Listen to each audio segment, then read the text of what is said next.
But here we go. Yeah, so let me get set up. We'll start our chat bot. These windows in the right place. Oh, that's one too tall. I usually do this stuff before the stream, but for whatever reason, I was behind schedule today, so you guys get to see how I set some things up. No, don't move. Stay there. There we go. Okay, we're all set up, and I remember to press record, and we're streaming, and the bot is working. Except the, it never knows, It doesn't notice that I start streaming, or at least the Twitch API doesn't notice that I start streaming until like several minutes later. But, yeah, whatever. Twitch. That's Twitch. Oh, dang it, I forgot to set today. So it's still talking about before. Let's see, set today, making a release of pre-commits. And then Python curses stuff. Well, we'll just update it when I change. But yeah, I'm planning to work on pre-commit today. Mostly just like accumulating the changelog, going through all the things that change in the latest version, and bang tomorrow. Yeah, that'd be pretty good. Hey, what's up, Sukilatum? Right. Let me go over what I did this week. It's not that much. I was pretty busy with work again. No, for whatever reason, like work has been super busy lately, and so I haven't really gotten. It's not that I haven't had time to work on stuff, it's just that I haven't felt motivated to work on stuff, and so I haven't really done a lot outside of work. Drew Cooper's son asks, Anthony, were you ever nervous in college like you would fail? No. I was really good at school, so I was never worried about failing. But yeah, let's see what I did. So last week we worked on a couple of little things. One was this path normalization and pre-commit. We also worked on some stuff with my text editor.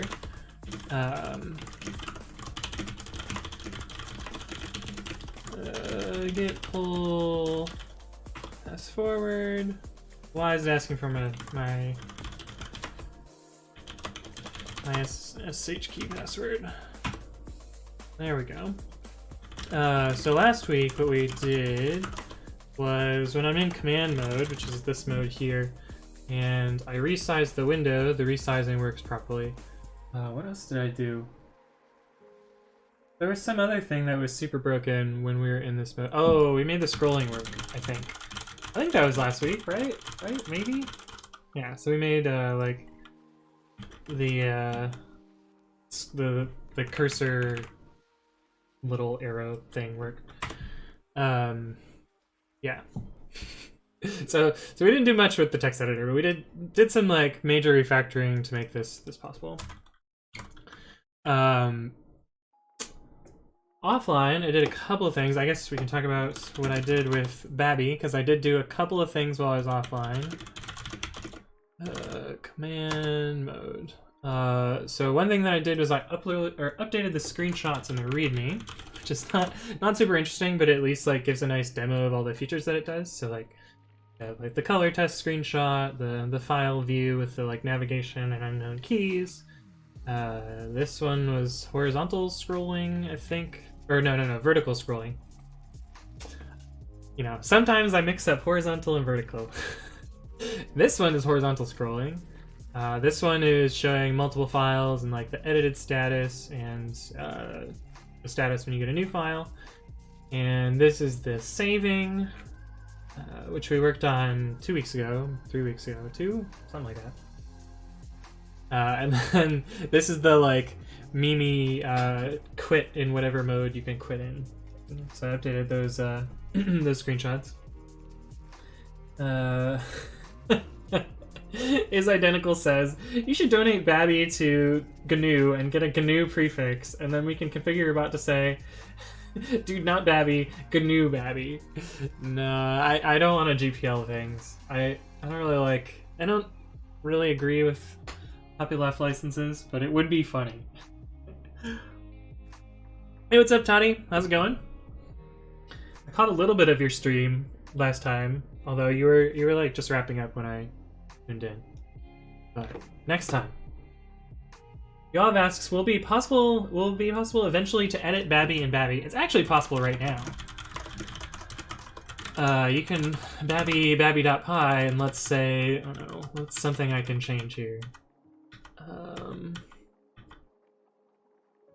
Let's I don't know. What can I make it print that, let's just change the version number. That's pretty easy. So let's say it's now version 9001, and I save this, and I reopen it, and look! We're now version 9001! So it is possible to edit Babi with Babi. I'm not happy with it as an editor yet. Like, most of the, or not most, but a lot of the keyboard shortcuts that I use in Nano aren't ready yet. Particularly, like, the things that will get me to use Babi full-time are search, so being able to do regex search, search and replace, so regex search and then replace with a static string, or actually I think it supports back references, so it's pretty easy, just like re.sub. The other one that I use a lot is cut and uncut, which is basically like make a cut buffer and have repeated invocations of that string, or of that key press, add to that cut buffer, and then when you uncut, it'll uncut later. Hey, what's up, Sarcastic Dante? Thank you for the resub. 5 months in a row. And yeah, you're right, it is almost half a year. That's quite a lot. Thank you for the subscription. It's greatly appreciated. And the last thing that I need, well, one of the other things that I need before I do this is undo, which is this. Because I use that pretty frequently. Although sometimes I'm on machine... undo is actually pretty new in Nano, so like sometimes I'm on machines that don't have a new enough version, and so like... if I make a mistake, I will just close the file and reopen the file, which, yeah, not the most graceful way to undo something, but it works. The other thing that I would like to have, but it's not really necessary for me to use it, is syntax highlighting. But I expect that to be very, very difficult. And if I burn out on the project anywhere, it's probably going to be syntax highlighting. So hopefully that goes better than expected. But yeah, that's what we did last time, and what I did... Oh, updated the screenshots. Oh, I also did this offline. So if you have this command dialog open, you can now do Control-C, and it'll just cancel the dialog, which is different than if you press Enter. If you press Enter, it'll like tell you an invalid command. I also slightly changed the text here to make it shorter, so that if you have like really long text, then you can still see that it's an invalid command. Make it Control-G. What does Control-G do? Control-G. Control-G. Go to a line or page. Oh. Oh yeah, that reminds me of another feature that I use a lot, which is go to a particular line number. I guess I use Control-End a lot, but we already implemented that in Babi. Oops. Babi FG, yeah, that's what I wanted. Yeah, so I already implemented Control-End and Control-Home, so those are already done. Regarding syntax highlighting, add plugin capabilities and someone will do it for you. Yeah. I think the plan is to like reuse the configuration files from TextMate and from the ones that VS Code uses, and that'll hopefully make it... That's weird. Sorry, I'm just looking at LEDs on my keyboard. Yeah, hopefully be able to reuse those, and then it won't be so difficult. Bible Fox says, "What the fuck are you doing, Anthony? Pack your things, we're moving to Mixer." Yeah, we should. We'll move to Mixer someday. I still don't think they have a programming category. Mixer software programming. Hey, what's up, Gamma Aritis? Thank you for the follow. Hope you're doing well. Oh, it's an Emacs shortcut. What does it do in Emacs? Emacs Control G. Control G aborts the current search and moves the cursor back to the initial position. Oh, aborts any command in progress. I see. Could also make Control G do the same thing. Wouldn't be so hard. Oh, that's weird. If you drag a window onto another window, it resizes it. Mapping escape to cancel. Oh, that might be a good one too. I don't know, but it's pretty easy to add another keyboard shortcut like that. But yeah, oh, we were seeing if Mixer has a software programming. Thanks, Google search. That was exactly what I wanted. Hey, what's up, Hot Rub Bubba? Hot Rob Bubba. Hot Rub Bubba. That's a good name. I like it. Thank you for the follow. I like how it's giving me mix-ins. Why is it still not Mixer streaming software programming? Well, it's a purple link. Let's see, what games do we have? Programming. Oh wait, no, is this someone's stream? Or is this an actual...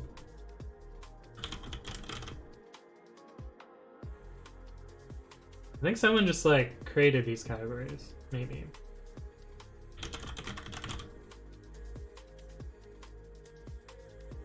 Well, someone is streaming on Mixer in programming. Testing stream mic soon, so no microphone.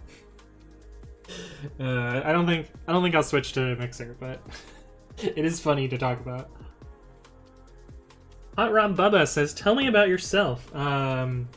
Sure. So my name is Anthony. I currently work at Lyft, which if you know what Lyft is, it's Uber, but currently only in the United States. I work on the developer experience team, so I build tools and software for developers to make them productive. Probably the more important thing, or the things that you guys would care about more, is I do a lot of open source development. So I maintain a lot of large Python projects in the ecosystem. Some of the ones that you've probably heard of. Let's see. The other problem with doing a lot of open source is this is my user page. My user page is just the unicorn. Should like take a shot every time I get a unicorn. Yeah, some of the stuff that I work on is like PyTest talks. I created Precommit, which is like a linter fixer GitHooks framework thing. I also maintain Flake 8 and am one of the maintainers of pyflakes, which is one of the main plugins to Flake 8. I also work on a bunch of like fixers and code formatters and those sorts of things for Python. So like pyupgrade is a tool that upgrades syntax. This is an import reorder. This is like Black before Black was a thing, but a little less invasive. But yeah, I don't know. Like this, honestly, the stuff that it does is pretty similar to what Black does. It's just a little less aggressive. Like you can see, like it reflows functions like this. It'll add commas where it can. It'll remove commas sometimes, despite it being called add trailing comma. But this was kind of my idea before Black was a thing. What else do I do? I also work on the Python bindings for SAS, or for libsass, which is somewhere in here. Yeah, libsass Python. So I'm one of the two maintainers. Although I as of recently, I do most of the work. So, or I do most of the PRs. Yeah, that's a little bit about me. I did go to Michigan, that's true. Did you think your college wanted you to graduate so they could make money off of you? Depending on your major. Absolutely, depending on your major. My major, I think, was like very, very honest and like not just like trying to sucker students into getting a degree. Partially because like, you know, software engineering and like electrical engineering are generally very profitable and I guess desirable majors, and so like we didn't I say we because I was also faculty. We didn't have to convince people to take those classes. Like people were signing up in droves. Like I taught intro to programming, and first time I taught it, or like when I took the class, which I shouldn't have taken the class, I should have just skipped it. And when I took the class, there were 180 students. The next semester there were 240, and like 4 semesters later we had to like get new lecturers because there were like 600 people signed up for the class, and like we just couldn't keep up with the demands, and like the rooms were always full, everyone was always waitlisted. It was rough. But yeah, like programming kind of took off, and so we never had to do that. But there are definitely majors that are like, I want to say like softer majors, or like more like humanities type majors, where the incentive was like get a degree and then become a lawyer, or like get a degree and then like do some vocational study afterwards. My shirt is a big mood. Yeah, I love this shirt. Funny, I actually have a funny story about this shirt. I got it at a what was that? It was this like conference that happened once. It happened once, and it was a really great conference. Not 2105, 2015. Oh, I'm not even gonna be able to find it. Well, it was called like the Front End Ops Conference. Maybe it was 2014? Yeah, must have been 2014. Yeah, it was 2014. Okay, off by 1. But yeah, this conference happened once, and it was sponsored by, I think, Sauce Labs, which is what this t-shirt is, and Etsy? No, not Etsy, the other one. Shit, what is there? Maybe it is Etsy. Yeah, it is Etsy, okay. I have another t-shirt that looks like this, although I don't like this one as much, so I don't wear it. But I was at like the after party, and one of the like Sauce Labs recruiters was wearing this t-shirt, and forget how, but I like bribed her into giving me one. And so that's how I have this t-shirt, was from bribing a recruiter. I don't remember what I bribed her with though. It must have been good because she gave me a t-shirt, but but yeah, I really like this t-shirt because it's like it's something that I agree with, that like everything should be tested, which yeah. But yeah, that's that t-shirt. Let's see. Imagine if Lyft was in India or China. Yeah, that would be crazy. That'd be amazing. We'd get so many dollars. Does Lyft really give free rides to people who have job interviews? Yes, we do. We give people like some amount of credits to ride to the interview. It also makes people much more on time, which is kind of a good thing. Because like often people will take public transit and like miss time a muni transfer or whatever, and then it kind of sucks. But like, it's pretty good. Cooper Sun says, my friend who is a philosophy major who parties every day says college is stressful, and I tell him I wake up at 5 in the morning, take a 1-hour commute, study, have office hours, commute 1 hour back, and have a night job at a restaurant. We'll do this till the day I graduate. Man, you're working hard. It sounds like your friend is slacking off a bit. Does libsass still build and debug? I thought I fixed that at some point. There's actually a bug in Microsoft's compiler in debug mode that we ran into one time. I think I fixed it. This is like the most terrifying setup.py that I currently maintain, because it's 270 lines of code. So one of these flags, turns off debug mode. I think it's this one. Another one of these is something about like stack frames or something. See if I can find.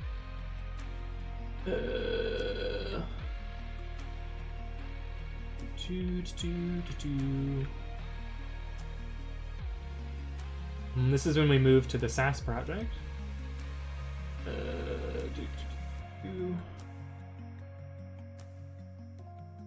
Surely I'll find it eventually.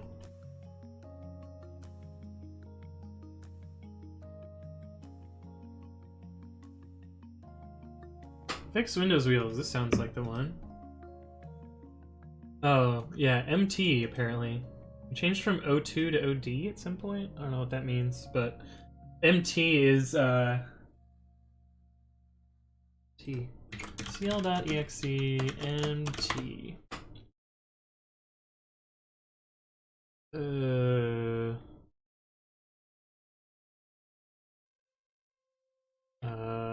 Causes the application to use the multi-threaded static version of the runtime library. Okay, that's not the fix. Anyway, there was some fix at some point which caused things to stop breaking, I guess. But I don't think we build in debug mode anymore, unless the host Python is in debug mode, and then we just inherit whatever flags it tells us. Cas9 says, do you have any advice for a new grad almost wanting to contribute to some sort of Python open source project to get experience? Yeah, so what I usually suggest is like go to any project that you use a lot or like are interested in, open up their issue tracker. Often they'll have a label that's either like easy or help wanted or new contributor friendly.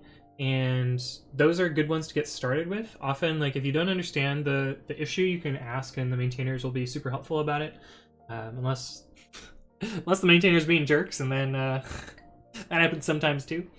But usually they'll help you like guide you through where the code needs to get changed, and like maybe even give you some hints about the patch and the tests and stuff.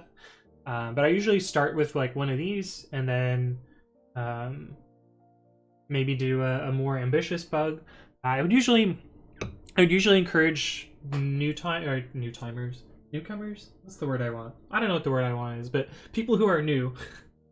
I usually encourage them to do like bug fixes first before trying to tackle features.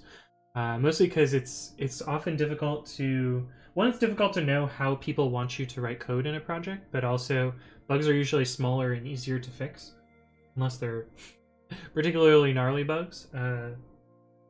But that's what I would recommend. And then after that, you can kind of like expand out further and further and work on larger and larger things. Hey, what's up, Lowen? What's up, L? Thank you for the follow. Oh, is my overlay not showing? Let me display it again just to make sure. Oh, it is. Okay, I just missed it. My bad. But anyway, welcome. Thank you for the follow. Hot Rob Bubba says, "Are you playing a video?" Yes, I have. I have like background music playing in the background. I don't know if it's supposed to be loud enough, but anyway, that's the music that's playing in the background. So there is a video going on. Did I run today? Yes, I only did 10 miles today. I say only, but like, oh, I forgot to update my spreadsheet. Update my spreadsheet. This is the wrong account. Switch to this account. I have this spreadsheet that I keep track of, like, how much I run in a day. I'm aiming to get to 40 miles this week. It's gonna be close, but I need to run 7 miles tomorrow. But my goal for this year, and it's gonna be really, really difficult to hit. My goal for this year is to run 2 miles a day for the whole year. So this number has to get to 730. And so this number over here is how many from that day onwards I have to run every day in order to meet that goal. So right now I'm looking at like I have to run 3.2 miles a day to Oh, law enforcer. Yes. I get it now. That's good. Thank you, law enforcer. Now that someone in chat has figured out your name for me. I spilled water on myself, like a fool. But yeah, I'm trying to get to 730 by this end here. I've been pretty good about it the last couple of weeks. Like, I need to average 24-ish miles a week. These weeks were not so good because I was on vacation. So you can see, like, prepping for vacation week, and then vacation week, and then getting back into the flow of things. But, also I was injured because I cut open my hand on this day. But I'm making good progress. I need to keep up the pace. Okay, yes, but we need to finish the intro so that I can start actually working on stuff. I did a couple of things offline. I converted another thing to Azure Pipelines. Someone made a cool patch to setup upgrade, which is my like convert stuff to declarative metadata package. They fixed handling of mappings, which nice doggo. Yeah, there was like mappings which were not being handled properly, and so they fixed them, and then I merged that. There's a like tinge of irony with the shirt I'm wearing today that says "Test all the things." This library actually didn't have a test suite, and so that the person's patch broke the tool, but it's fine. I fixed it, and it's not their fault. It's my fault for not having test suite. But then I decided, like, okay, enough is enough. We're gonna set up coverage and PyTest and get a test suite working. And so yeah, this was the fix that I had to do to unbreak some stuff. But then I went through and fixed it. So now there's tests for everything and 100% coverage, so it won't regress again. Knock on wood. What else did I do? Update the default Python version. Oh, the Python 3.8 came out, and so anytime something comes out, I have to bump this list of Pythons. This is my like Go Python interop library, so it allows you to build Python extension modules, but write them in Go. So, for example, the whole reason that I wrote this, and I still haven't done it, is I wanted to write a Dockerfile linter, but all the parsers were kind of garbage, and I wanted to use the official parser. And in order to do that, I needed to write Go, and I didn't really want to write a bunch of Go CLI tooling because it's, you know, argparse is so good, and like Cobra's alright, but it felt like, I don't know, it felt super overkill to use Cobra. So yeah, I decided to make this crazy thing that lets you call Go from Python, and basically the way it works is you set up a little Go file, and it's CGo, so you like need to mention all of the C functions that you'll call into. But then, like, if you look at some of the, where's one of the API functions? Yeah, here's an API function. Like, it reads a lot like cpython. So like you're taking in self and the arguments, and you parse out the arguments, and you run whatever Go stuff you need, and then you return values. And like if you get errors, then you raise them out by returning null and setting errors in cpython. So like if we look at the raise function, it's basically high error set string with the particular type that we're worried about, and returning null. But yeah, I wrote this whole long thing in order to just write that linter, and then I never wrote the linter. But we updated the version there. We found a weird bug with, well, I'll cover this later. We found a weird bug with pre-commit at work, and so this was just like a quick fix for that. I'll go over that when we go to the changelog. I contributed to Nim. Not in any serious way, though. I added a single character because their changelog was broken. Yeah, I'm not putting this one on my resume because that's like pretty memey. I also updated TypeShed, which is the it contains a bunch of like type stubs for popular libraries in the standard library, and there was a missing class, and so I added the missing class, and this was also affecting someone at work. So that was what I did offline.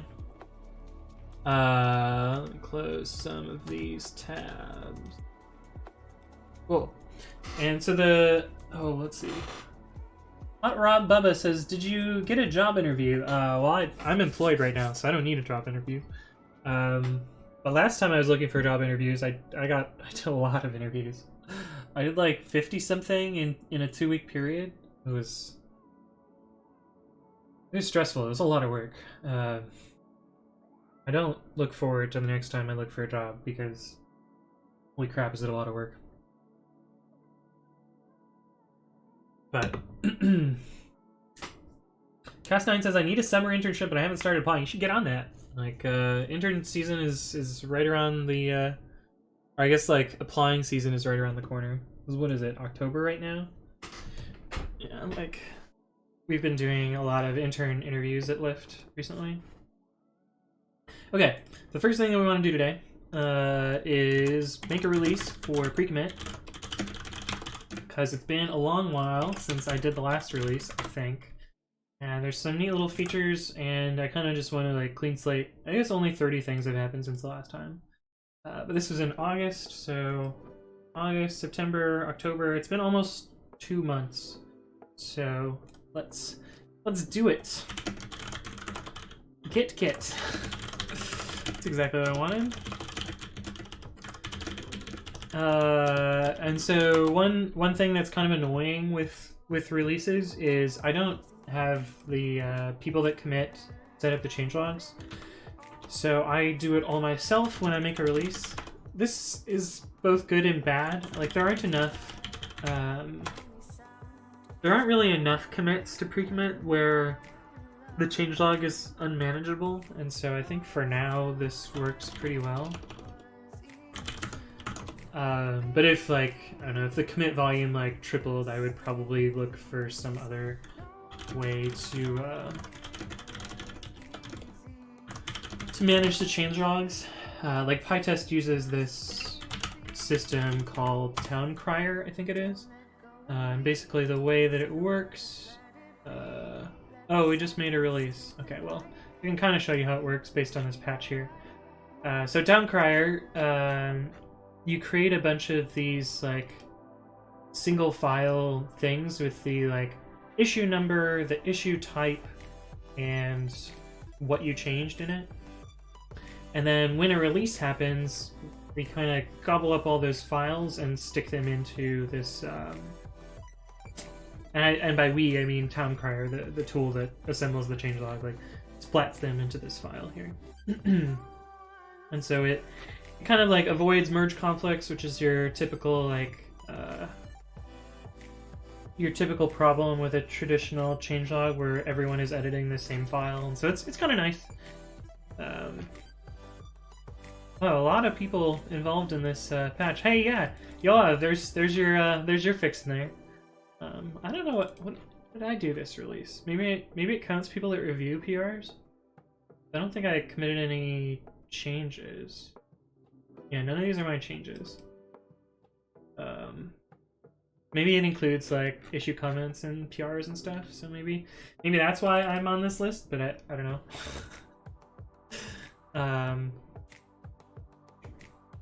But anyway, that's how that works. But yeah, I don't do that, so I just make the changelog manually.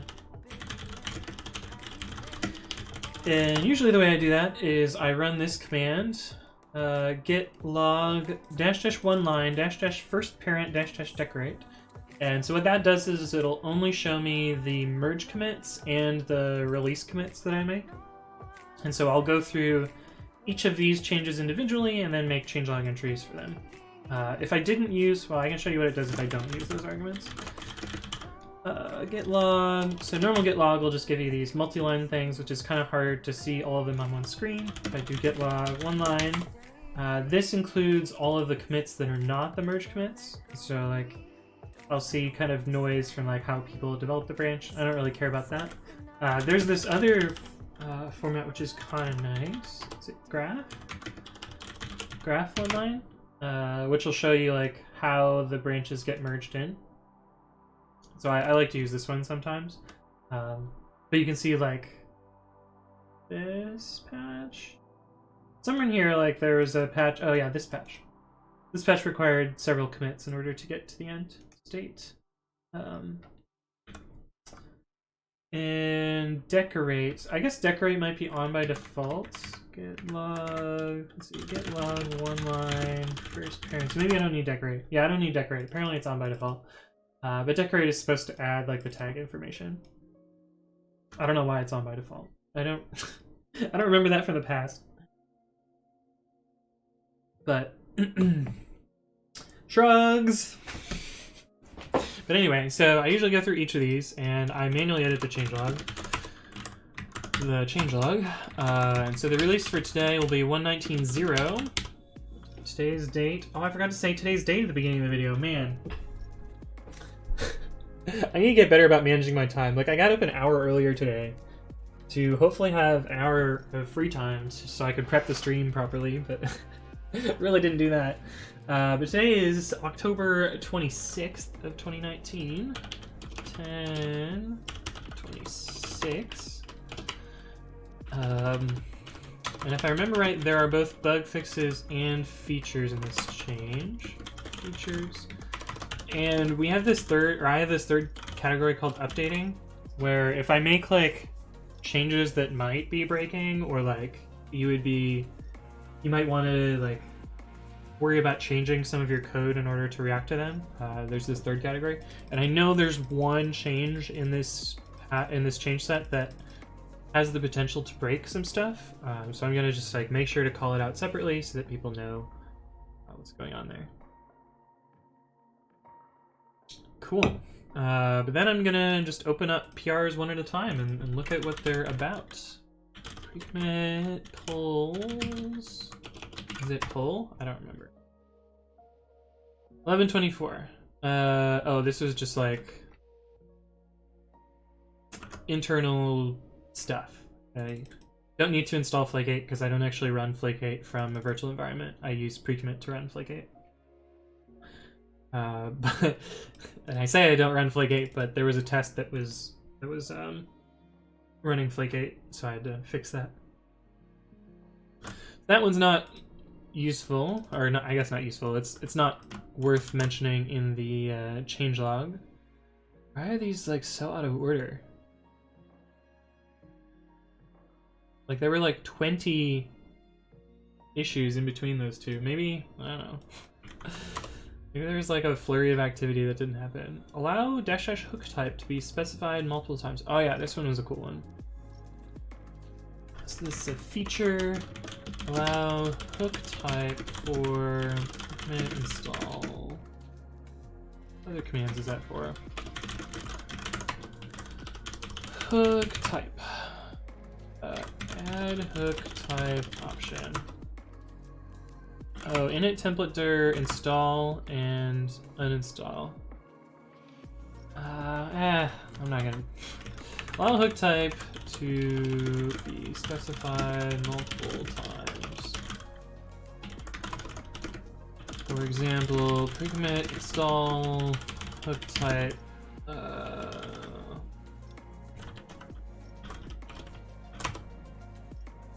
Hook type pre-commit, hook type pre-push, for example.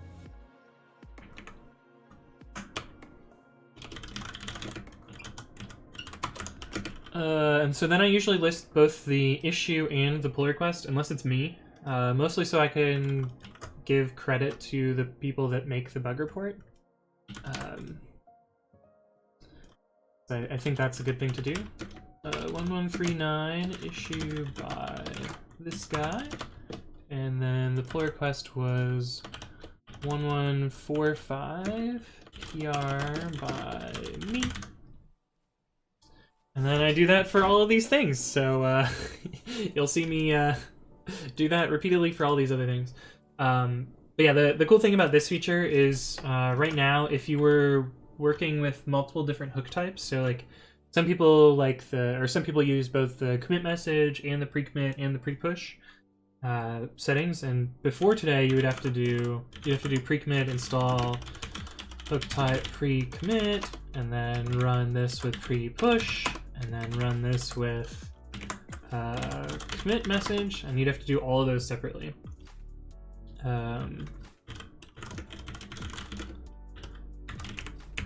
Uninstall these and then show you what the new feature does.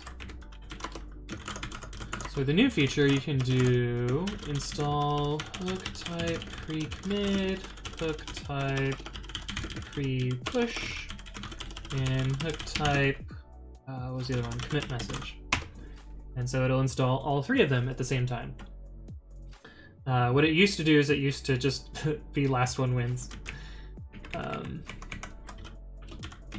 But I don't use pre-push or commit message, so we'll just uninstall those two. Yeah, you can also uninstall both of them at the same time, which is pretty neat. But yeah, that's that feature. Is Identical asks, what is the difference between prepare commit message and commit message? So the way I usually explain it is prepare commit message is meant to be the thing that modifies the commit message, and then commit message is supposed to be the thing that links the commit message. So prepare commit message happens before your editor shows up, and then commit message runs after your editor closes. But I don't use either of them as well. Hey, what's up, Hayden? It's your boy, cpython. Anyway. Before Vim shows up, yeah. You can configure it to other editors. Like in mine, if I do git commit allow empty, it shows up with Nano. But the way you do that is you set UI.editor, and then it will pick your editor for you. So you can use Emacs there, Sarcastic Dante, if you want to. Oh, get Sublime for a while. Ooh, I didn't know you could use graphical editors. Weird. This one was a cool one. This was a first-time contributor patch. If you cause pre-commit to crash, what's the easiest way to make pre-commit crash? Give this some garbage URL. That'll cause a crash, right?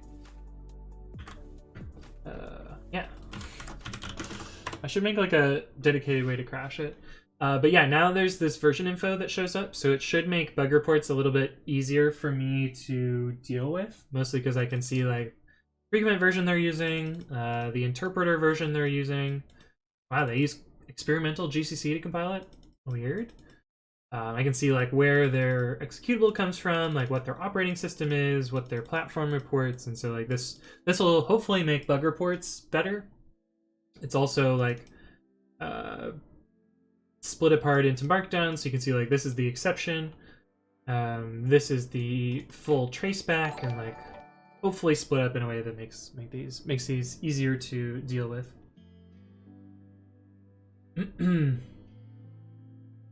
Hey, what's up, Coder with a K? Thank you for the follow. Hope you're doing well.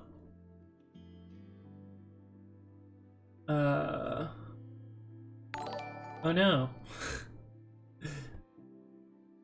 Emacs has maggot, right? Yeah, so you wouldn't need a the editor integration anyway. Hey, what's up, Melting Lava? Thank you for the follow as well. Or export editor equals babi. Yeah, I do that as well. So So I set both editor and visual, because some things use this other environment variable for whatever reason. Oh, did you break... did you break the chatbot, Aiden? You'll have to fix it. Weird. If you say GNU plus Emacs, it, oh wait, no, maybe... Who broke it? One of you two broke it. Someone needs to fix it. Wait, that one worked. Why did this one not work? Oh, I know why. I know why it's broken. Because one of the lookups is case sensitive and the other one is not. GNU. Yeah, this one... Oh, wait.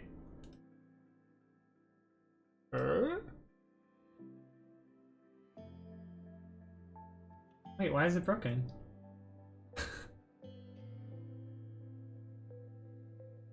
Why? Wait, what?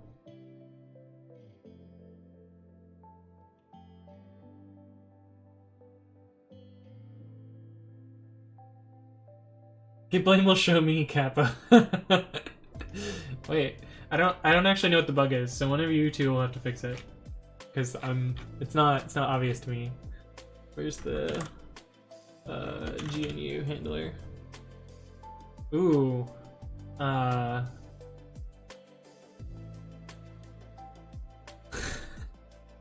And you both have blame on this line. Wait, why do I have a commit here? Why does it blame to me? Oh, I got rid of the F. I got rid of the R, because the R wasn't doing anything. Wait, why is it broken?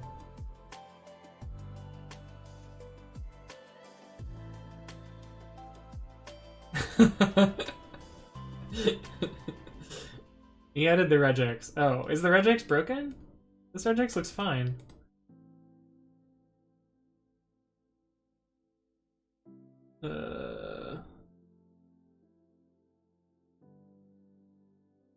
Yeah, this regex looks fine. I don't know. One of you two will have to figure it out. I would remove Emacs from the list as a workaround. Oh, did I forget to pull? Is that what it is?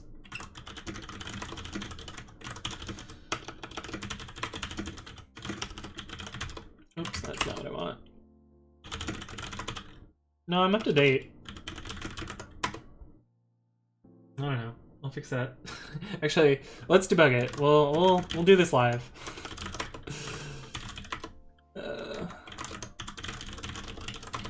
Oops.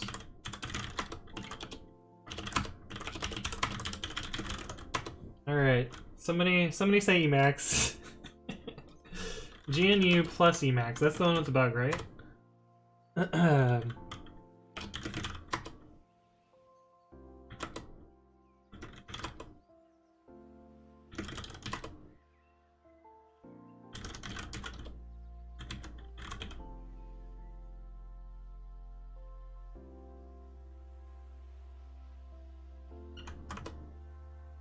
That's matching.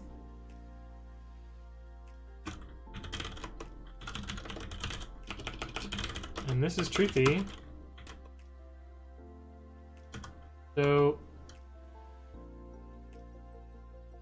it works. Like what? Wait, what was the one that didn't work?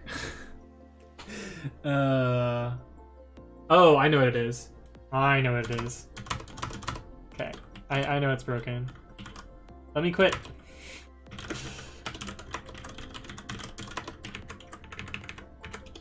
So it is Hayden's fault.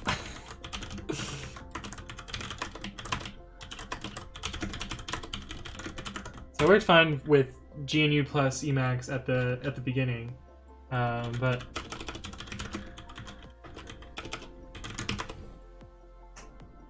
yeah, the regex isn't broken. It was just ru.search versus ru.match. Okay, so it's fixed now. So whoever wait.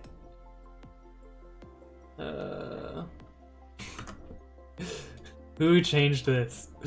Oh, it was you is identical. Hey. Oh, you changed it later. Oh, this was before it uses regexes. Anyway, fixed now. Let me commit that. No, yes.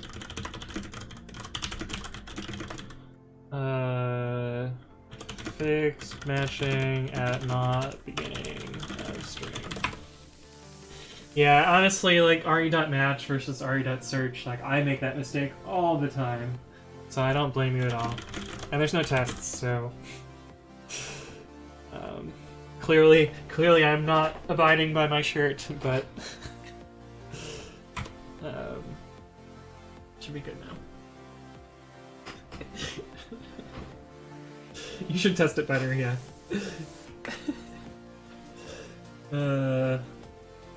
Cold Northman says, who tests code in 2019? Let the users test it for you.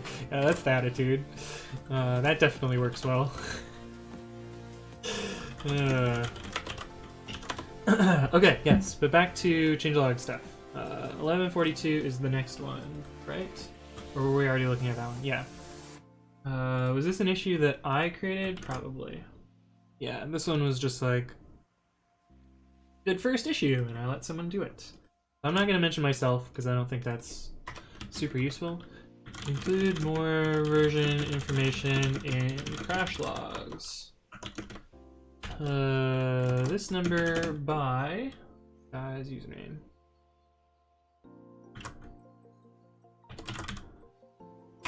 Alright, so that's 1142. Let's see, 1148. This one, I think, was just like a minor bug fix that I did. Fix up some new lines in output. Oh yeah, there were like too many new lines in some places, so I fixed them.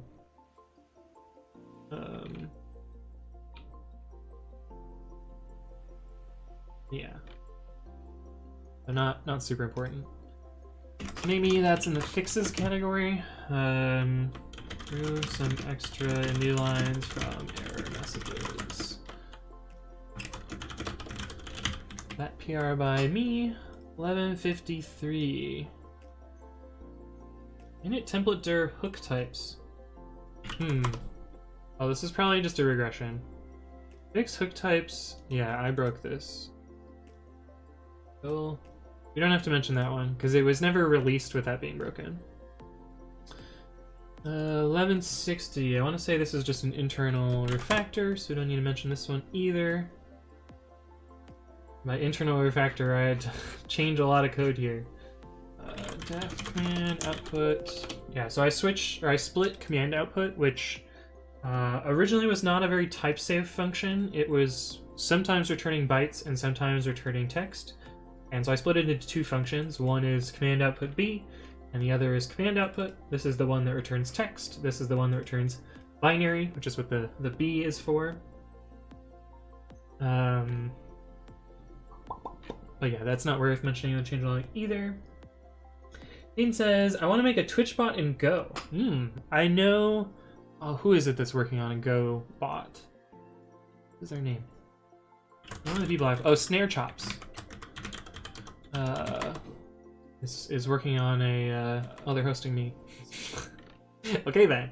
But yeah, they're working on a like Twitch bot thing. I guess they're streaming in 2 hours, so maybe check them out when they start streaming. But yeah, they're working on a Twitch bot written in Go. It's supposed to like control a bunch of LEDs and be like real cool, whereas mine's just like super boring and does tech stuff. But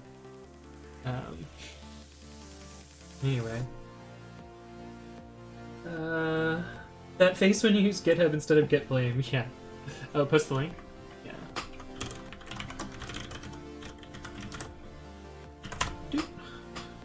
So you can head over to their channel and follow them and watch their stream. But yeah, they're pretty entertaining.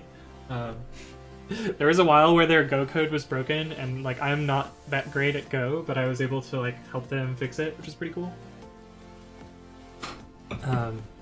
Yeah, the reason that I did this refactor is actually for a different patch, which we'll get to soon, but not yet. Let's look at 1161 first. That didn't work. 1161. Handle the case when executable is not executable. Took a lot of comments to get to this one. We eventually got the kitty cat. But yeah, this was a first-time contribution, which was pretty cool as well. But the bug was if you had a file that did exist and was not a directory, pre-commit would report executable not found, but after the patch, it now reports is not executable instead. Although on Windows, everything is executable, so this only was a POSIX thing. So, fixes when a book is not executable, it reports, it now reports not executable instead of not found. PR by this guy, Will Corson. Oh god, what have I done? Wrong window. I think they also made the issue as well, so I will mention them. 1159. No! Different person made the issue. A lot of commits. I'll make sure to mention both of the people then. Issue by this guy. Pretty cool when like two people not associated with the project, like first time issue, first time commit, end up in the changelog. So thank you to them for working on that.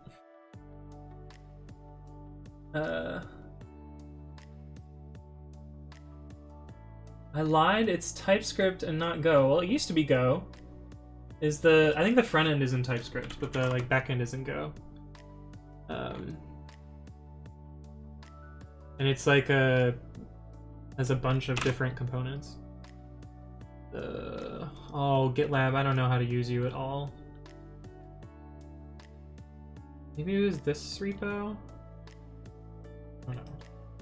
But there used to be this like Docker Compose setup and like a bunch of Go stuff. That was a long time ago. I don't know, it's probably all changed now. It isn't Python, yeah, that's true. Chrome has native dark mode now, you should try it. The address bar and content menus are killing me with this white. I don't really like dark mode myself, except for, wait, these are all GitHub. Let's see. Let's see, dark mode. Force dark mode for web contents.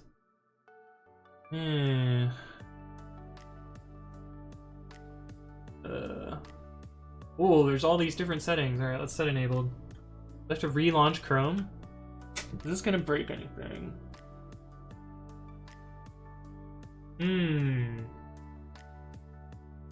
Well, I'm gonna lose chat for a second.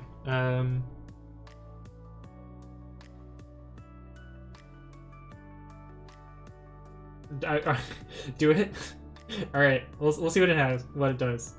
So I'll see you guys in a second. I don't think it's gonna crash the stream, but I think it's gonna break chat, so don't say anything important. Oh, that wasn't so bad. That actually happened real quick. But now I don't have the chat history. Oh well. Something important. Oh, what? I don't know that I like this. But if you guys like it, we'll use dark mode. Oh, these look really ugly. I don't really like it, but whatever. It's for you guys, so well, I don't use this browser for anything else. So if we make it happy for chat, then that's what really matters, I guess. But anyway, here we go. Dark mode. You got it. Yay, yay, dark mode. Reload all my tabs. I meant the theme will be dark only, not the whole thing. Oh, the browser was already dark. We want waifu theme.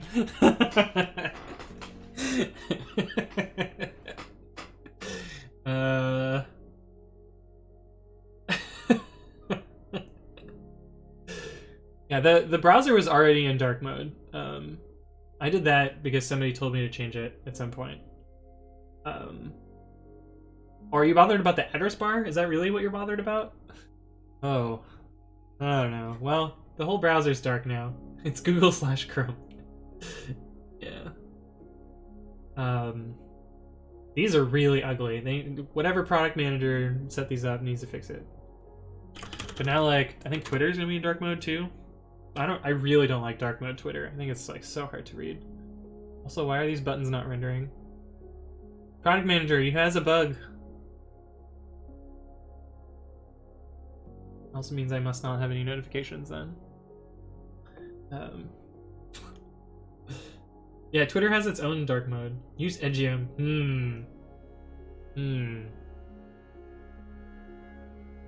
Automatically render all web contents using a dark theme. I don't know that I like it. Hey, what's up, Thunk? Thank you for the follow. You'll like my emote then. Here's our python emote.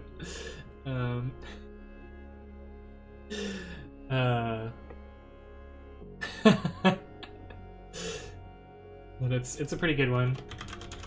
There's also a dumpster fire. The dumpster fire is not so good. I need to like tweak the pixels on it, but maybe one day.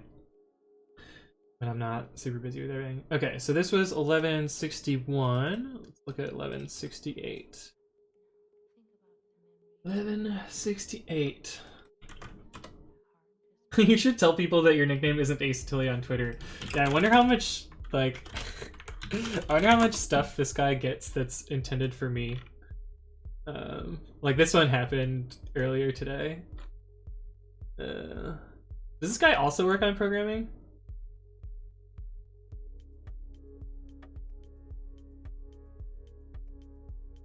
He also works on programming. That's great. Poor guy. Oh, didn't mean to overshadow him, but shit happens, I guess. But I got it on GitHub and GitLab. That's where it really matters, right? But yeah, Adam accidentally tagged the other Acetilli. I don't even know how this guy pronounces it. Probably correct. Probably not how I pronounce it. But I'm pretty sure I'm tagged here in place of me. Oh, I do have notifications. See this this floating 2 in the middle of nowhere? Notifications. Alberto's Tilly. Yeah. Is that this dude? What does he work on? He works on Python stuff too? Oh, this poor guy. This poor guy. I wonder if he uses pre-commit. Oh, these are so bad. This doesn't use pre-commit. That'd be so funny if he used pre-commit. Oh, this is just a fork. Oh, maybe it's not a fork. Huh. Drugs. Detect dark mode from Python. Why would you want to do that? I mean, I guess. Wait. Alright, we're not gonna judge. We're done judging.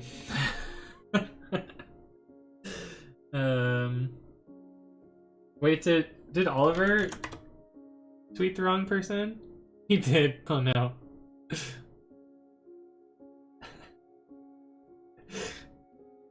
Whoops.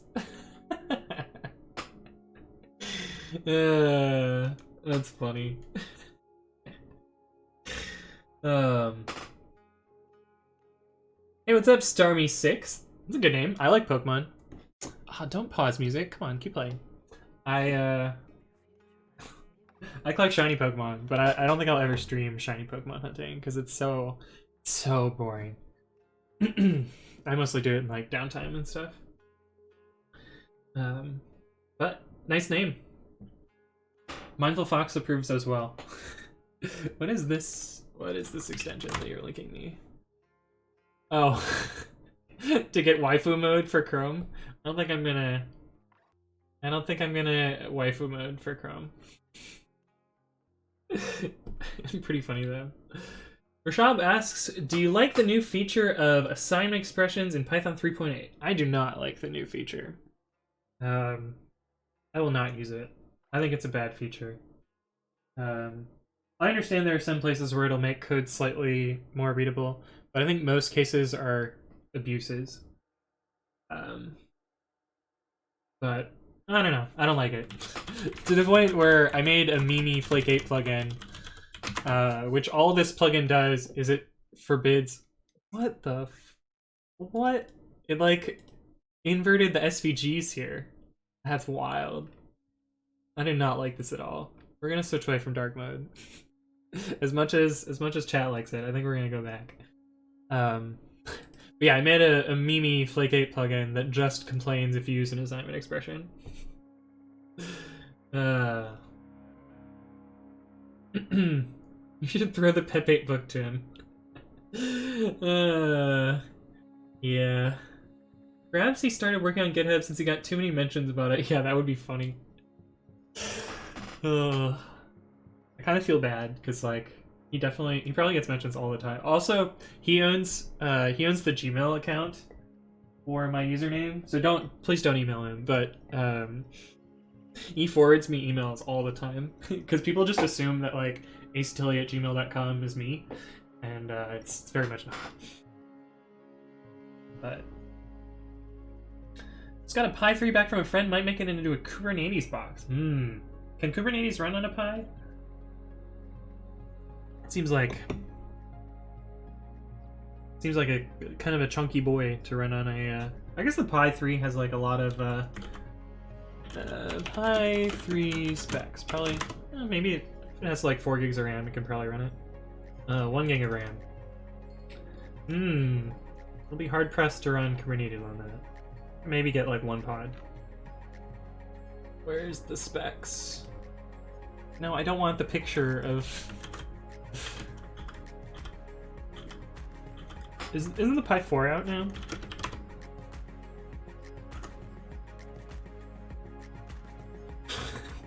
Why? I guess it's eyeshadow, but it kind of looks like she's crying. What? You can output 4K? Dual 4K displays? Why do we need modern computers if you can just run a Pi? That's crazy.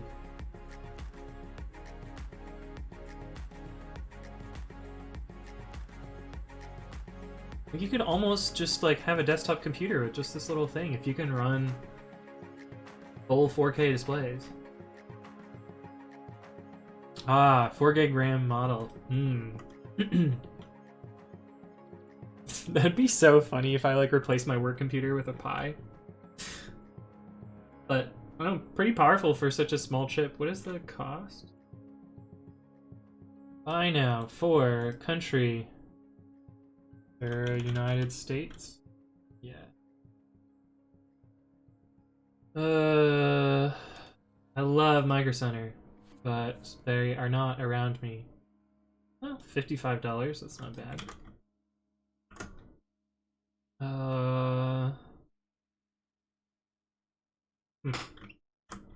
Yeah, not a bad price. Test the other modes? Oh, the other modes of the dark mode?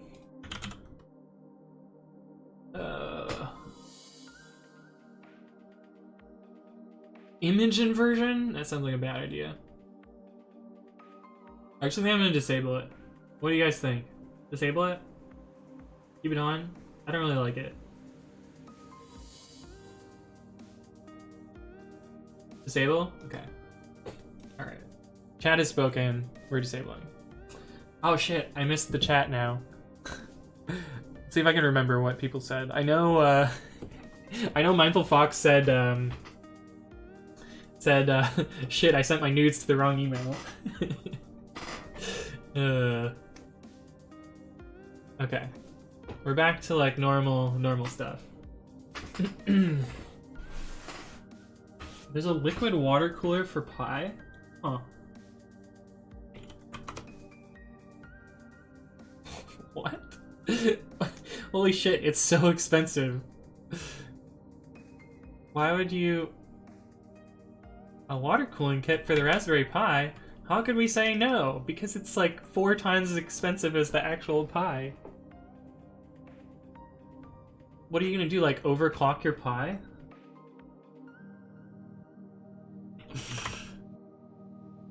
Detective Pikachu, ooh.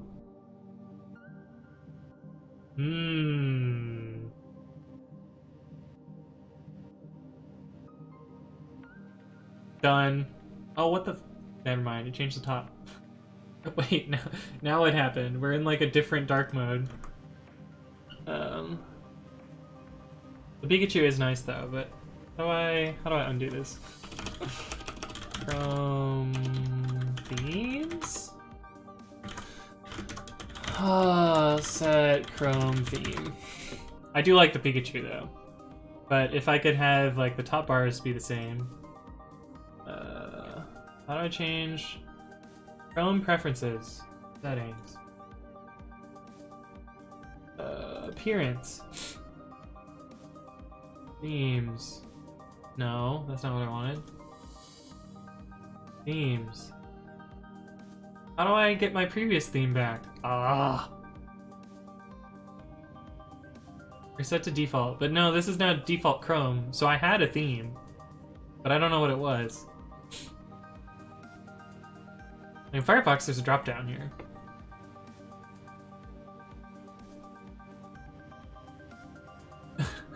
Just black when you're feeling extra moody. I think this is the one that I had. I don't even know. This looks like the one. If you change the Windows theme to dark, it will give you a black theme. My Windows theme is already dark. Like this is like what Firefox looks like. But you mean like the dark preference on Windows, I assume.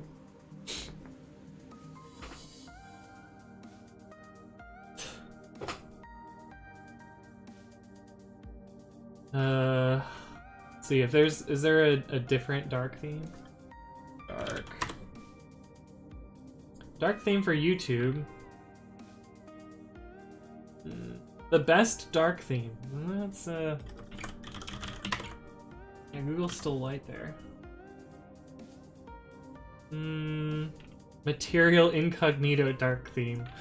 All right, never mind. We're done with this. We're not. I'm done messing with Chrome. We're back to where we were before.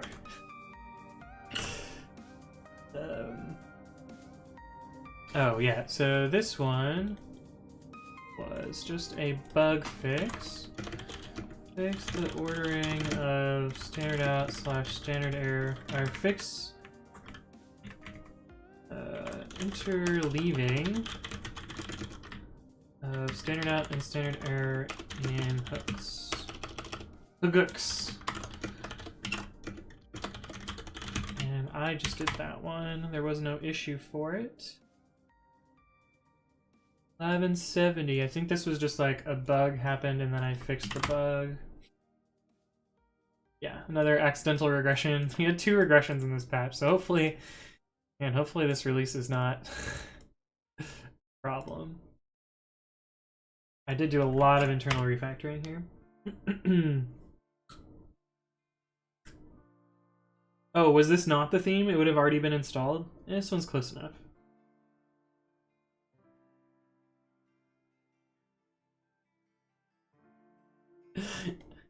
Well, you really want me to use Edgium.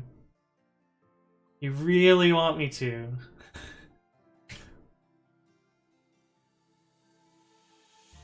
I like how the image zoom is like not proportional to everything else's zoom. Oh, I can press this button to zoom it. I see. Yeah. Yeah. I mean, Edgium is good, but I don't have any of my stuff set up for it. So I'd have to, like, do all those logins and blah, blah, blah, blah, blah. This is the feature that I spent the most time on in this release, which is color on T2i outputs. And so we can show that real quick. Don't have that cloned. Oh, it was pygraph hooks, right? Hey, what's up, Noshner? Thank you for the follow. Hope you're doing well. Or no Schnur. I don't know. Which pre-commit? Yes. So pre-commit run pytest verbose all files. Maybe I just call it tests. What is the name of that hook? Run-tests. Pre-commit run tests. So yeah, before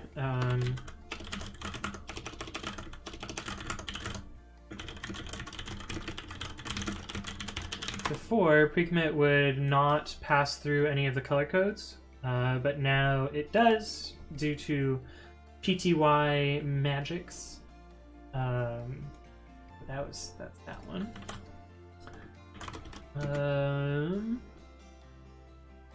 The colors are now passed through on platforms which support PTY. And that's this PR by me. 1176. This one is somewhat internal, but kind of useful to mention. Which actually reminds me.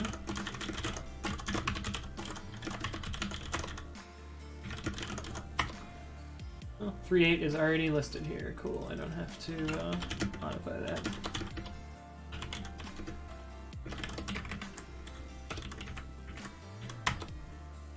So, I already updated it. Good job, past me. Pre-commit now uses import-lib.metadata directly when running in Python 3.8. Hey, what's up? Kareni? C4 Rennie? Drugs? Sorry, butchered your name, but thank you for the follow. 1179. This is the one that's potentially going to break people. This is the one I have to call out specifically. It normalizes all paths on Windows to /is. Do I usually capitalize these? Yeah, I guess I do. Normalize paths to /separators on Windows. And this was a first time issue by someone. Oops. You need to open your profile. Sorry. What was the number for that one? 1173.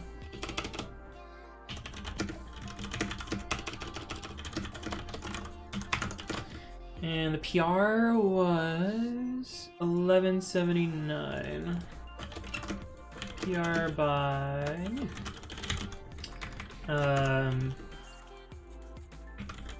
makes it easier to match paths with files regex. And what else was the other thing? Oh, avoids quoting issues in shell-based hooks. Avoids some quoting bugs. This is the one that I have to mention in the updating. Regex is handling both backslashes and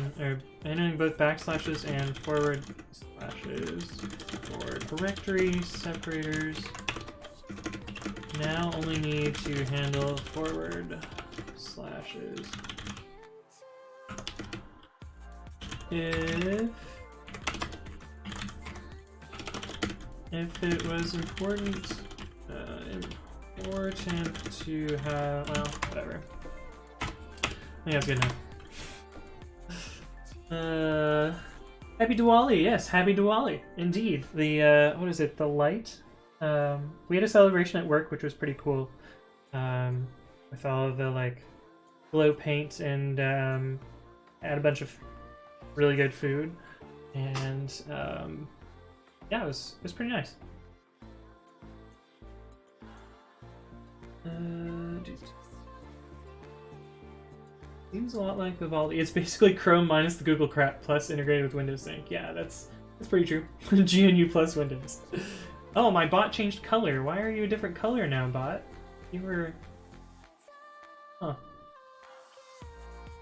I thought I had given my bot a specific color, but now it's green. Oh well. Maybe someone's messing with the bot.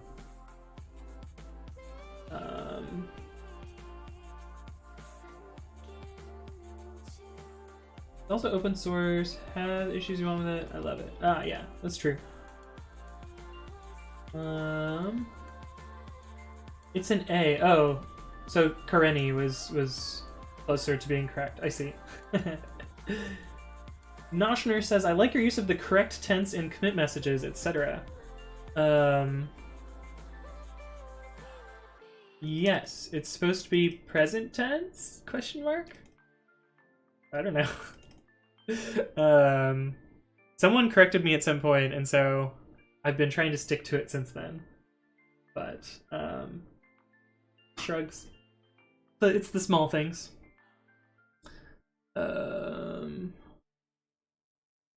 Okay, we talked about that one, and then 1185 is the last one. That was a bug fix. Fix Python,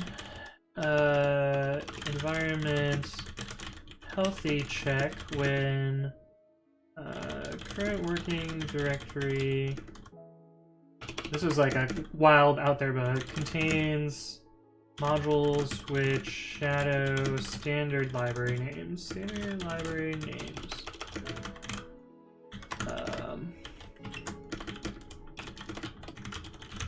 Who reported that issue to me? See if I can find it in Slack.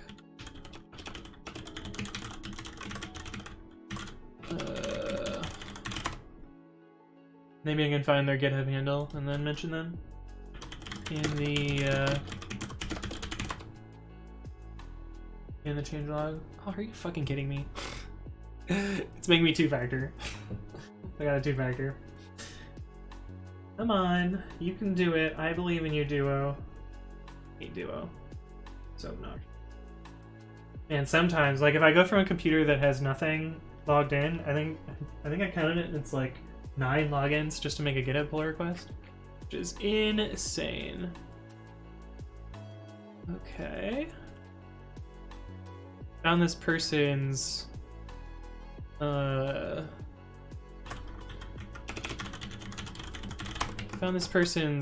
real name, but now I gotta get to their GitHub handle. Hey, what's up, Peaky1? Peaky1. Thank you for the follow. Hope you're doing well. Are you the primary of keys? Or is it a different P? Let's see, their GitHub handle.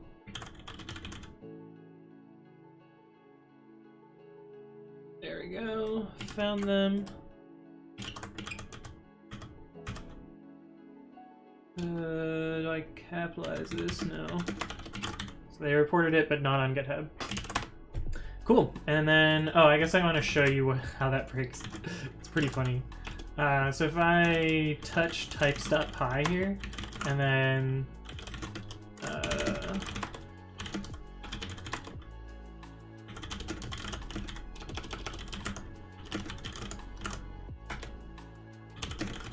if I touch types.py, which is a standard library module, and then this will succeed, but every time it'll rebuild this environment.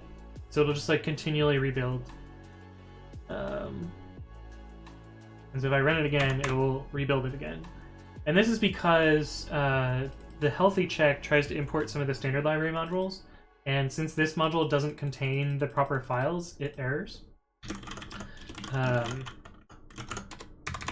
But I fixed that by changing where it runs from, so now it doesn't rebuild every time, even if there's this nasty types file here.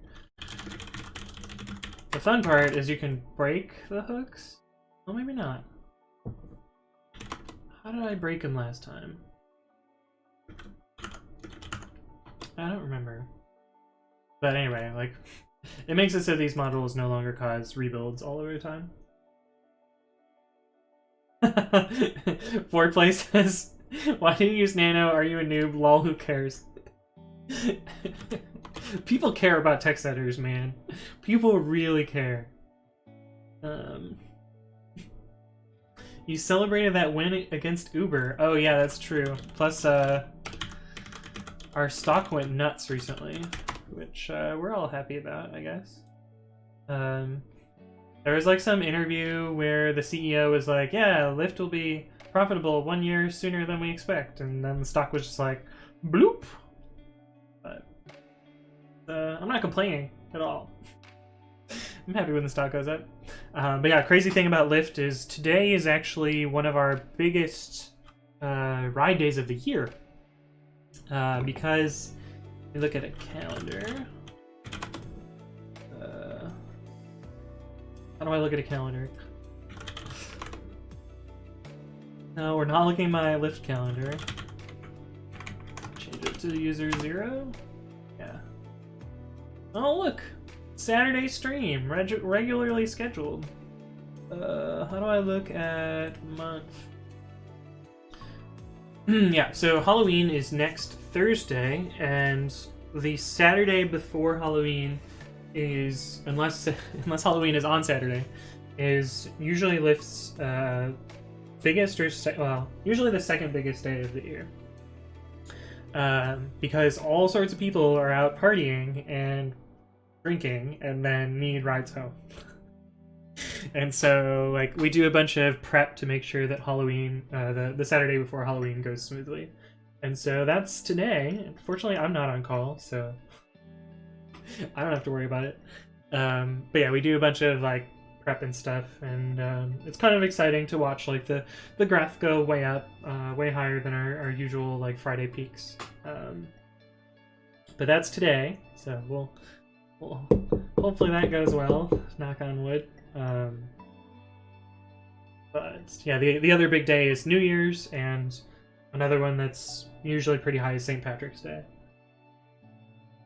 New Year's is usually the biggest one, and St. Patrick's Day isn't, like, it's probably like 1.5 or twice as much as a normal week load, so we don't have to do like capacity planning for it. But Halloween and New Year's we definitely do some capacity planning. Someone go break Lyft 8 pads, please. No, please don't.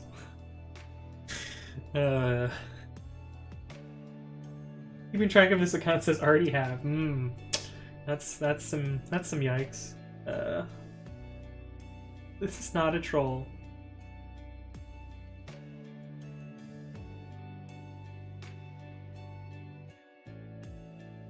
How is this not a troll?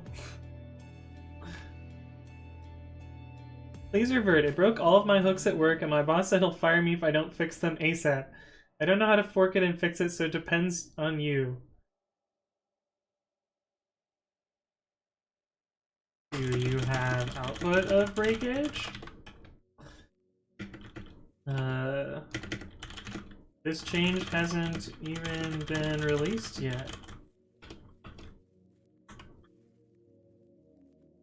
Do you have an example of breakage? This change hasn't even been released yet. I think this is a troll. I'm pretty sure this is a troll. This is 200% a troll, yeah. I think Parset's right. He's watching the stream even. Oh, are you in the chat, Hayden? Other Hayden? We have both Haydens in the chat? No, this isn't Hayden. I don't see him in the chat. He was in the chat last week, though. A lot of people in chat right now. Oh, 44 viewers. Wow, that's a lot. Hey, what's up, number 303? Thank you for the follow. No, this isn't Hayden. This isn't Hayden with the Y's. That's he has his own account.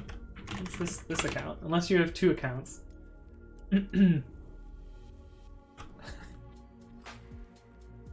This is the guy that was shadow banned last week.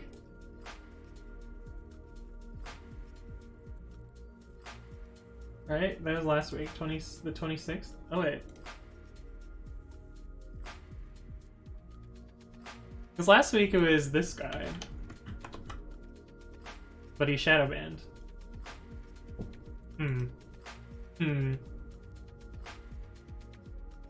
Joined 11 minutes ago. We use the master version of pre-commit because we like new fancy... They're definitely in the chat.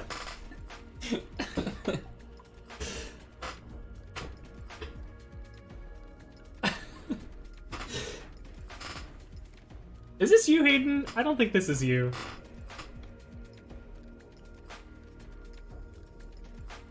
There's not really that fancy of features in the new version. You're thinking I am a troll, but I am not. Just show me some output. Come on, man. Anyway, I'm gonna ignore that.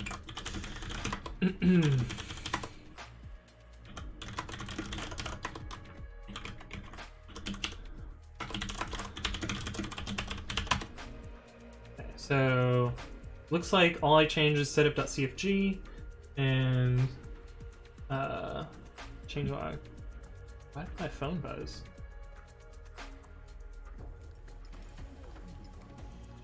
Oh, somebody joined Discord. I used to have GitHub Pro, but then I realized like I don't need it. You think I am a troll, but I am not.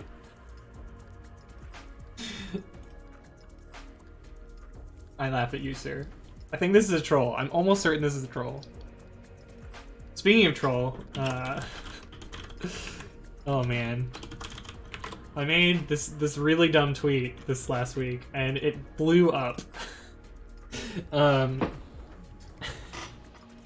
So Go has this like pre-build build system thing called Go Generate, and the way it works is it reads comments out of your source code and then just runs them.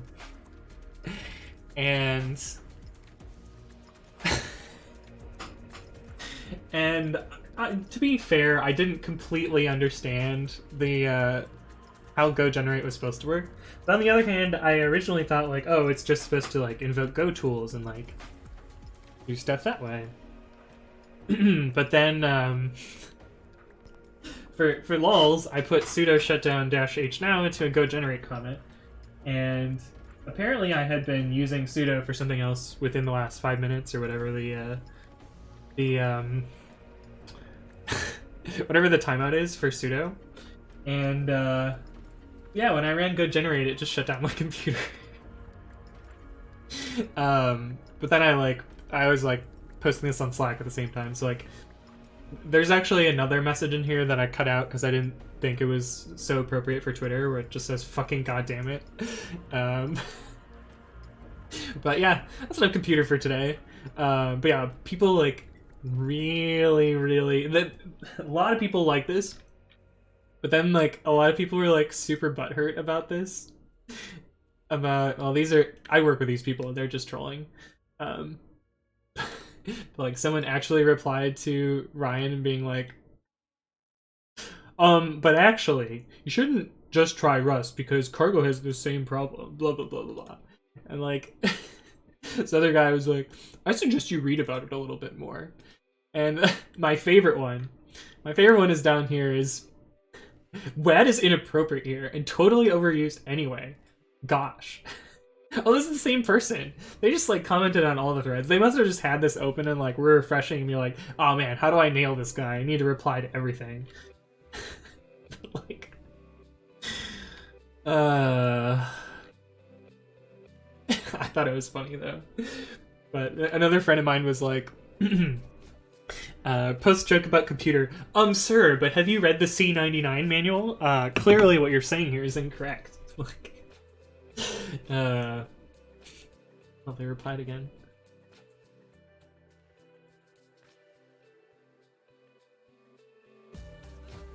Value error. It looks like they just made this. Hooks failed. Reason: slashes replaced with backslashes.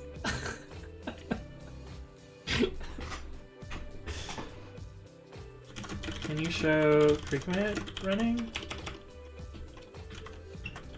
That's on line 1, my dude. You definitely just wrote raise value error.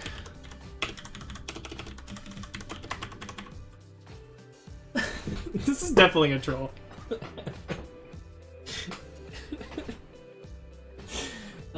This is pretty funny though.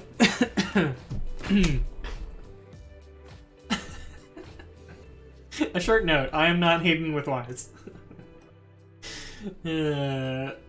What's up, LZ Bite? Are you Hayden 77? Also Hayden 63?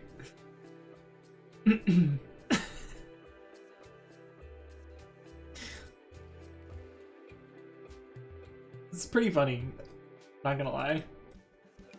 But it's definitely fake. My boss is going to fire me. Okay, so the last part about this is committing. Actually, let me look at the change, make sure I didn't typo anything so that I don't have to like follow up to this later. Let's allow hook type to be specified multiple times. Cool. Well, they don't all end with periods. Fine, I'll make them end with periods, and then someone is gonna be like, oh, the old ones don't end with periods. Actually, let's see how many end with periods and don't.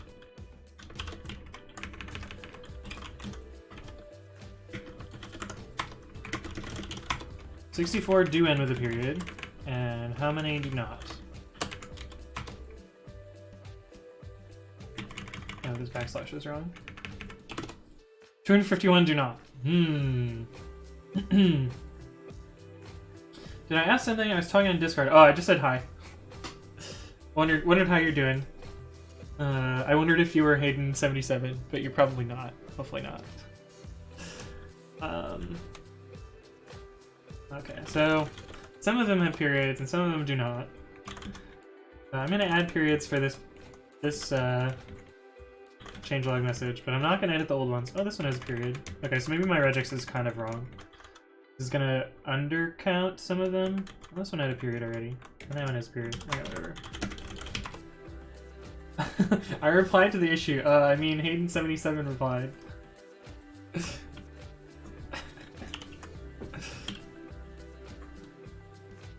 I have some hooks that rewrites my code for me and puts everything on one line. I don't know how you can raise an exception on one, or like have meaningful code that raises an exception on one line.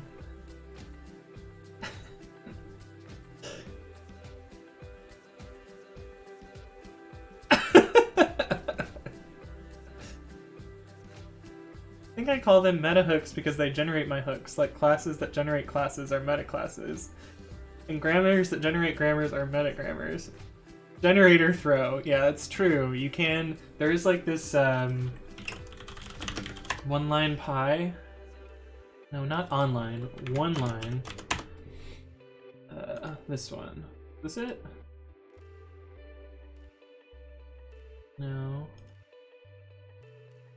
There's like this Python project that converts all code into a single line with generators and lambdas. Convert Python code to a single line generator lambda hack. One line py.hroko. Here we go.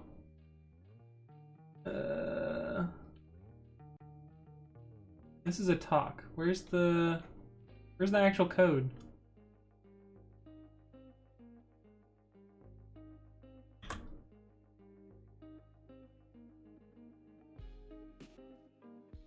One-linerizer. I think it's this one. Is this the one that I tried to make pull request to? I did. And it was closed. This is a long time ago.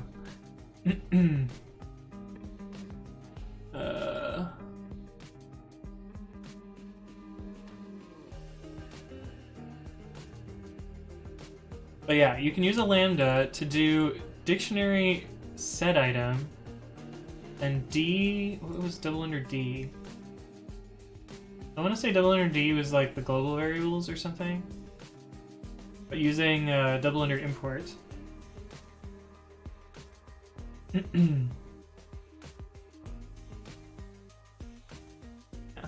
But this is what I was thinking of. It was one-linerizer, which is not a frequent hook. But it turns your code, it turns your beautiful code into this garbage.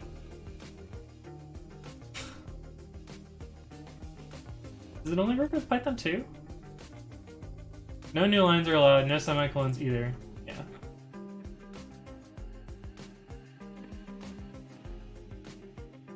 Well, this guy's name looks familiar.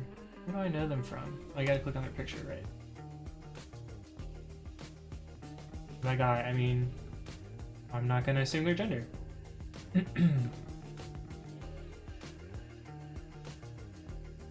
I don't work on any or work with any of those projects. I don't know. Oh well. But anyway, don't believe you. Putting everything in one line optimizes my code. This project explicitly says that it's slower, so it definitely doesn't.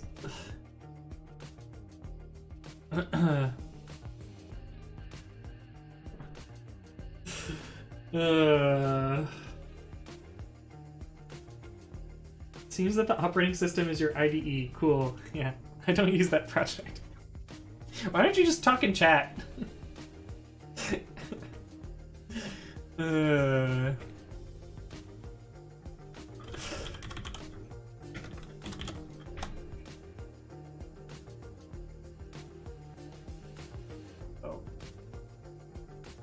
Well, we won't lock it. We'll leave it unlocked. If somebody comments, then we'll lock it. My boss wrote one-line riser, but it's for Python 3.10.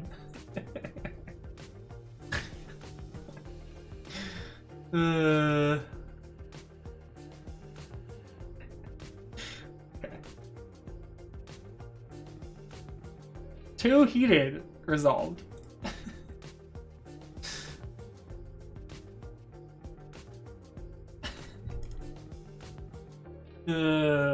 Maybe somebody banned him from the chat or he doesn't have a Twitch account. Oh, that could be it, yeah. No one has banned him because I don't ban anybody. Except for, actually, I didn't even ban the Russian spam. I feel I couldn't figure out how. I did mute someone once for, like, spamming their, like, what was it? We can make a Twitch banner for you, blah, blah, blah. Thank you, your Twitch stream in the programming category is really cool. Like, blah. Clearly a bot. Okay.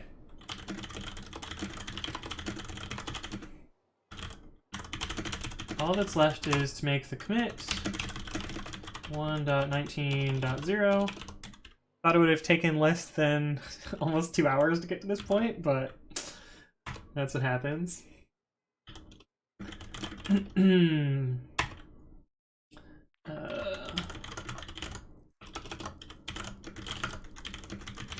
And then I build a source distribution and the wheel, and then I upload that.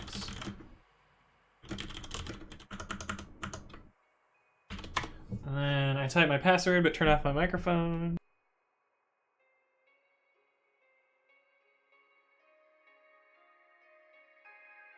The reason I turn off my microphone is apparently there's this like crazy TensorFlow stuff that like can do keyboard analysis to figure out like what people type on their keyboard, and then like then you'd have my password.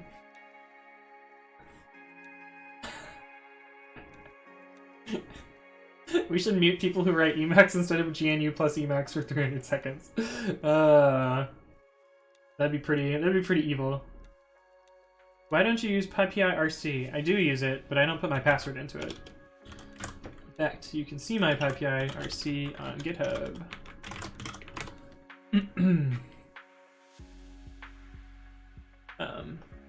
Yeah, this is my pypyrc. I don't put my password into it because I don't know, I feel like it'd be too easy to leak my password.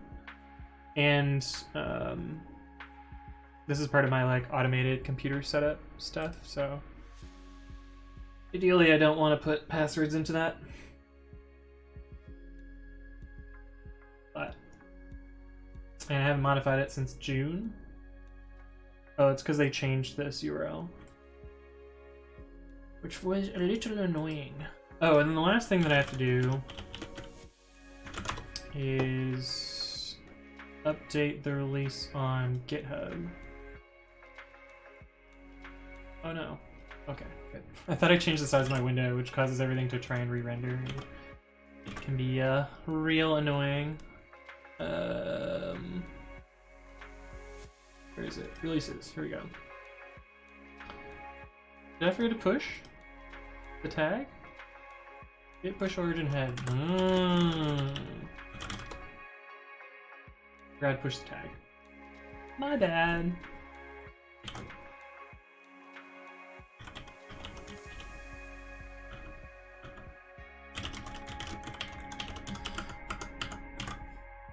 Looks like I've done a couple of releases on stream given this tab complete here. I did 15, 18, now 19. But one thing that's annoying is GitHub's Markdown is completely different in different places. So if we look at the changelog, yeah, this line is on 2 lines here. And I have like a new line there. If we look at the rendered output of this Markdown, it just like renders out as one single long line. But if we look at the rendered output of this one, it has that new line is inside the. Oh wait, where is it? Oh, I missed this part. Put that in as well. What?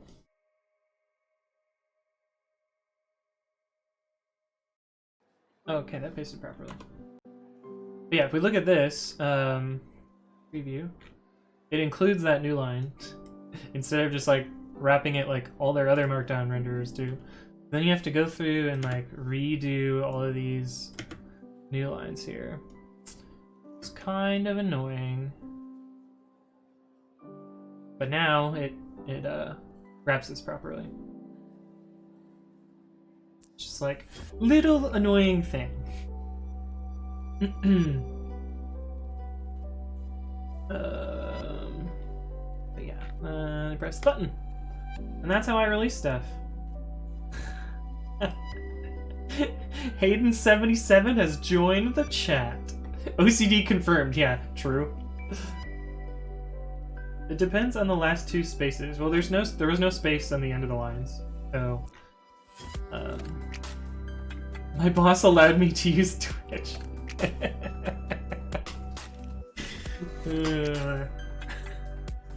Now we just need normal Hayden. We need always shows up at the stream Hayden to also type at the same time. Now that will confirm the trolls. I think it's funny that well, it's an odd coincidence that they're named the same. You mentioned your boss a lot. Hey, my boss would not care at all.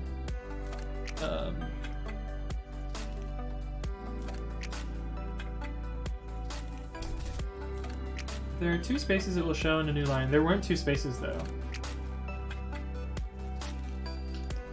I'll show you there's no spaces there. I know you can put 2 spaces and it'll force a line break. But yeah, there's no space at the end of the line here. It's just making this line up with here. I mean, there's 2 spaces at the beginning of the line, but there's also 2 spaces at the beginning of the line here. And this lines up properly. And it wraps properly.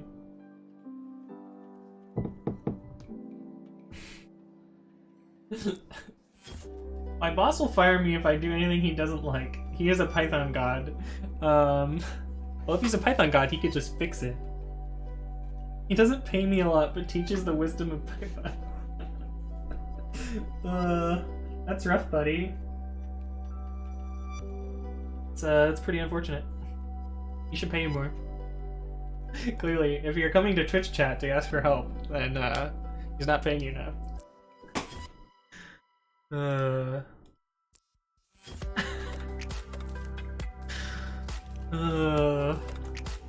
Okay, anyway, we did that release. What was the other thing that I wanted to do today? What did I promise on Twitter that I was going to work on? Twitter! Caps lock cruise control for cool. I was going to do some stuff in the curses module. Right. Let me find the link for that. Made a bug report this a long time ago. This is related to my text editor, but not exactly. Close some tabs.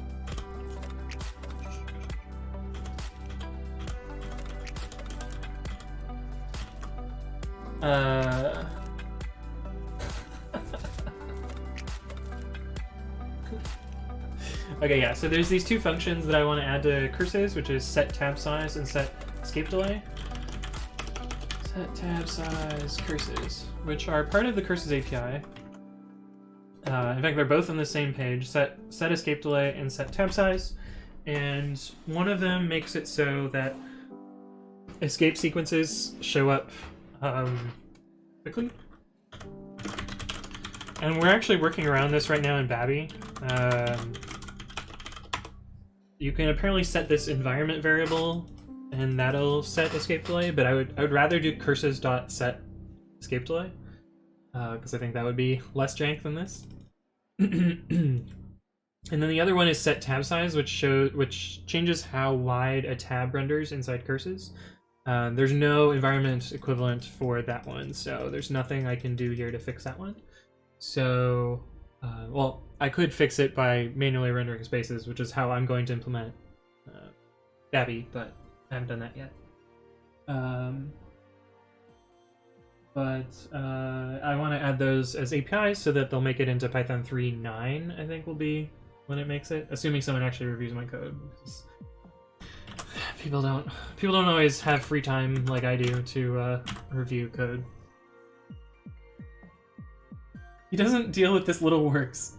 He reads pep 20 in his free time. What is pep 20? Is that import this? The Zen of Python, yeah. Well, this is easy to read. Look, it's done. I'll read it right now. The Zen of Python. Beautiful is better than ugly. Explicit is better than implicit. Simple is better than complex. Complex is better than complicated. Wait, what? Are they not the same thing?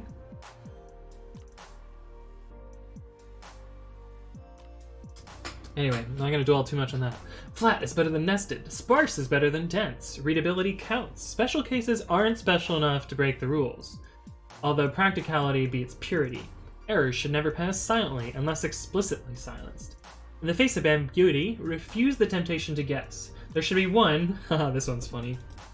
There should be one, and preferably only one, obvious way to do it. Unless you're string formatting, and then there's a bajillion ways, because Python. Although that way may not be obvious at first, unless you're Dutch. Now is better than never, although never is often better than right now. If the implementation is hard to explain, it's a bad idea. If the implementation is easy to explain, it may be a good idea. Namespaces are one honking great idea. Let's do more of those.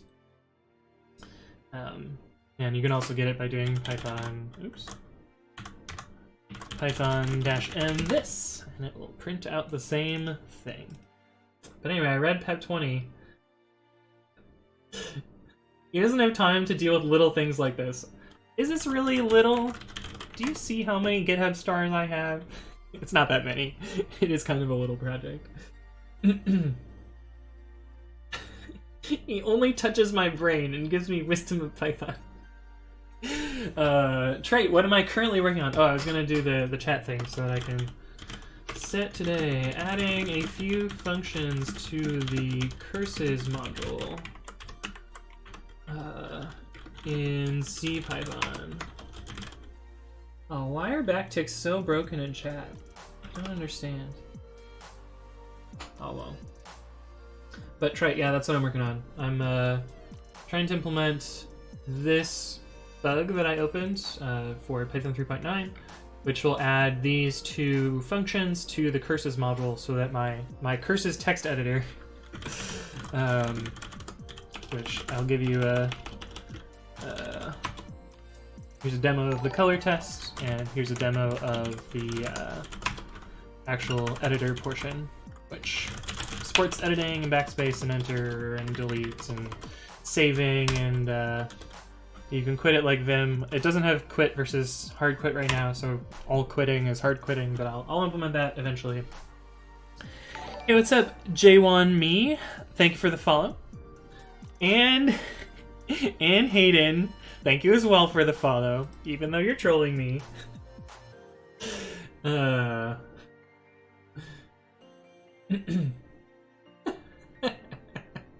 He prays for Tim Peters. That's so funny. You should take lessons from him to really understand pep 20. I think I understand pep 20. I think I understand enough that I can joke about it. As in, it is not complex for the complexity's sake. Yeah, I understand. But to me, like, complexity and complicated are often the same. But it reminds me of Modern Day Man by George Carlin. Hey, what's up, Dodo Fat? Hello, hello. He doesn't use GitHub. He uses hg.python.org. Does that still work? I thought the mercurial mirror is gone. I thought this didn't work anymore.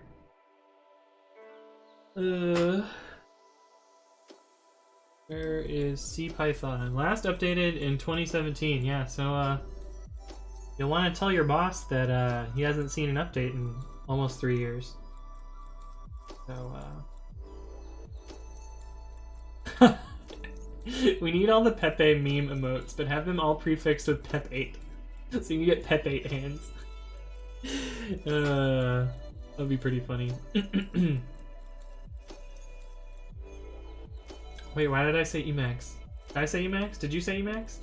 Wait, why isn't the bot complaining? Did the bot crash? What did you do? How did you trick the bot?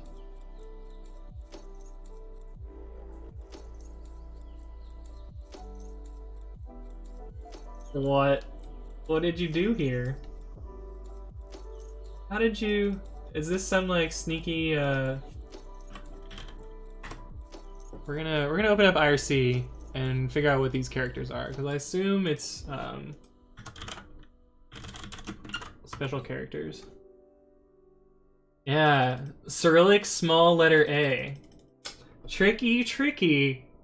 Tricky, tricky. I got you, Parset. The troll is asking an actual question. Why would you change backslashes to forward slashes without a deprecation period? For two reasons. One, they were already inconsistent. There were already cases where you would get both. In particular, let me show you.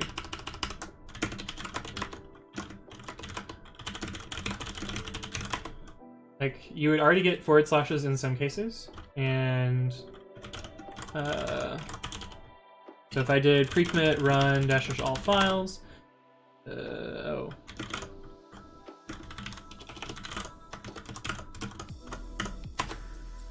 pre-commit run dash all files.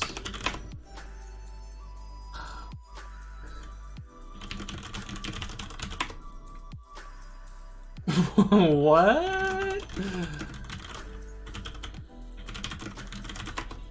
Let's reset real quickly here. It's apparently it's my virtual env was just like slightly broken. There's enough where I could like run Python, but not anything else. I don't know how that happened. Probably because it's in the temp directory and Windows was just like, oh, you don't need these files anymore.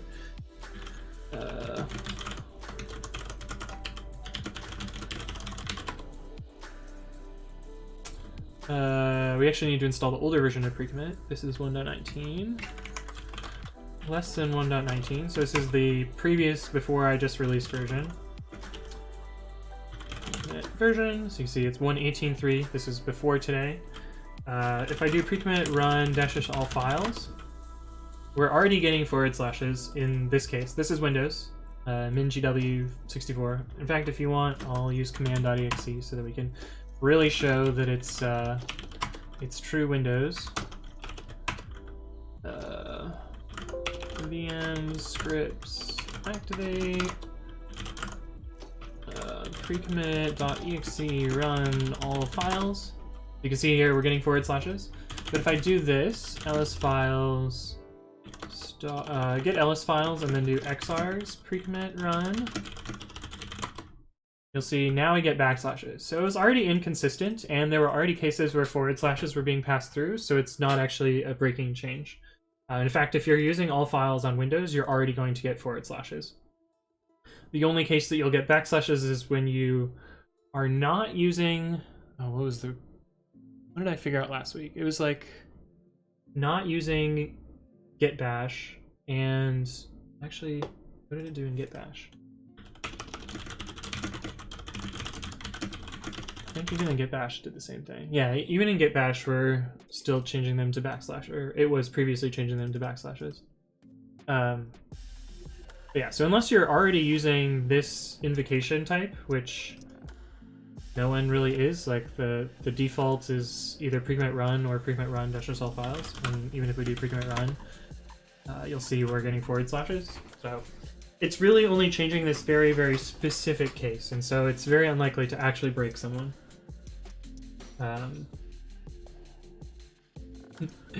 Hayden 7766 says he wrote Python 3.10.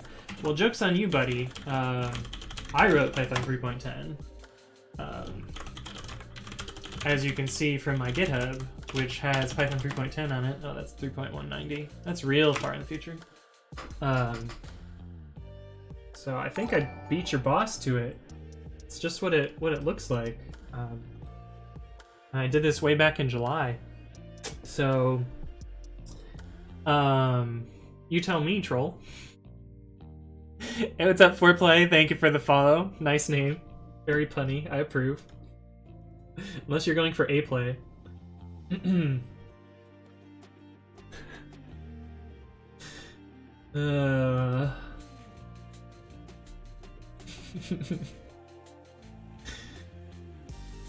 Unicode. Yes, that's what it was. Is identical. It was Unicode. Mad Gunnar says, complicated is one function, complexity is a system, maybe. Yeah, that's fair. But you can have a system that's complicated also, I think. I said the Pi was underpowered for Docker. Are you about to prove me wrong? Ah, there's some Docker build there. I see. I know that the init system that we built at Yelp for Docker runs on Pi, and like we built a bunch of stuff to build releases for other architectures as well. So like we have PowerPC and where's the ARM builds? We used to have ARM builds. I don't know where they went. Maybe we forgot to upload those. Well, I don't know. Hey, what's up, Belgian Tiger? Thank you for the follow. Hope you're doing well. Belgian Tiger. Rawr.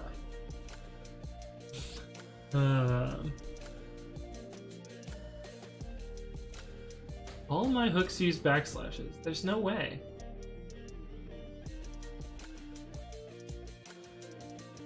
There's no way that your hooks use backslashes, because it literally doesn't work that way. There are 3 ways to say Emacs wrong. Emacs, Emacs, and Emacs, all with various different Unicodes, I assume. There's probably significantly more permutations than that. Where did that go?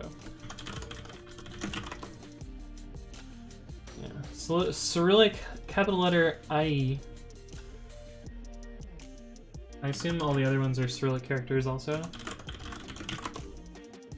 This is the same one. Oh, small letter IE, I see. And then you did the A and some other character, probably.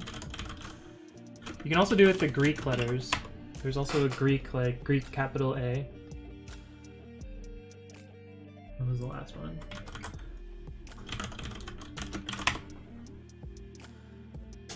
Small letter S. B. IRC over there. Hopefully it doesn't make noise. My master told me if I get an error like yours, I should delete all Python files and reinstall it. I mean, that probably will fix it. What kind of magician are you? Yeah, see? You come into my chat and think I haven't made Python 3.10 already? Joke's on you. You're both amateurs. I have this Python 3.10 in production. That's funny. Oh yeah, and then is identical ported it to Python. Highly experimental. Don't use this. Yeah. It's not that hard to like re-implement exactly. Like even a straight port is pretty easy. No, it works well. Give me ARM builds. I need ARM v7L. If you can find a build system that lets us build ARM, then we'll do it. Didn't Travis just add? Travis CI ARMS works. Oh yeah, this month even, right? October? Yeah, October 7th. Working closely with the community, the LXD from Canonical, ARM, and Packet. Why is ARM capitalized so strangely? Is that really how they capitalize it? That's not capitalized. This is all caps. That one's capitalized. Huh, I guess it is capitalized. Weird. It's weird that their logo is inconsistent. Like, you would think this would be capitalized, but no, lowercase is cool. I like lowercase. I don't like the shift key. How does it work? Arch. I guess we could do that for Deminit. Or someone in chat could make a pull request for Deminit if they really wanted to. By editing this file and... Wait, where's the arch? Oh. Huh. This is how we do PowerPC right now. But you could add new environments here. So you would do like this and then arch AMD 64, and that would get your AMD 64 builder. So I would dupe these two lines and probably these two lines to make it fail. Why are there two new lines here?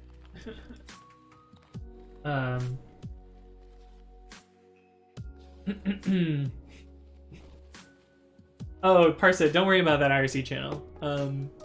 There's literally 3 people in it. One of them is a bot, one of them is me, and one of them is my friend. And we just like shoot the shit and like use the bot to do stuff. Like 8ball, Hayden7766 is a troll. Yes, definitely. See, Create knows what's up. Create knows that you're a troll. See? But yeah, don't worry about that IRC channel. It's not that important. Can you become my new boss? I can work for you for free. You're clearly better than my current boss. There we go. There's the right answer.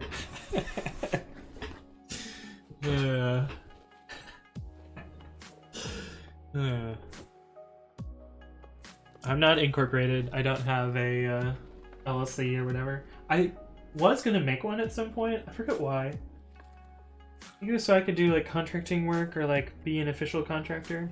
I don't remember them.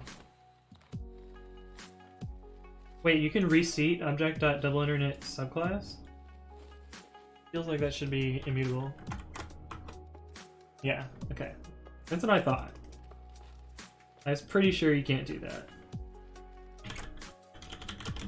Maybe in older versions of Python? No. Python 2? Okay. Definitely can't. Okay. Python 3? Or PyPy? No. PyPy 2? Okay. I didn't think so. I didn't think you could do that. I can use gc get reference to modify it. I don't think you can, because it's in it's implemented in C. Get Python cpython. We'll write some code eventually, I promise. That's not there. It's in Python.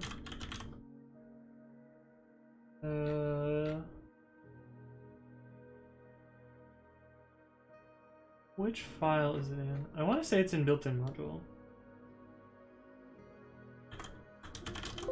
What's something that I can get on? Correct. The most base type. Correct that.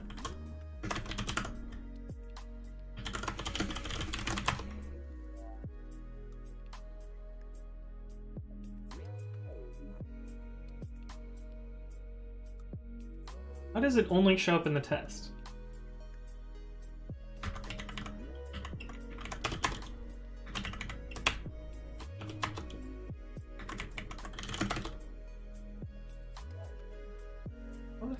Does that work?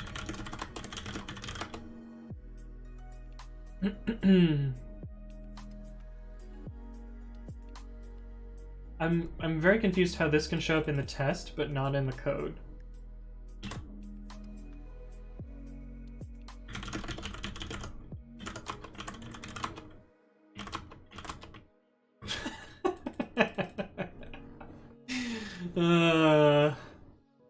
Nice.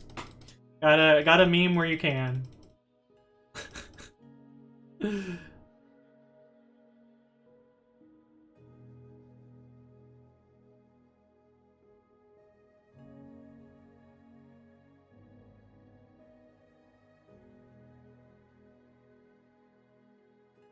The Python are indeed extracted from the test. Yeah, that would be amazing.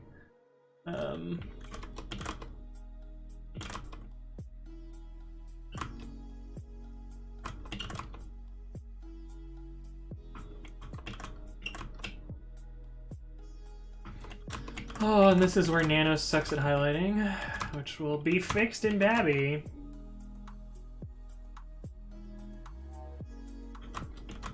I don't know where that string comes from, which is wild to me.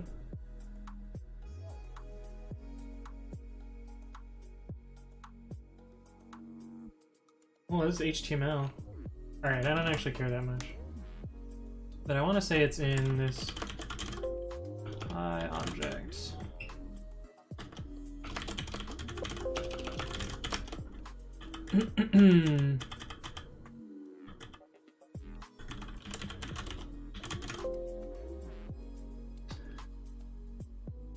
Oh, you have new code for me with the GC module? Wait, can you just def object.dict? Is that what you're showing me? I don't think it has a double underdict. Oh, it does.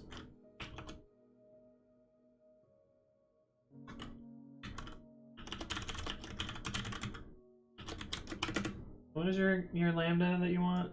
Class, print class. Oh yeah, mapping proxy object does not support item assignment. But I will try your GC approach. But I don't think it works. I mean, it succeeded. But what is this? Oh, did we actually access the underlying dict?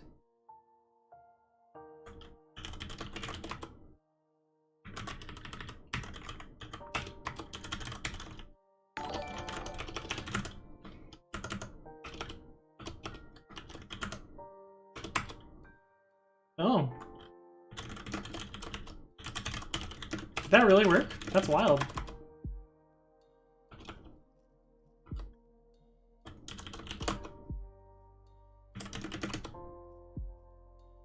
Alright, let me grab that other lambda that you had before.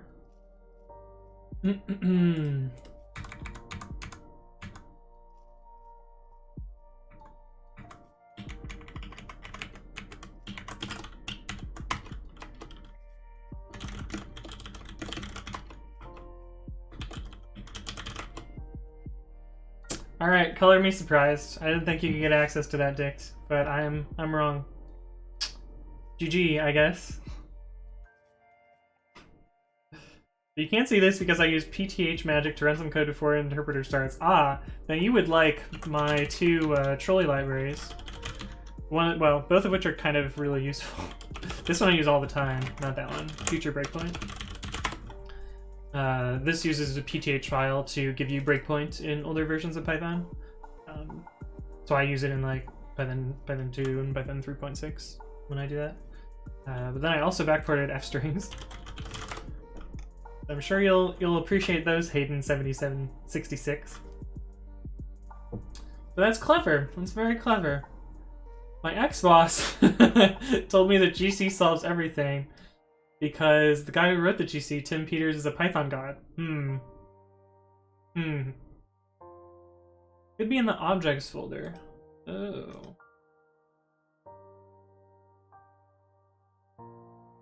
That's where the other objects are. Their object? Object.c.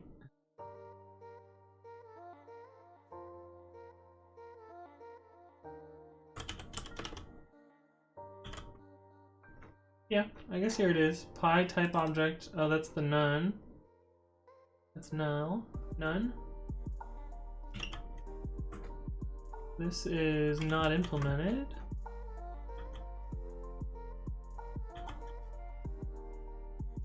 Why do I keep getting the same one over and over? Oh, none. Oh, this is none and not implemented, so this isn't where object is. I don't know.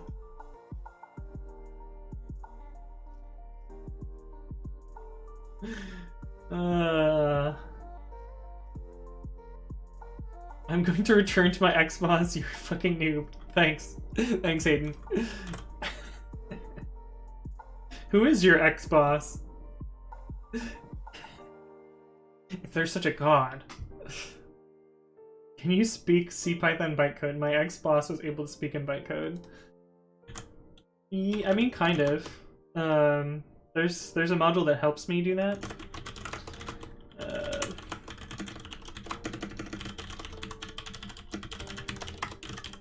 It's probably cheating by your definition. But this shows me the bytecode. I understand what these do. No dis. Yeah, dis not allowed.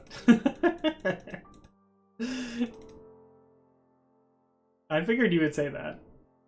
I did write a little bit of code that mucks with the bytecode. See if I can find that. I know I can show you the output of it on Twitter. I don't think I checked it in anywhere though. Why don't you let me scroll through these? Where's the like media button?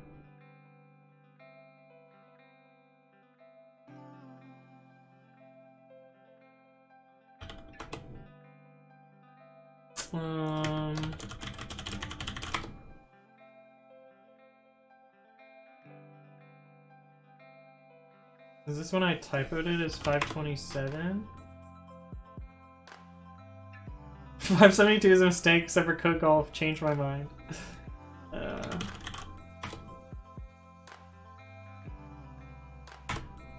Why have you not searched? Oh, dang it. Well, there was this thing that I wrote that made it transform assignment calls into assignment expressions. But I don't know how I'm gonna find it because it was almost a year ago. Maybe if I scroll back, I'll see it.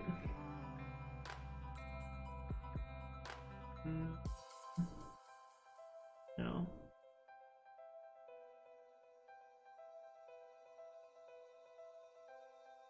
Must have been before this.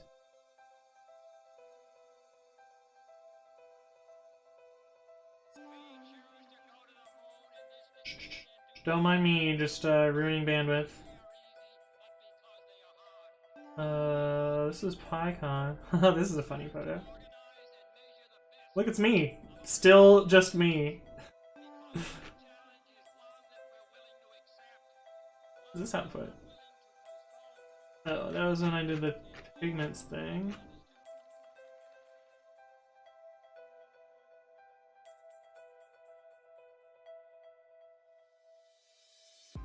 Oh man, I don't think I'm gonna be able to find it. But it was pretty amusing. It was raw bytecode manipulation. Oh, here it is. I found it. Okay. Yeah, so I wrote this thing called Future Assign Expressions, which I never released because I think it's still on my other laptop. But you write this like special assign function and set this decorator here, and it turns this into an assignment expression in older versions that are not Python 3.8. For example, this was in 3.6. Oh man, sorry, I'm behind on chat. Hey, what's up, Spartan GTR and Incision? Thank you both for the follow, as well as Bum de Barak and Mr. Fuddick. Thank you all for the follow. But yeah, I wrote this this terrible thing, but it does work. You can see like here, I'm trying to match like HTML like tags ish. Hey, what's up, Flesh38? Thank you as well for the follow. Man, all these follows are right in a row. What's going on? Welcome, welcome.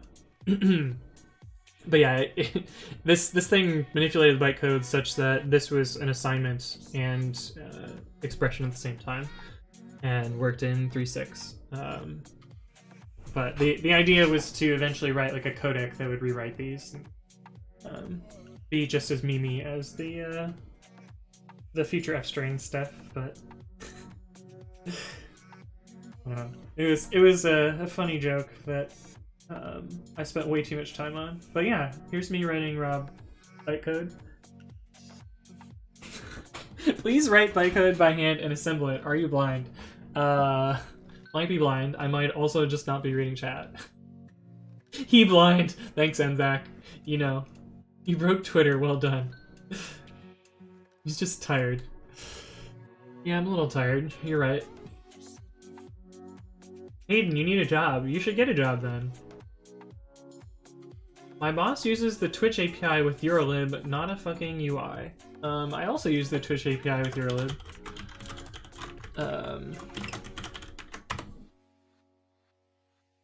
As you can see here, well, actually, it's better than Eurolib.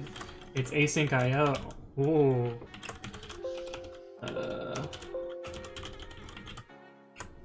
There's the... Yeah, so the uptime commands that triggered AIO to interact with the Twitch API. Can we meet your boss? Of course not. He's praying to Tim Peters right now.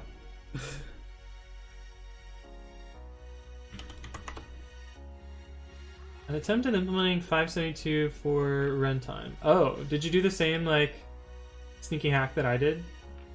Oh. Interesting. Cool. How did yours work, though?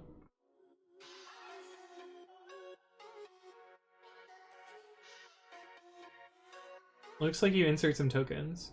That makes sense.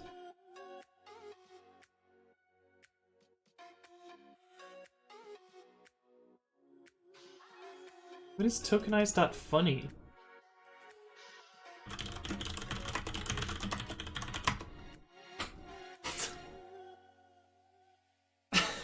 What?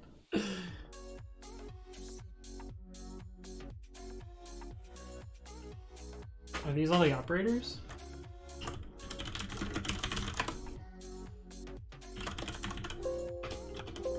Not documented.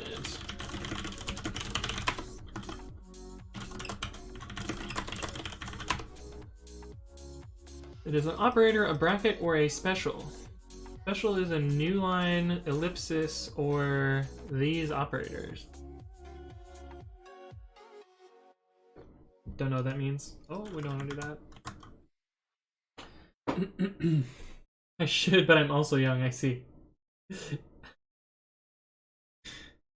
I feel like we're having a showdown between our Twitch host and the mysterious Python god. Who will win? Find out next episode. And make sure you subscribe for more content.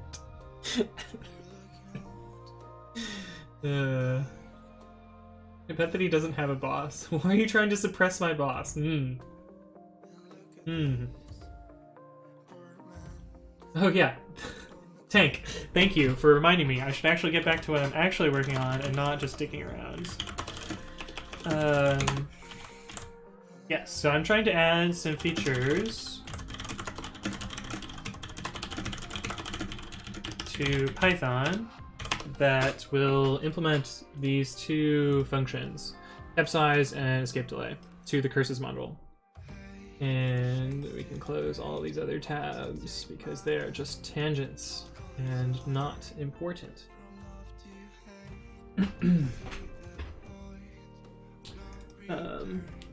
The same issue, because you're not 18, no one gives you jobs. Oh, I see. In the US, you have to be 13 in order to be employable. I already have full-time jobs, though.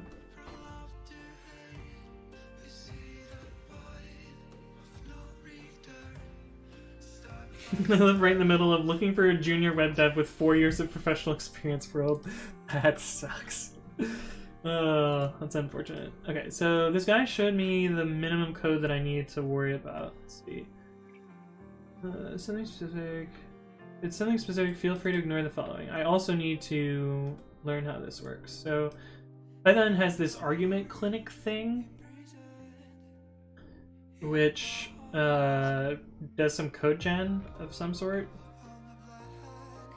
But most of the docs are about converting a function. I don't know that I'm actually converting a function. I think I'm just writing one.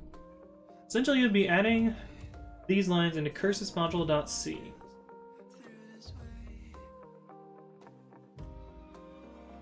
After which you'll run this, which will update the file and place the stub for the method in there. Okay, cool. Let's do it. Cursormodule.c.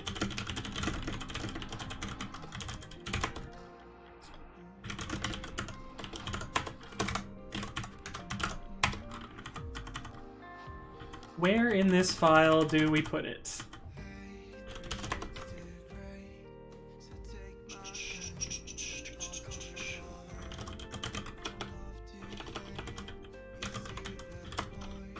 We'll find something that starts with set, right?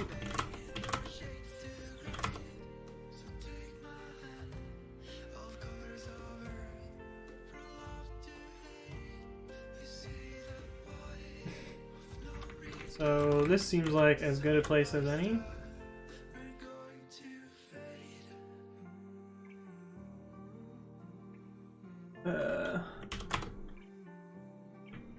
Actually, let's do both of our functions at the same time. So we have set escape delay and set tab size. Okay, so we set those up, and then we need to run this thing. Let's build Python. I'll save you guys some frames. I guess I wouldn't drop any frames, but the compression is going to be awful while it just scrolls by real quick. In Turkey or in the EU, you have to be 18. Makes sense. Went to an interview, they told me nobody answered so fast and so correctly, and they told me they would let me know. Surprisingly, I did not. Oh, that sucks. It's unfortunate. Hey, what's up, TubeWorm? How are you doing? Clinic should be a pre-commit hook. Yeah, there's a bunch of stuff in cpython that should be a pre-commit hook. It's kind of annoying to develop on sometimes. Like the number of times where I pushed a patch and it's like, oh, you forgot a period at the end of your changelog entry. And I'm like, damn it! Why? Maybe I should set up my own like pre-commit hooks for cpython. I don't know that they would ever accept it upstream. Oh, I could convince Lukash to do it. But I don't know how. I don't think he would be able to convince Guido. I think Guido would get the rest of the steering console to say no. I live in the UK and you can be employed from 13, but you can only work 15 hours a week. Oh, that's interesting. Yeah, I was able to get like a full-time job. Was I 13? I think I was 17. I guess that would still line up with like 16 being able to get a full-time job.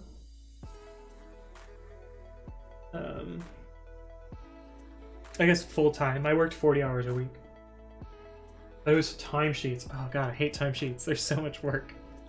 Just like, oh yeah, I definitely worked from 9 to 5 today again. Oh. That's interesting. I got an automated email from Honda about uploading pre-commit, apparently. Wait, which email did this send it to? Oh, it sent it to my other account. Not this account, so I can't actually press the button here. And it failed on Windows, so I didn't even know Unforge supported Windows. Hey, what's up, the pesky potato? That's a good name, I like that. Thank you for the follow, hope you're doing well. Sounds like their shit's just broken. Has nothing to do with pre-commit being broken. Oh, I wonder when Conda's gonna start doing 3.8. Probably a while. But I can't actually press this button.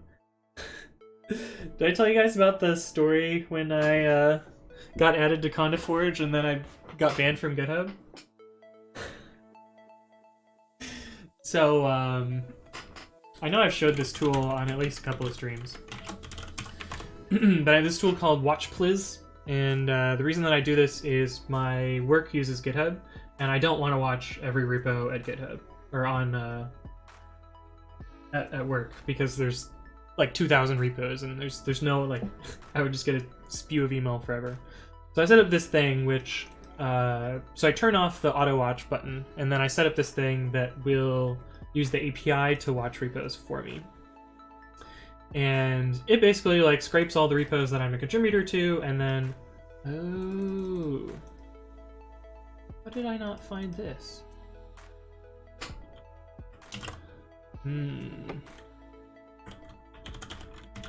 Someone was fixing all of my casts in my repos, and for whatever reason they didn't find this one. Now I will send this message to them, and I will get them to fix it for me.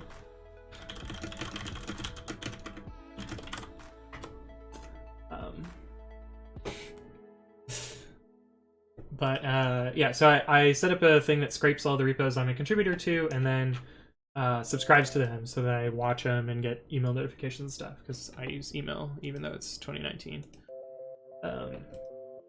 But I wasn't thinking when this happened. Somebody added me as a collaborator on a Conda Forge repo, and I was just like, oh, okay, cool, I'll just maintain this and like press the button when I need to. And then this job ran overnight, and I woke up in the morning to like 10,000 emails, and I couldn't interact with GitHub at all. And I sent an email to support, and I was like, I goofed, can you help me? Because I had subscribed to like 6,000 Conda Forge repositories. Because it added me as a collaborator, and so I had collaborator access to every repository. So then I got them to unfollow me from all those, and I added this to the don't watch list. But that was how I got banned from GitHub. It was great. The pesky potato, are you Hayden's boss? Really? You're Hayden's boss? I don't believe it.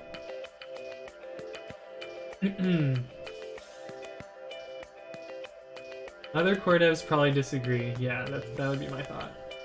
Regen all is kind of annoying too. Yeah, I've noticed that as well. Sky Potato is master of both the Haydens. You guys are funny. Okay, did this build? Okay, cool. What was the thing that I was supposed to run? The regen. Tools Clinic.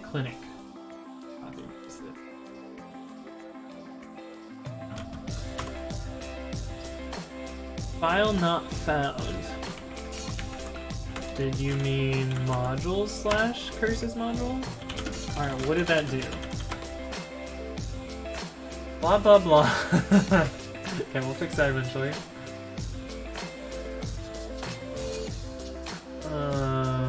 Okay, so it generated a stub for me. Where am I supposed to put the actual code?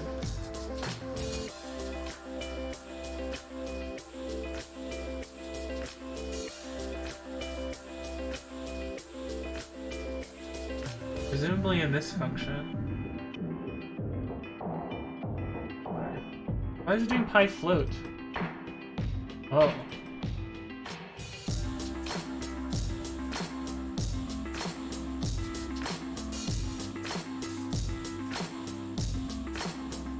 Cool.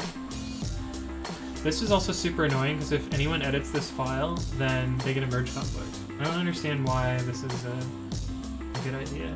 My boss wrote argument time. Alright, well, we can figure out who your boss is then.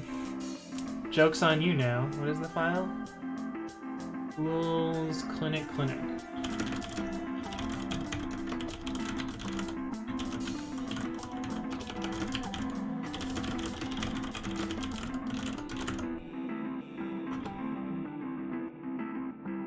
So your boss is Larry Hastings?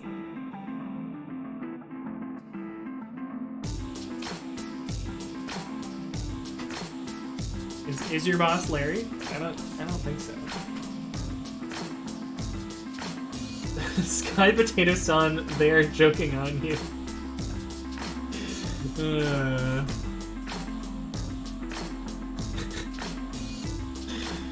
my goodness.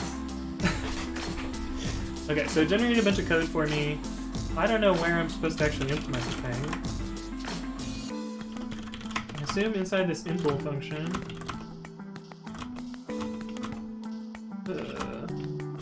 But I don't see any impls in this file. Does that mean it's in this file?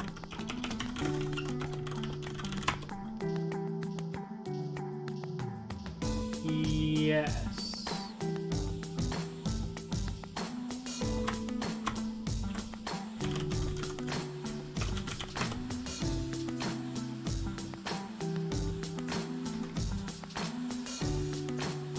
So I'm supposed to put curly braces here, and then this, I guess?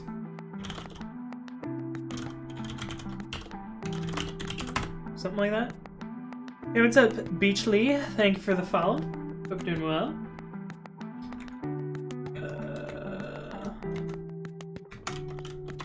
This is very weird. Set tab size, return none. We do need to worry about the error handling, probably.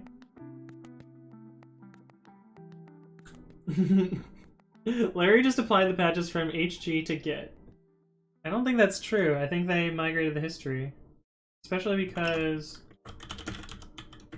Git reverse tools clinic.py. Especially because this is in 2013.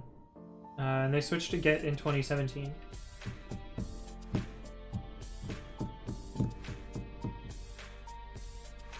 What is your opinion on TF VCS versus Git? I would rather use Git. I've used the what was it? Not Perforce, the Microsoft one. It's not Team Fortress either. It's can't remember the name of it. But I have used it before. I don't really like it. Oh, you won't get merge conflicts because the hash is always the same unless you change somebody else's function signature. Really? I thought this was at the end of the file, just like completely unrelated to mine. So this, yeah, this line gets modified for any change to any function. I'm pretty sure. Unless I'm thinking wrong. No, they didn't. My master told me he wrote all of our argument clinic and set it only as a patch to BPO. Okay, well we can find the patch then. We can validate that.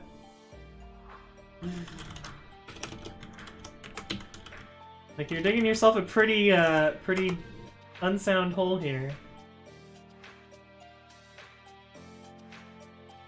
Define who did plus patch. Larry.clinic.patch1. Looking like Larry Hastings wrote argument clinic, my dude. Including version 7 of my amazing super cool patch.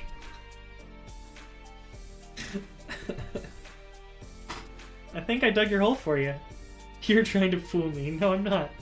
I promise I'm not.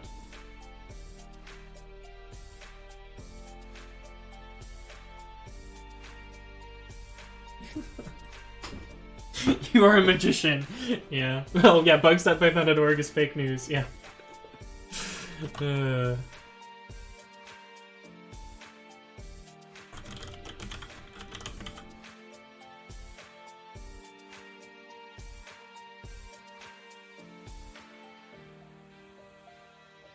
What is the return value? Do I have to write C? I might have to write C. Figure out what the return value is. Curses 101, let's see. Curses getting started, C. Actually, site stack overflow.com me and curses W. Here we go. I will just look at past me's example code and use that to write a curses module.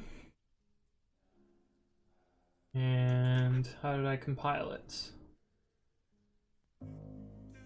These two.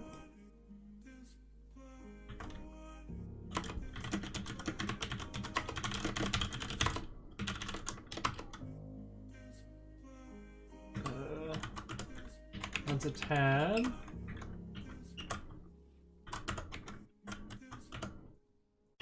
So this is curses 5. I think it's 6 now.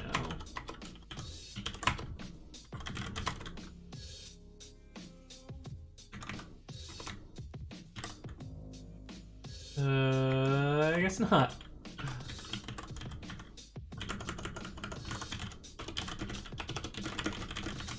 Maybe I don't have the development headers? I don't. Oh, it is 5. Okay.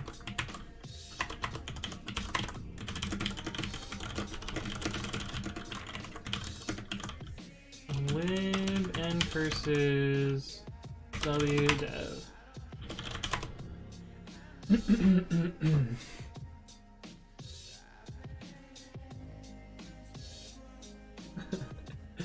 Azure Pipelines, Windows Terminal, React Native for Windows, TypeScript, all great developer tools from Microsoft. Agreed. Aiden says you configured your DNS to your own DNS server and replicated a fake bugs.python.org. Did I also fake google.com too? Because I probably didn't. What was that issue? Issue 1162. So let's see if the Google cache is oh yeah, looks like Larry Hastings. I definitely faked this one too. This one would be really hard to fake.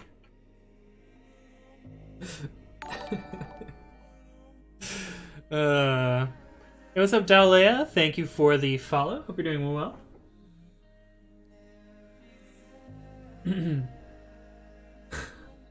Wait, where did?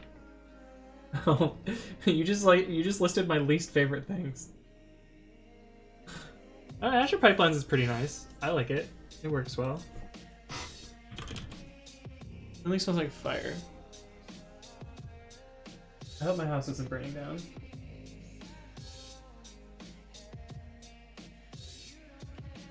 I know they're tearing down the building. Oh, I know what it is. Hold on a sec. Let me validate whether I'm correct or not.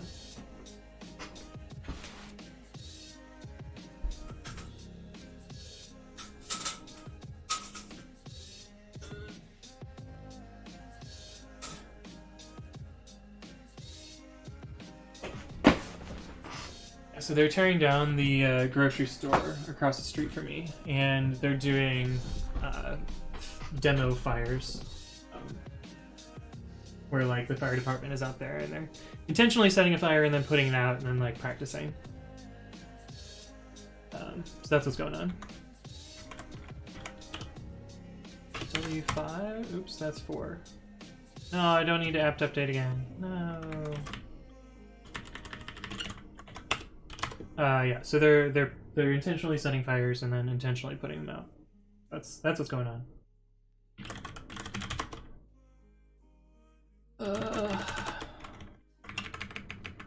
N curses W5. I have that. N curses W5. What is the flag? P-flags. What the fuck, makefile? Why you know? Oh, this needs shell, right? Because it's a makefile! There we go. We have our main. Cool. And then we'll fix those there.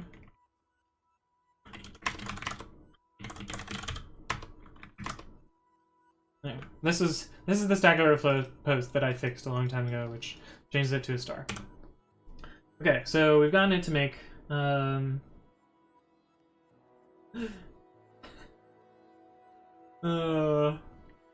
Sky Potato Sauce.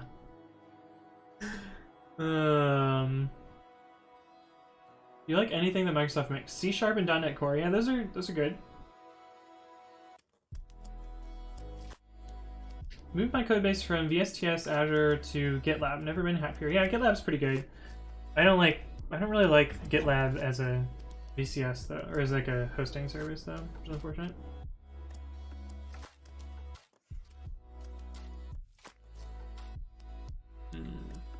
I am a magician, Hayden.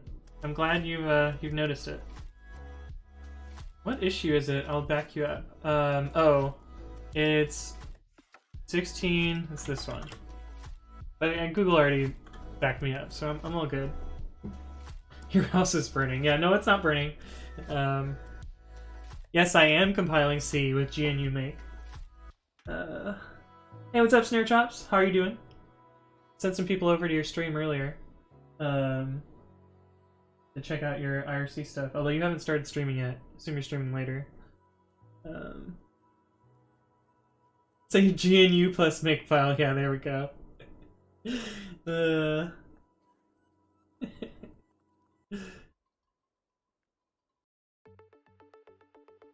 GitLab hosting sucks. Yeah, there's just like too many damn buttons and everything's like kind of slow. It's not as bad as Bitbucket, but like, eh. Did you test this on a Windows Python build? Which thing? The Curses stuff? Curses doesn't build on Windows, so I don't have to worry about that, fortunately. Fortunately, I don't have to worry about curses there. But there is PD curses, which you can use for Windows, which is pretty good. And there's like PD curses Python, which you can install from this library.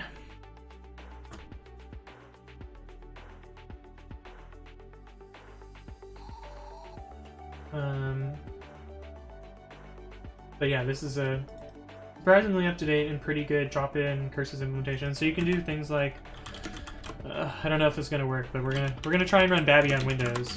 Actually, we should do it command.exe, so it's like true Windows. VM scripts activate pip. Oh, right. You just run the batch script. Pip install Windows curses.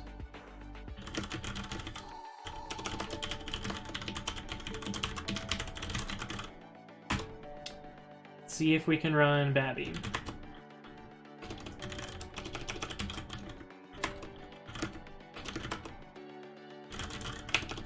Backspace doesn't work. Enter works. Arrow keys work. Delete works. Kind of. Kind of. It's all a little bit buggy. But we can quit it like Vim. And with Control X. So it kind of works. It also kind of doesn't work. What are some of the other keys? Control A, Control E. Those work. Control End. Huh. We actually get a key name here. That's interesting. That's very interesting.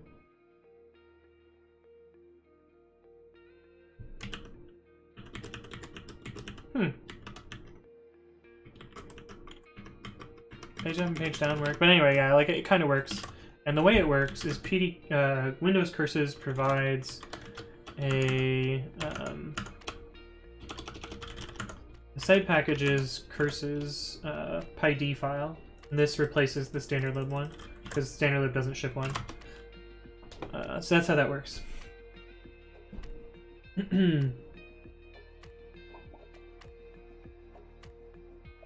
Need to run to the store first, but saw your live, so I want to say hi. It's been a while. Well, hello, Snare Chops. Thanks for stopping by.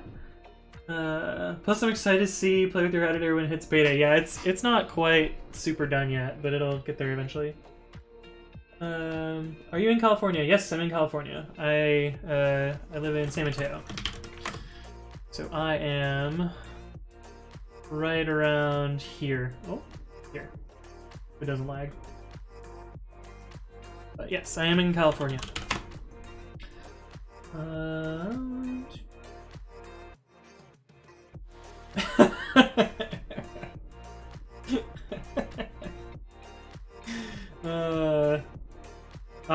Long Beach. Okay, yeah. Same state, but it's a very, very, very, very large state.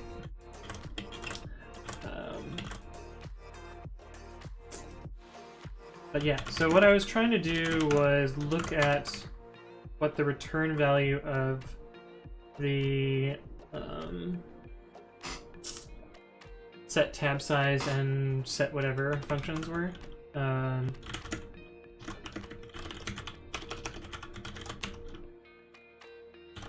Let's set tabs to 12. And then we need to... what is it? sprintf? Is that how you format into a string? This is a string with the same text that we printed if format was you printf. I guess I could just actually printf afterwards, after nwin.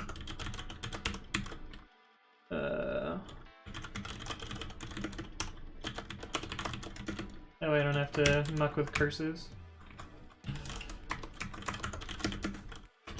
Set escape delay.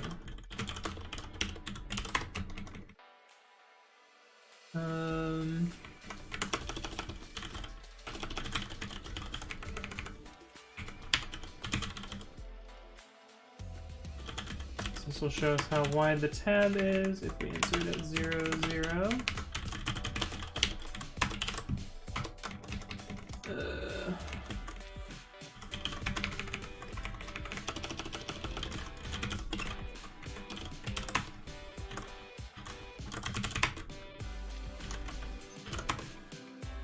So it did give us a 4, 5, 6, 7, 8, 10, 11, a 12 space tab. And those functions return 0. What happens if we give them garbage values?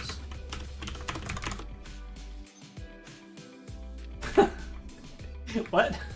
Oh, I forgot to make. Okay. Segmentation fault! That was not what I expected. Let's see. GDB run. Let's add some -g in here. Is this how I do it? I don't even know. GDB run main.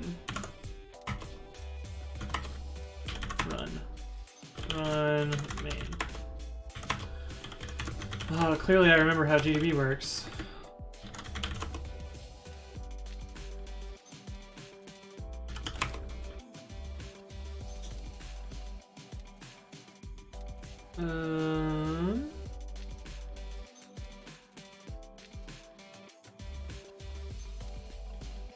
That's really weird. It crashed in get.ch.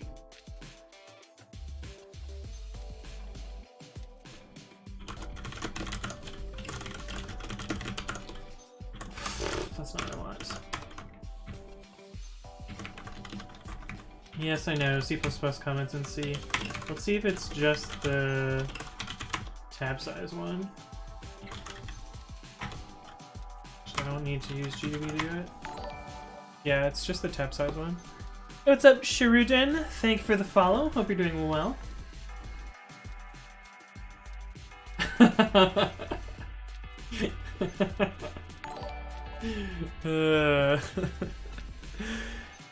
Hey, what's up? Oh, how do I say your name? Joa Carvel Howd. That's me butchering your name, but thank you for following. Hope your day's going well.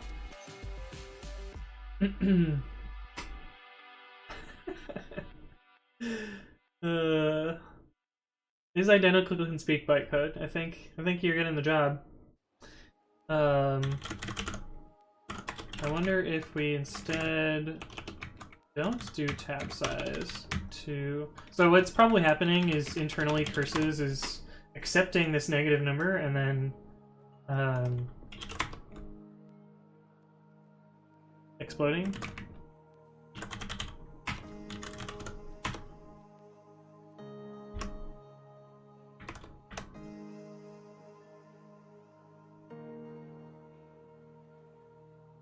I don't know what negative escape delay does, but it seems to not crash. That's something. So my implementation probably needs to check if this is negative or positive. Argument, clinic, positive number. Oh no, it's named after a Monty Python. That's gonna make it completely ungoogleable.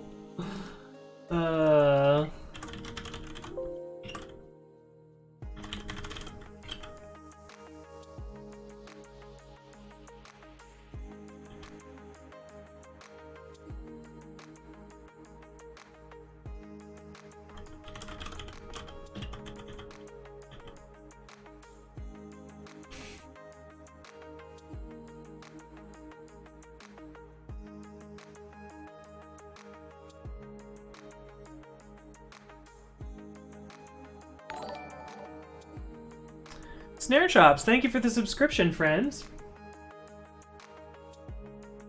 Greatly appreciated. Epic. Yep.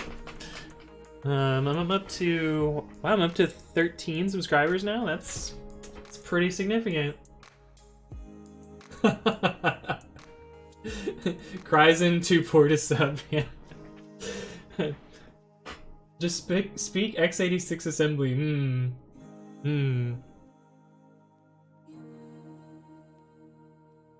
Oh, that's a good emote. Solid Espeon right there. Yeah, but now you can use this Python emoji or the dumpster fire, which has not great edges because I suck at pixel art, but I'll fix it one day. When I was developing my kernel, I was able to speak in assembly.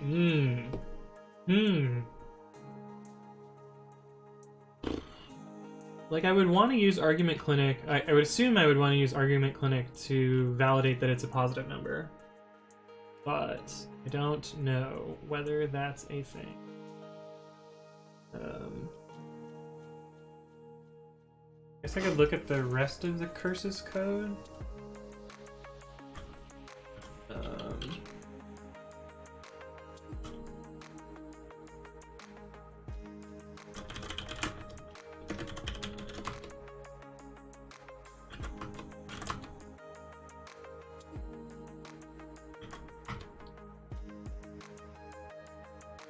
Oh, here we go. Looks like they just use this approach.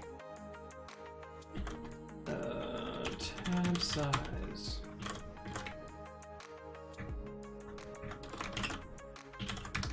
If size is less than 0. Actually, what happens if we set it to 0?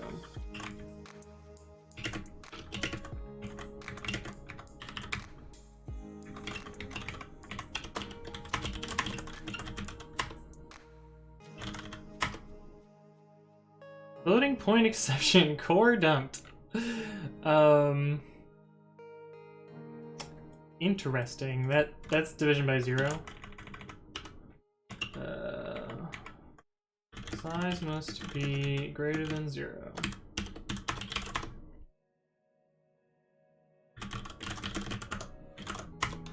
Interesting. So this return value here just never happens. Actually, look at the curses. Let's see, end curses, source code, GitHub.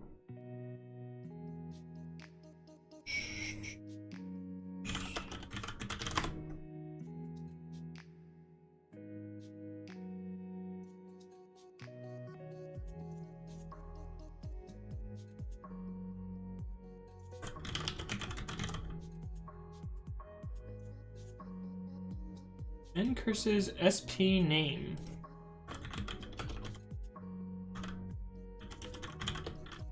Sounds like a macro. I'm just gonna clone this then.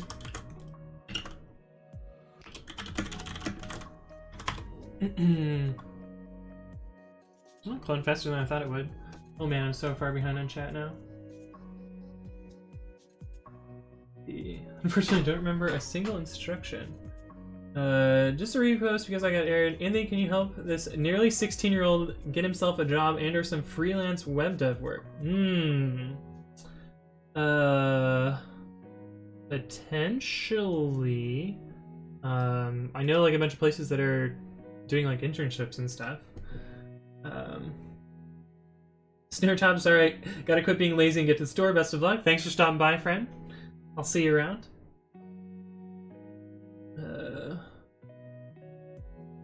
If I can find a remote job, I think I can work. I don't think the government realized I was working. Oh, I see. Gamer toaster. What is this?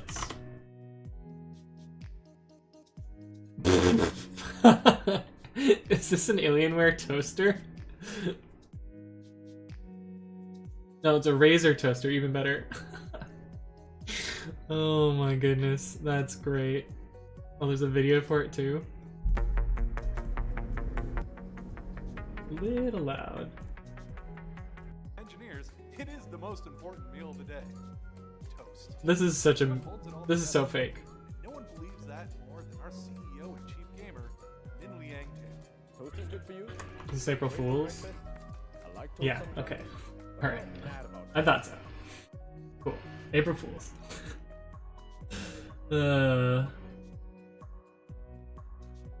AT&T's fucking disgusting changed my mind. Yeah, I agree with that too.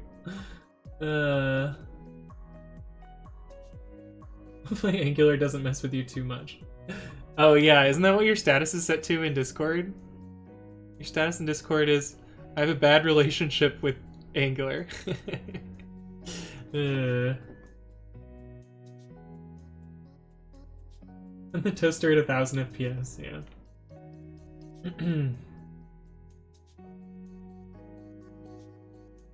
Other Hayden, why do you need bytecode? Why are you so convinced about bytecode?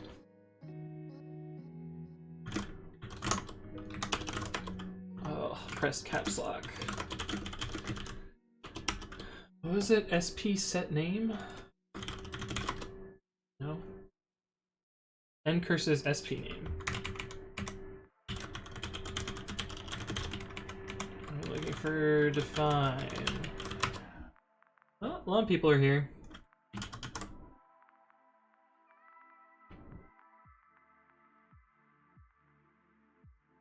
Oh, I don't want to read macros.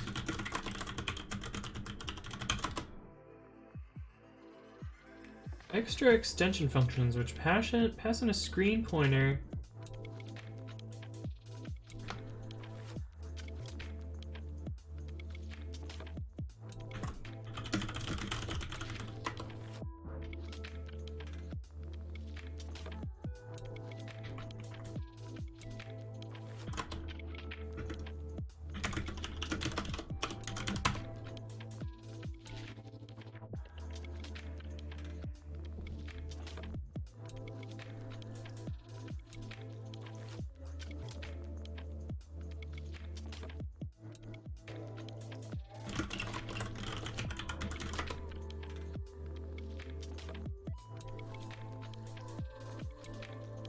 Interesting. So the return value is supposed to be whether it's okay or not, but in trying it, it doesn't seem like it's working.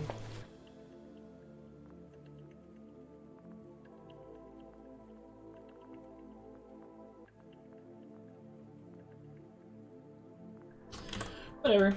I guess we can just ignore the return value then.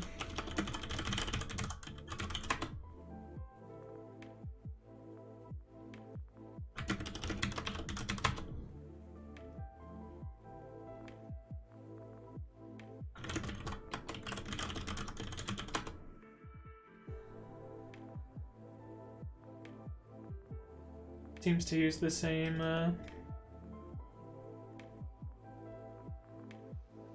same check here.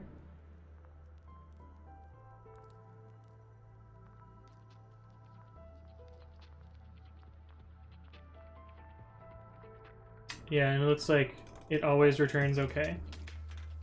Reading this code. If SP parm, what is SP parm?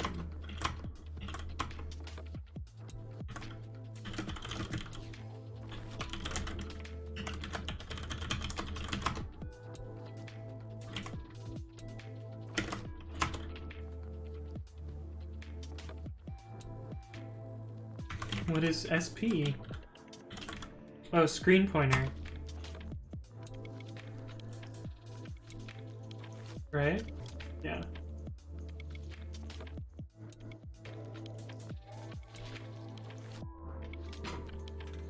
So it's the current screen. So it is possible for it to return non-zero. So we should set the curses error.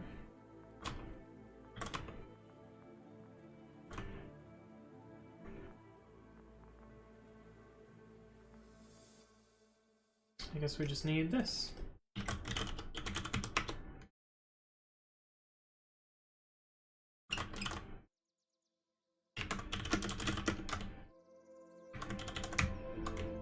And we'll do the same thing for the other function.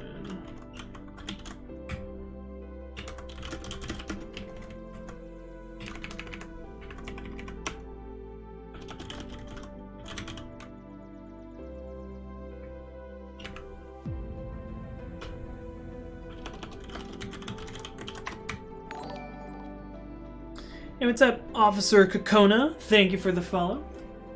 Officer.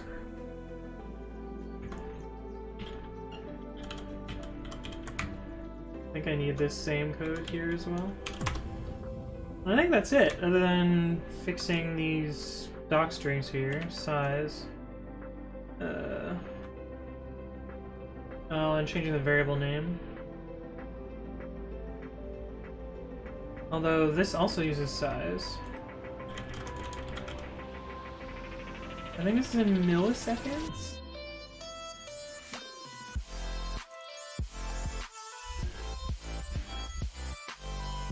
And we'll change this to milliseconds.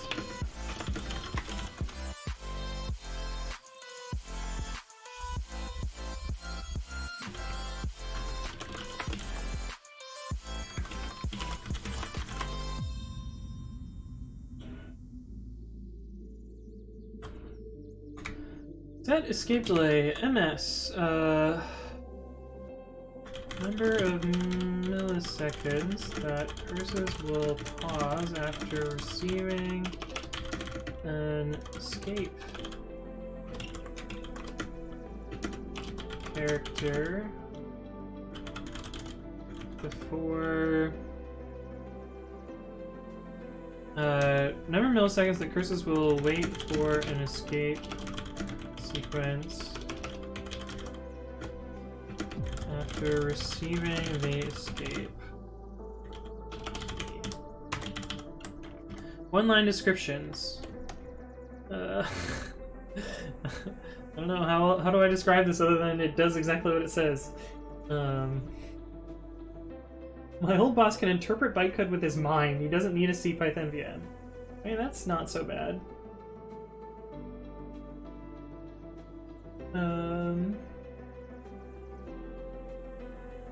I don't know about bytecode, but I speak binary. I just mashed the keyboard into a pulp.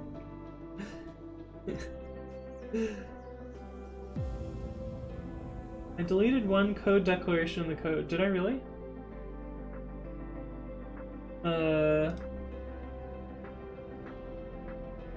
I changed this modified code here. Or did I screw it up down here? No, I think this is fine. Open source Python programming. Yeah, true, I am writing C right now. But it is cpython, so it's kind of correct. Newsroom cool. Do you suggest using a VM if I'm on Windows? I'm using a VM, so if you want to work like I do, then yes. I've heard Windows Subsystem for Linux is good, but I have not tried it myself, so I can't speak to it. No, I don't know whether it's good or not, but presumably it is. We have some very, very varied opinions in the chat. One-line description. What do the other ones use? Modules, curses, module.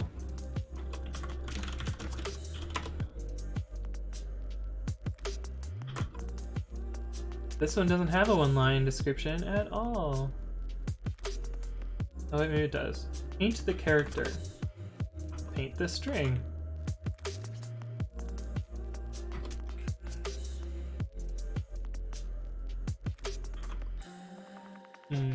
Okay. Sets the escape delay.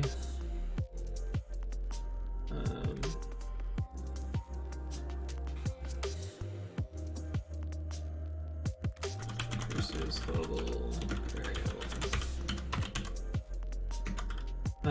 Adjusts the escape delay setting of curses. Sets. Extended description. Can I just avoid the extended description? See how many of them. Yeah, like this one doesn't have an extended description, so I don't think there's anything else to explain. We will just not do that. Sets the width to sets the width of how do I English?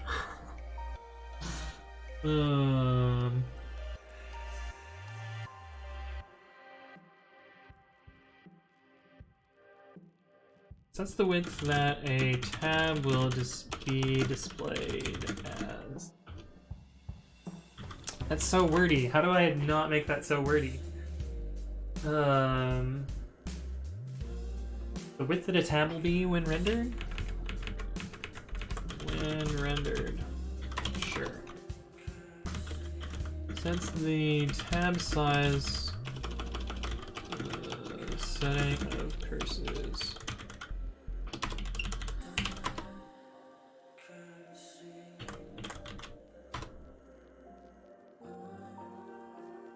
Checksum mismatch.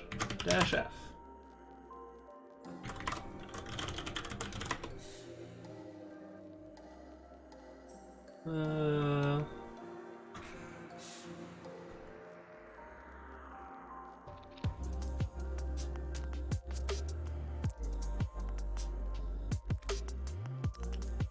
Okay, let's build this and see what happens.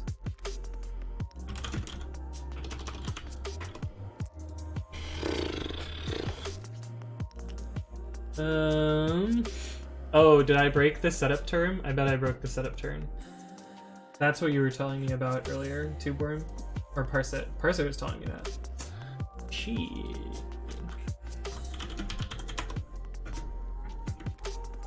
What? No, I didn't delete it.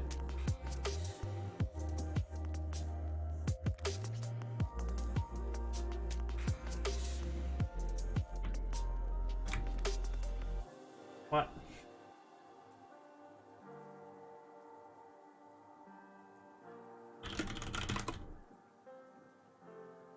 What was the error again? Make -J5. Implicit declaration of function setup term. 3240. This is like right before my code.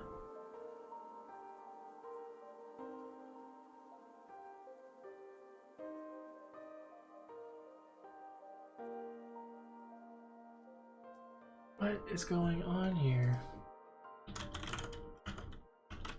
Oh, maybe because I didn't have curses installed?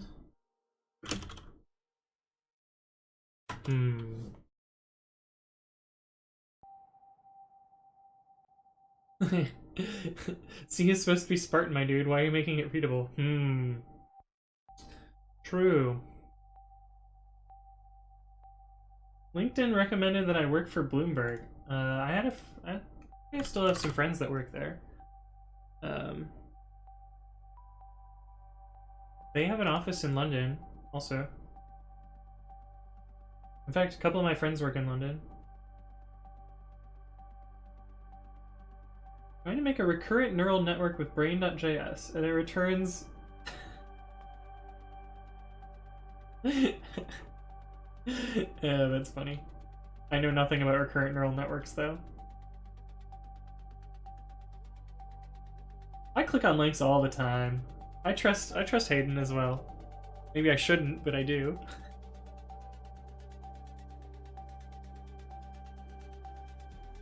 ANSI C is weird. This isn't ANSI C at least. They've switched in Python 3.6, I think? Maybe 3.5? Did the curses module build?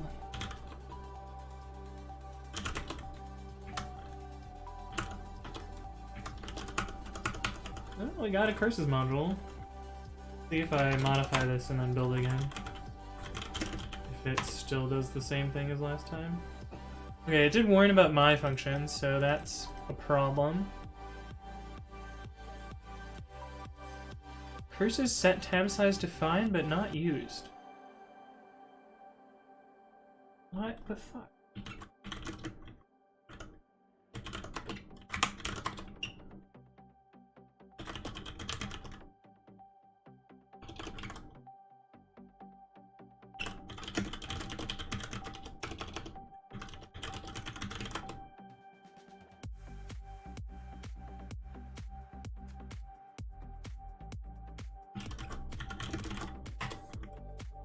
Yeah, like it should have done something like this.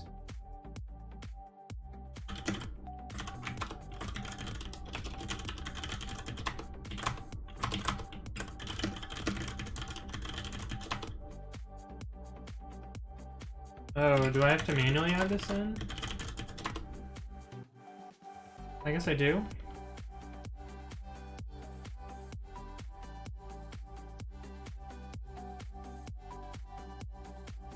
That's the window.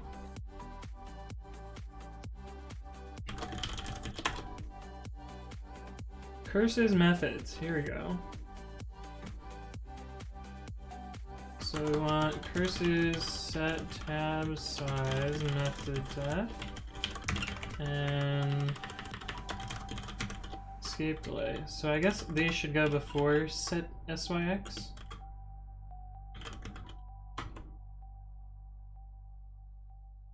So they should go right here. No arg, no return function body. What?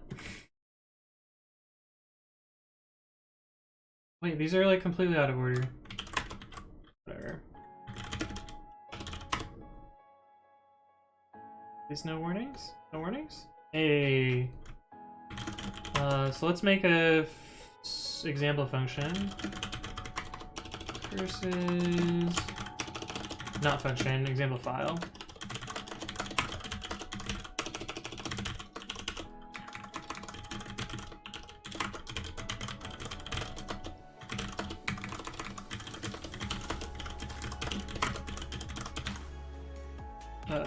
Curses dot set tab size. We'll set it to 12.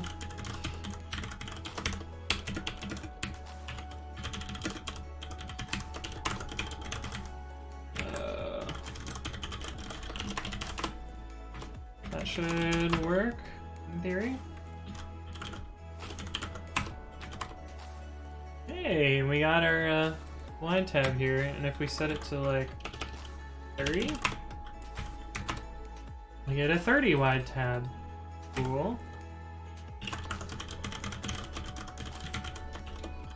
How do I do the escape delay thing? I had like a little helper code for that, didn't I? Where did I put that? Did I put it in my T repository? Maybe? Versus key detector. This is what we want.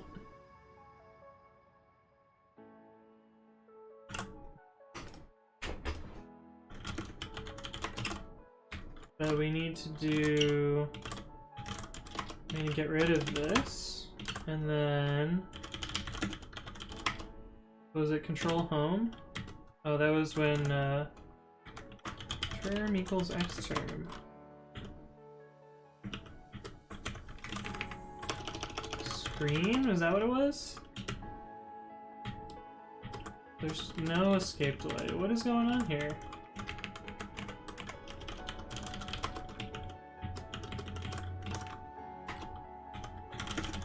How did I trigger the... How did I trigger the slow mode? I forget. I thought it was by just setting this off.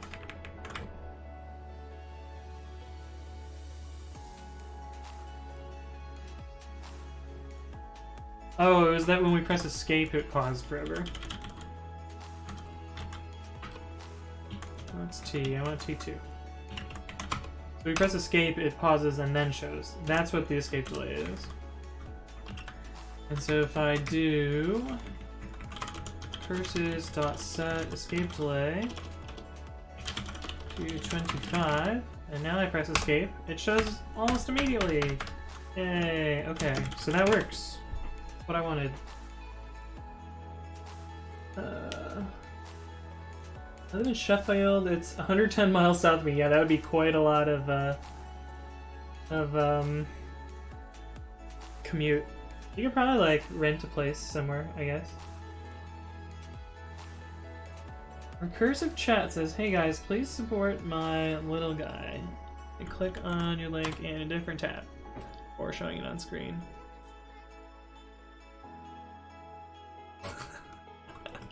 What is this?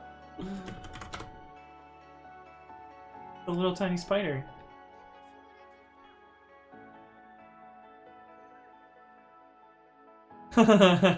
Wait, that's illegal. That's cute. I don't know what it's about though.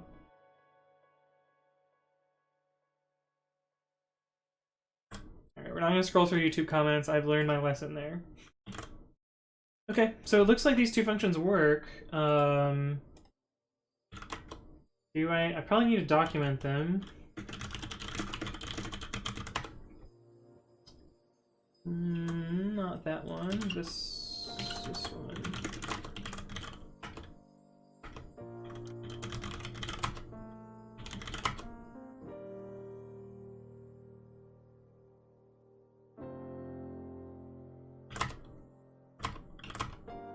The other functions aren't documented.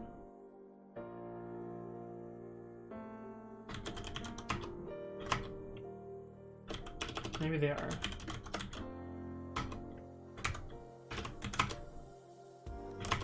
Oh, here we go. Function.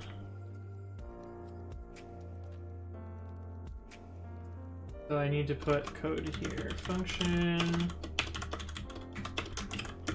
Set tab size.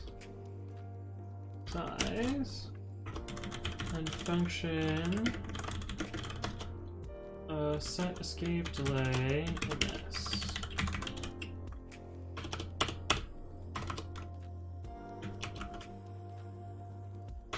Free space indents? Seriously? Nauseous.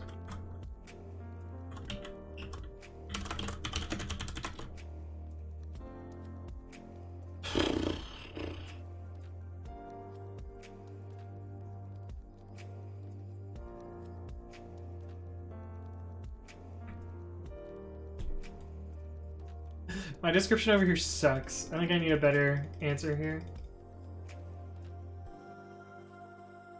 I think recursive chat is... I've seen him in chat before. I don't think he's a bot.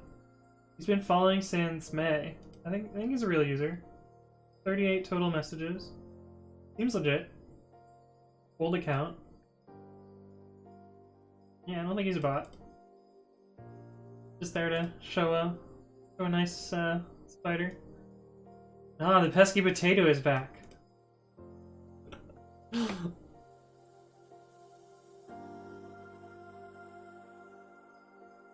He's an account buyer. We will protect our homeland. Okay, so I need to probably come up with a better name or better description of these functions. Oh, what does the curses docs say? The curses docs are pretty bad here, if I remember right.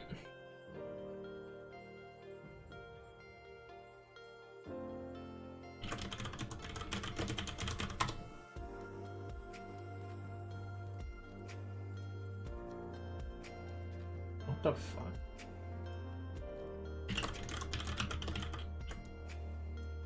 This variable holds the number of milliseconds to wait after reading. Okay, but also down here, the units for escape delay are fifths of a millisecond. Excuse me?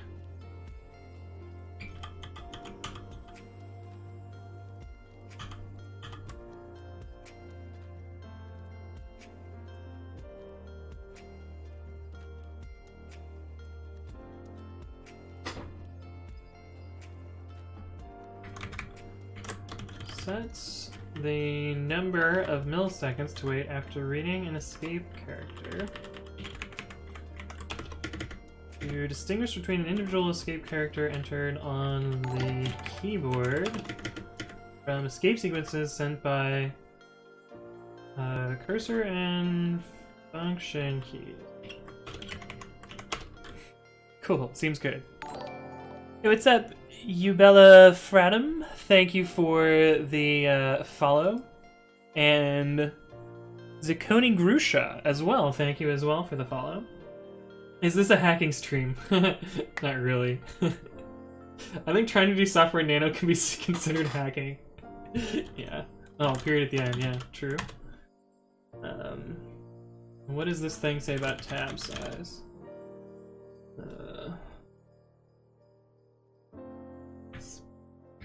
And then we'll copy paste this into the functions as well.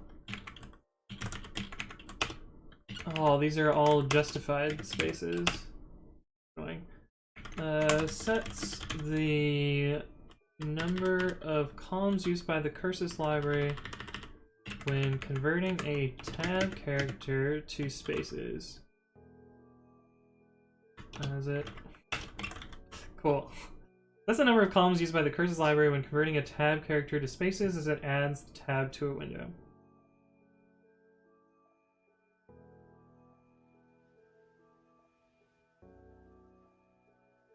What is the stream then? Coding? So right now what I'm working on is there's this library called curses.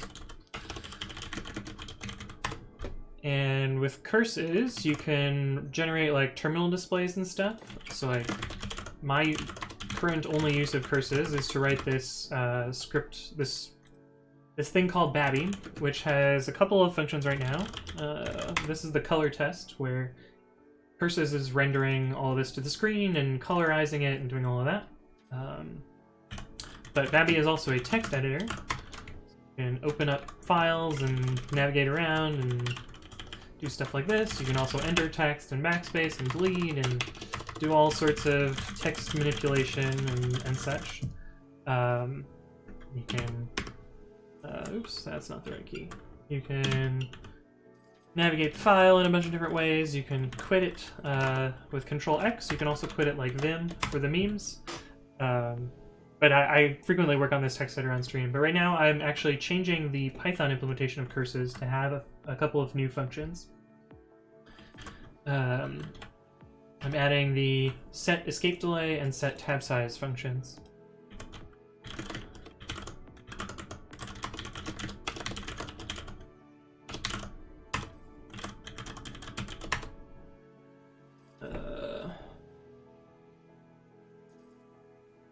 Actually just gonna copy and paste this into here.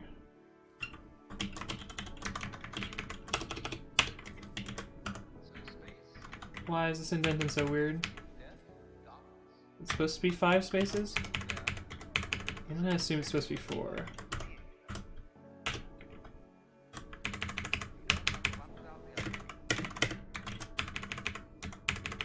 Okay, now it's indented properly. Number of milliseconds to wait after reading an escape character to distinguish between an individual escape character entered on the keyboard from escape sequences sent by cursor and function keys.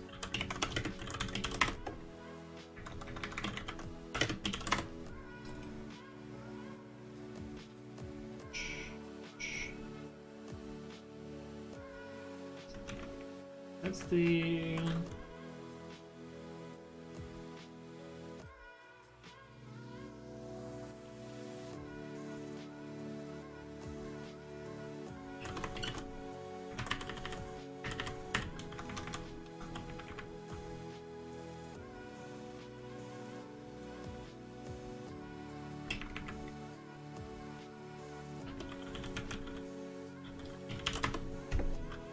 I don't know. I don't know how to give a short description of this.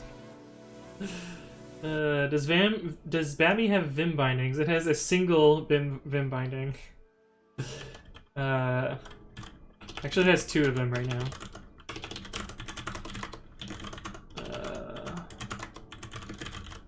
I guess the only technical binding it has is the escape key, where you can use :W and :Q.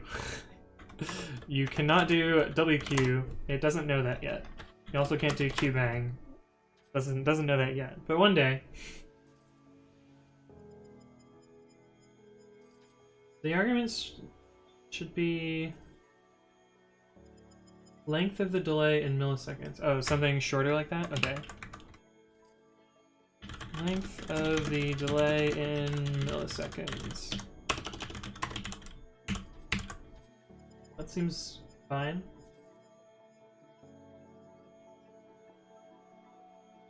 But yeah, I'm eventually going to send this as a pull request, Aiden. That should be the description of the function, not the argument. The argument description should just be something short. Yeah, I agree. Cool. You guys want to know what editor my ex-boss uses? Ed is the standard text editor. He should be using Ed. Or does he use magnetized needle with steady hand?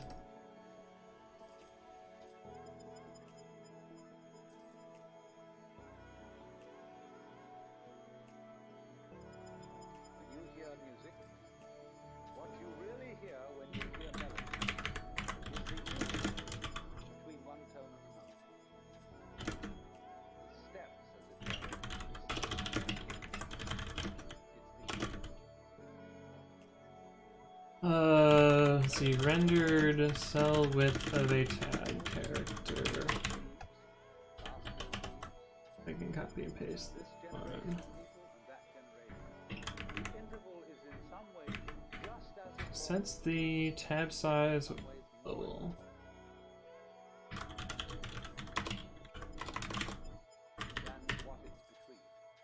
I don't like this one-line description.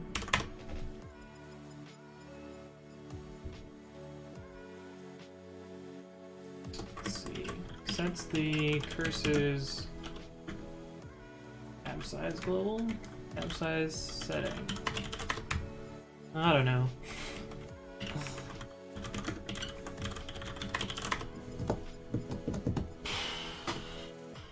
He uses idle. No one fucking uses idle. Idle's the worst.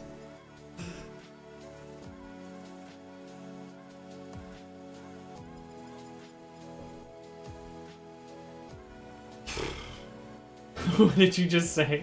No, idle is so bad. It's like actually bad.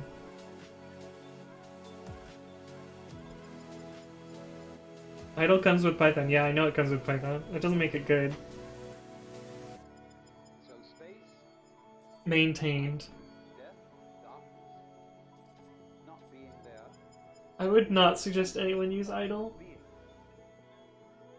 I mean, it works, but I One without wouldn't suggest using it, is what I mean. without having. Abandoned. That's the way being is. There are more bugs about idle than other things on BPO. It shows that it is maintained. No, it just shows that it's buggy.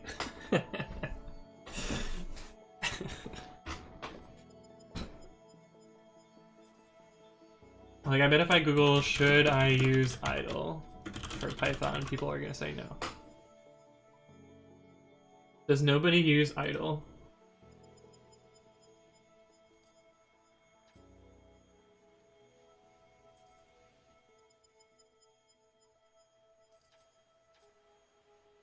Shit, that's a long discussion. I use idle. I don't need an airplane instrument dashboard if all I want to do is flip on a light switch.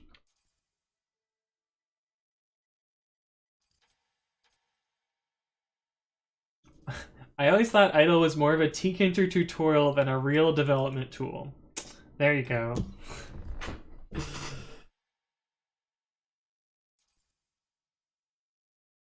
Status won't fix but acknowledges its existence. Yeah.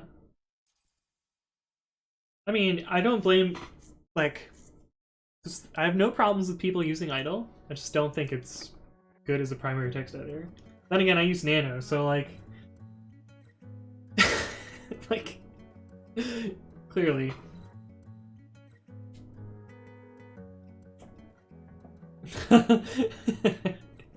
Well, Massey, I'm just writing C, so.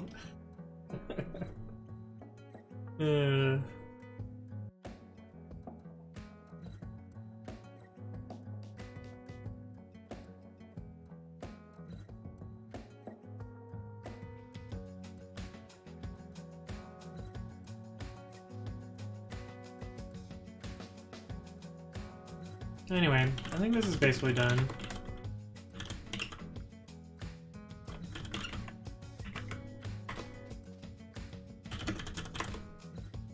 Oh, there's trailing white space there.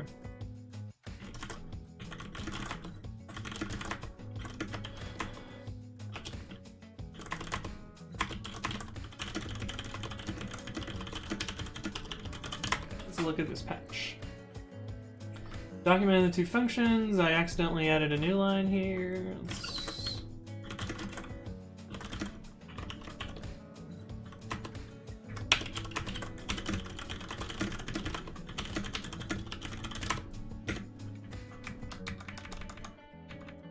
We added this escape delay function, and we added this tab size function.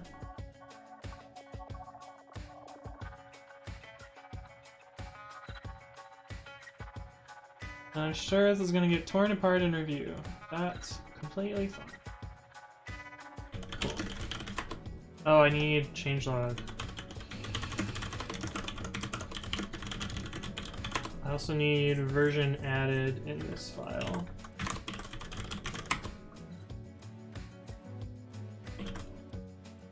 Set tab size 3.9. Assuming that it gets merged by then.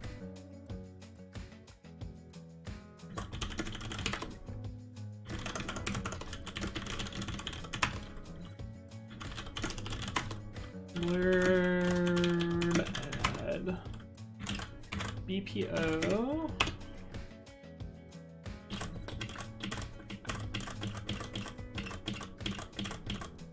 Oh, I got Stack Overflow rep for something.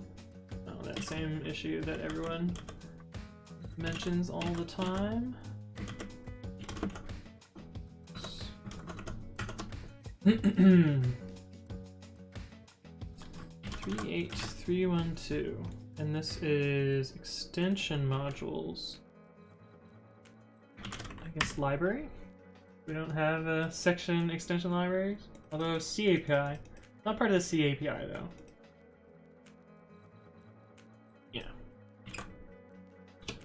Let me look at one of my other merged PRs, because I always do this wrong. cpython. I think the end has to be my name or something.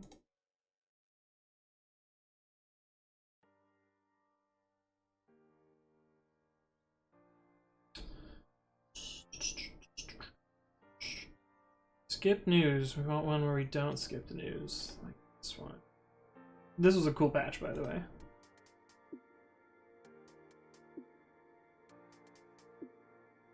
This is what it has to end with, and a period. Add func curses dot set escape delay and func curses dot set tab size.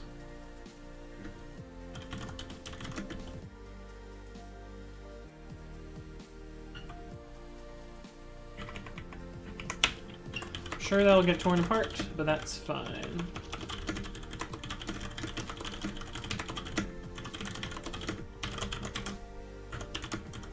Tab size, escape delay.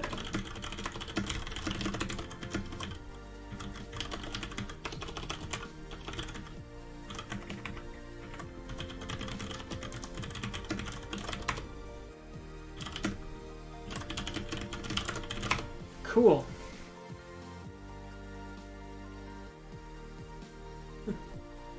My boss doesn't need an editor. He doesn't need cpython either. He can just speak bytecode and then interpret it to a stack and say the result. He's a machine, but not a virtual one.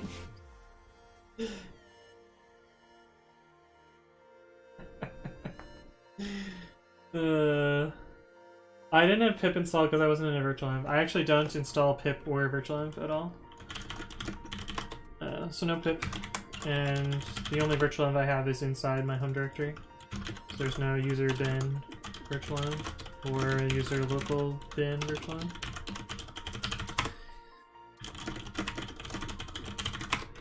No pip, no... Oh, this is installed. Why is this installed? Aptitude, why this package? Oh, because I have dash VM installed, because occasionally I need to test that.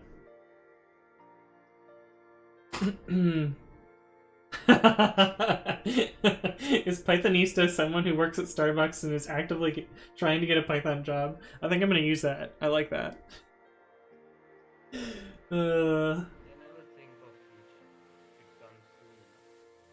future. It comes soon. I'm going to go through Arch's key maps and I find emacs.map.gz. I don't know what that means. Snake also makes coffee. Yeah.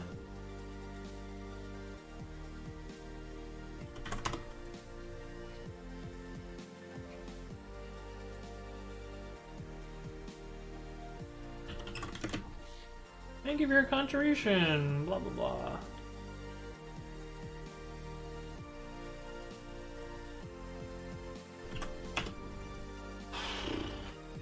Well, hopefully this is right.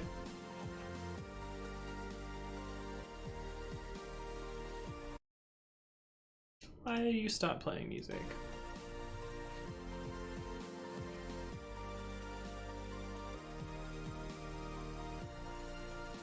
Are you really having me?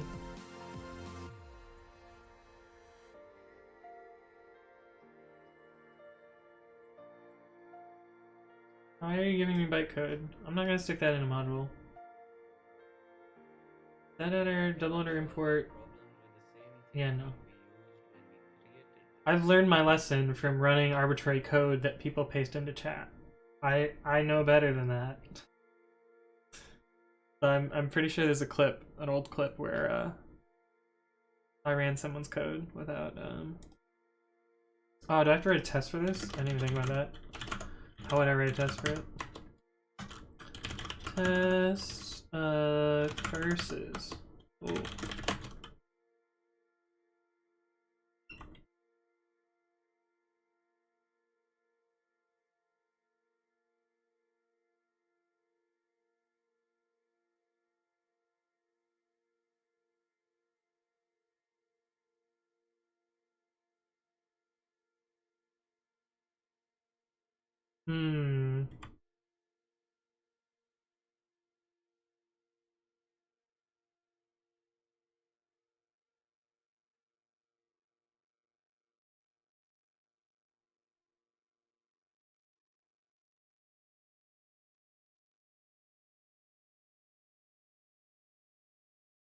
I'm just not gonna write a test, and then they'll tell me to write a test later, and then I'll be like,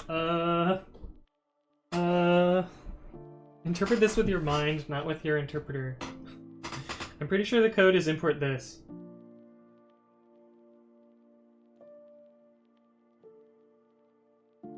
See?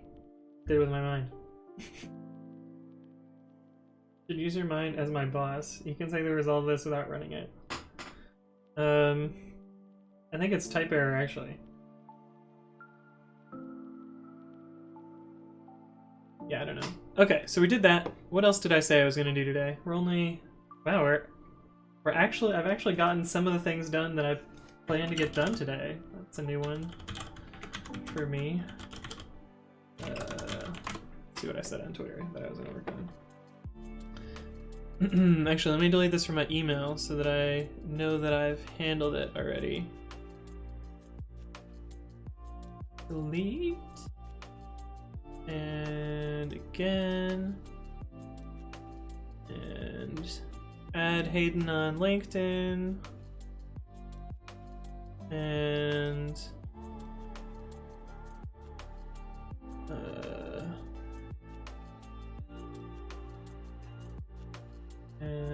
delete that. Okay. Oh yeah, pyflakes. That's what I was gonna do.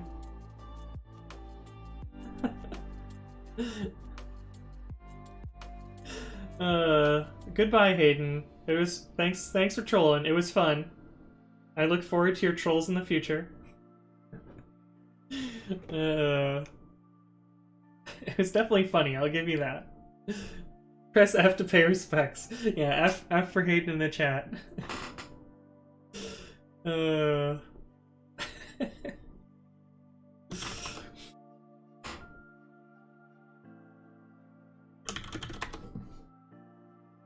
See, even the bot said F. Even the bot said F. Okay, but the last thing that I want to work on before I just work on my text editor, which is what I usually do when I run out of time, is this pyflakes PR that I've been working on.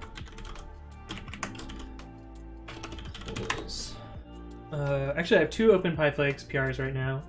One of them is done, which I also worked on this week, but I forgot to mention it earlier. This adds a warning to pyflakes for comparison with is or is not to tuple. So in Python 3.8, this becomes a syntax warning, as does is not, but I didn't test it for a reason. Pyflakes already warns about is comparisons to integers, floats, and strings and bytes, but did not have them for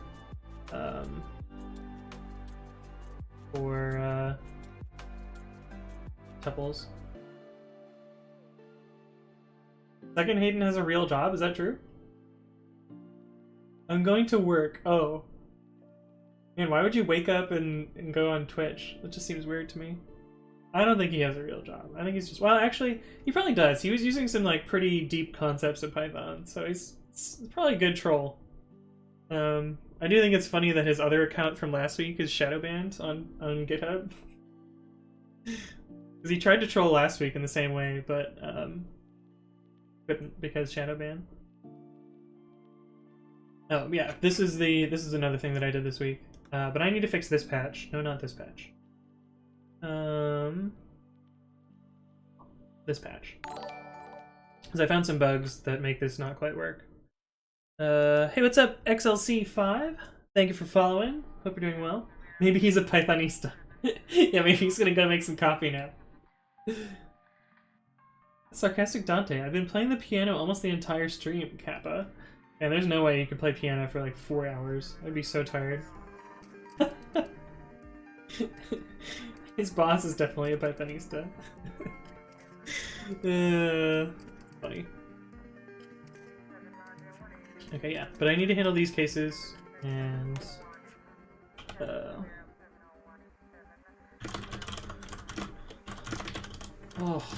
you know what's really annoying is DC is a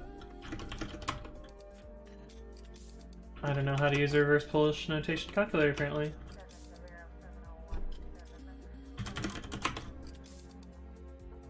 Arbitrary precision calculator.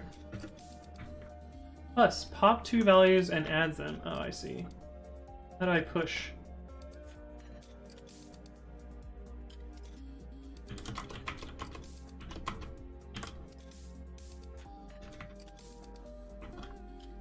Oh. 1, 2, add, print. It printed the byte 3. So what is A? 65? So 65 P. Oops. P. What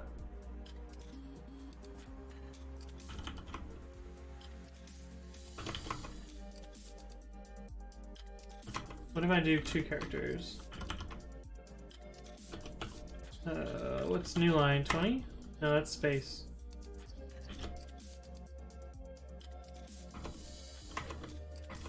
Oh, I don't know. But anyway, I typo CD as DC all the time. And it really bothers me.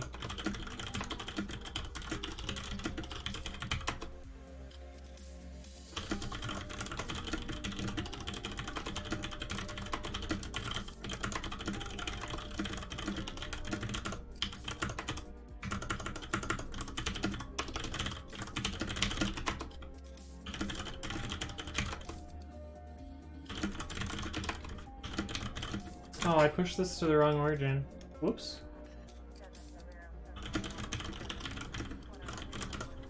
My bad. Guess that's what happens when they make you a maintainer. What is this to-do file? Try string annotations, we did that. Cool. Who needs to do in your head? That's what we built computers for. True. Just alias DC equals CD. You know what? I probably should. We'll do that.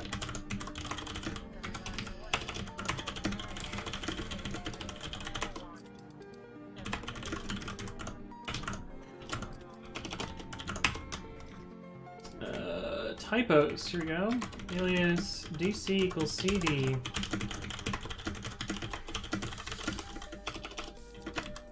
No more arbitrary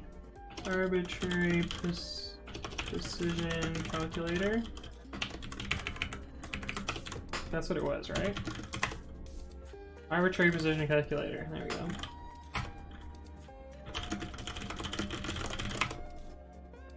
Okay.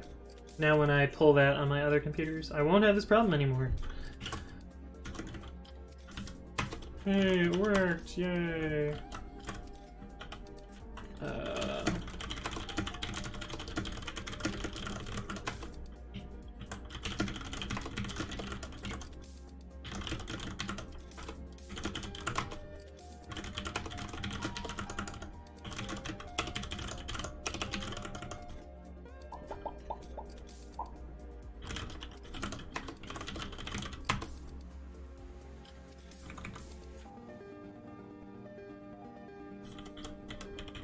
Test literal union type. Oh, put this below here. So one of the things that I wasn't handling before is literal can have multiple types here. And this is the same as saying union of literal substring and literal foo. But I'm pretty sure this will fail the tests.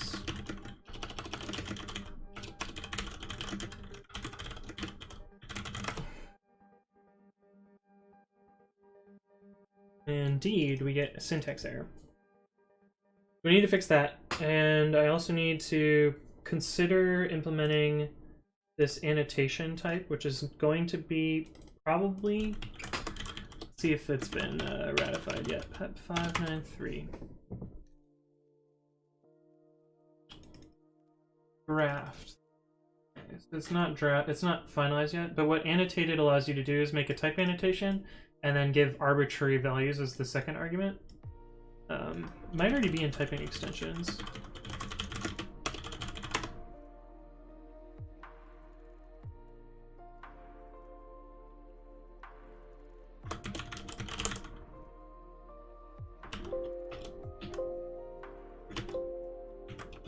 I guess not. I would have thought it would have been. But I guess I am wrong.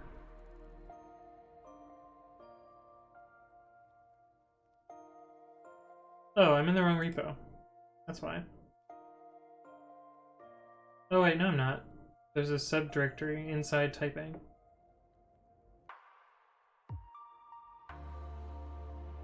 Module includes the following. All of these things.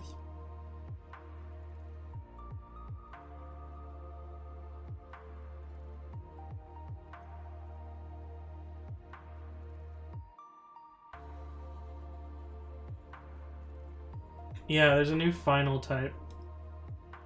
I don't remember what it does, but I do remember reading about it. Typing.final, a decorator to indicate to type checkers that the decorated method cannot be overridden, and that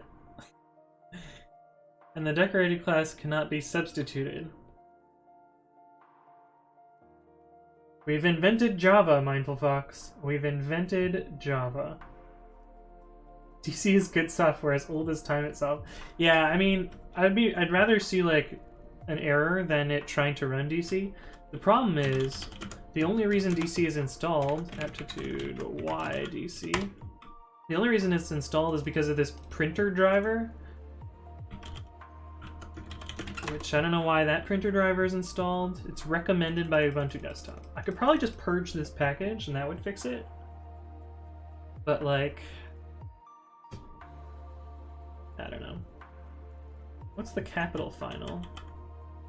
Special typing construct to indicate to type checkers that a name cannot be reassigned or overridden in a set class. Oh, so this is the equivalent of the decorator final, but for attributes. So it's like const, which is kind of cool. But like, meh. I know. don't think I would write that in an annotation, or I don't know. I could surprise myself. Like I didn't think I would use what was it? I've forgotten. Oh, it's sign language for forget. No idea. I don't remember what I was trying to remember. Okay, we had a failing test. I'm actually gonna get a drink of water. I will be right back. Inclusive stream pug. Yeah, like you can see me because I'm signing. I don't have closed captions though, probably, so I don't think it's actually inclusive, but one of the few signs I know. But yeah, I'll be right back.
Alright, we back. And I have water, so I'm not gonna dehydrate. Oh no, we have follows that I missed. Hey, what's up? Tree Stumps TV and Piotr Peter Illich? I don't know. I probably pronounced that wrong, but thank you both for the follow. Hope you guys are doing well. DC actually predates C, really?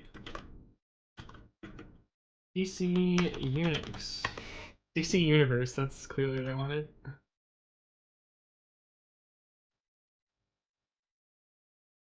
While at Bell Labs.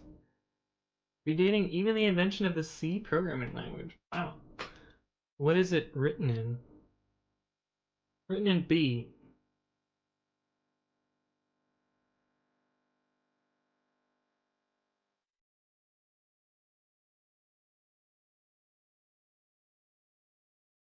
Why does this printer driver use DC?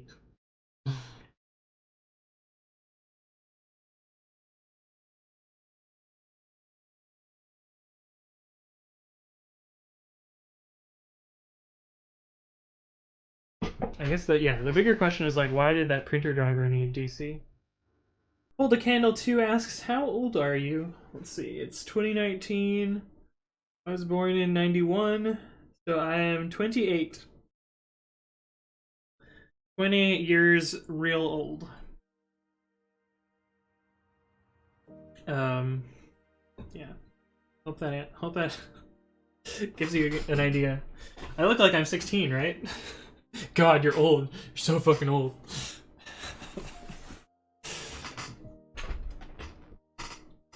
Yeah, that's how many years old I am. Is I need to figure out my age by subtracting.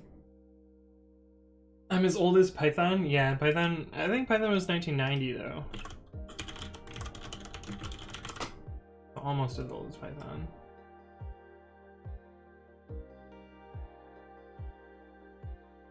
Yeah, 1990. Close though. I get carded bars all the time. Yeah, it's rough. It happens though. I made a this many years old joke on Twitter a while ago. Which one was it though?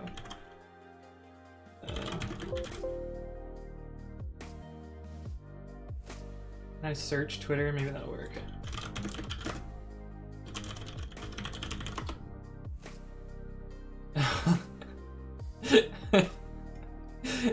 Well, according to my hairdresser, that little girl is so cute. Do you have any kids? Years old. Oh, I remember that. I need a haircut too. I think I'm gonna get a haircut tomorrow.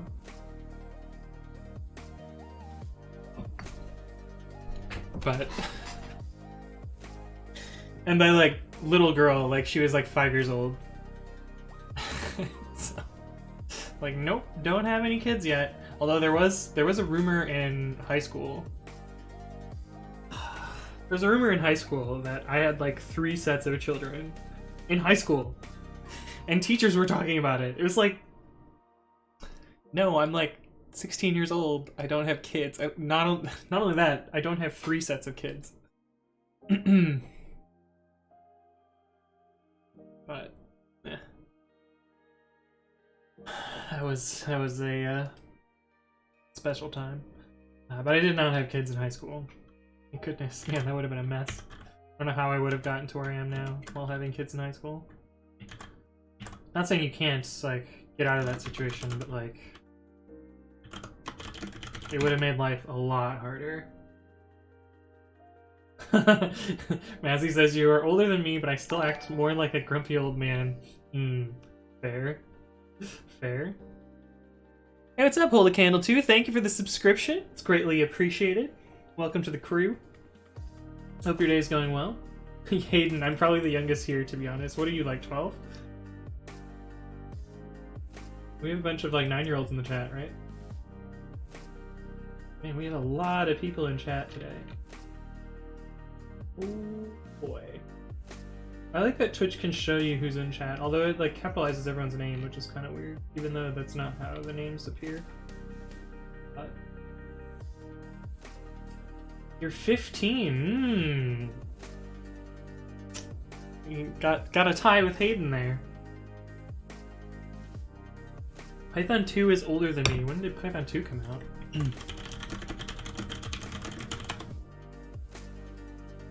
2000. Man. You guys are so young.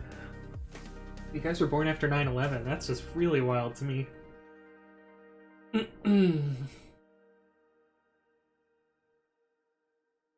That's crazy.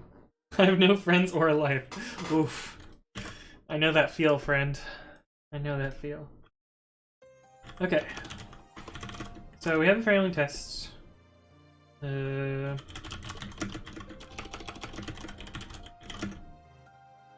Discover pyflakes -k literal union. Yeah, they added -k in Python 3.8. Guess which testing library they took this from? It's PyTest. But I'm glad they added it because it makes running one test way easier than it was before.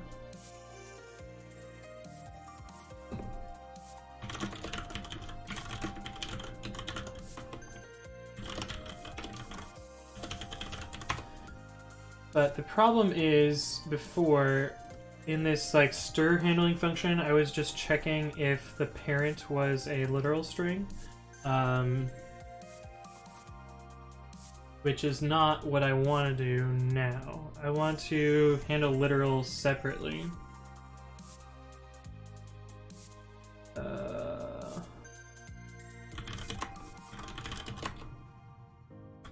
Index equals handle children.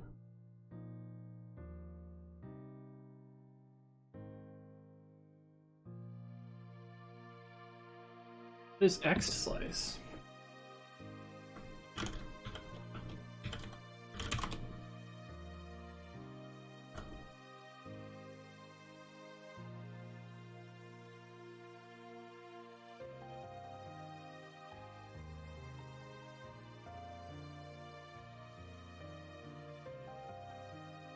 There are no types in the standard library that make use of extended slicing.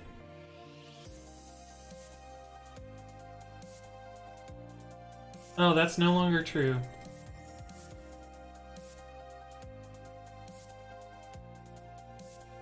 This is no longer true. The The typing classes now have extended slices.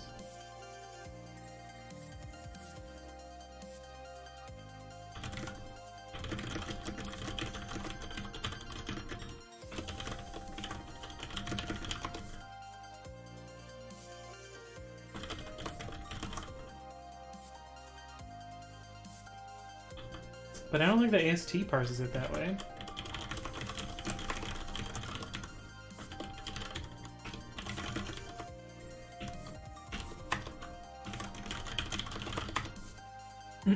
That's unreadable.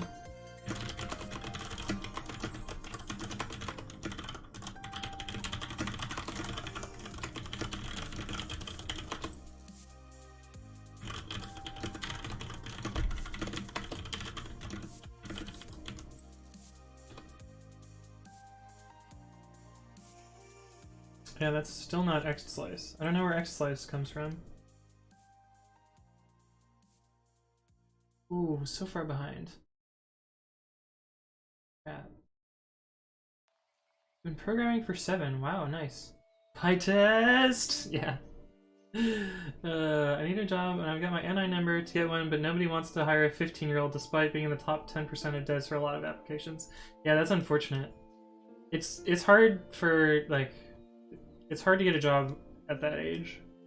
I didn't get a job until I was 17, 18.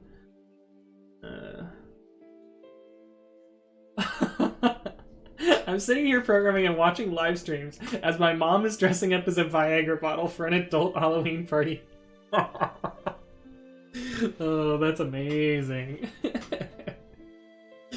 I'm glad all these teenagers started coding before 10 years old, like JavaScript and all that new stuff, so I don't lose my job in like 5 years. I started when I was 10. I've been programming for 18 years now. My programming skills can now vote in the US. Just refined this beauty. I trust you enough to click on your links. You're programming using the Java language with compiling. Oh.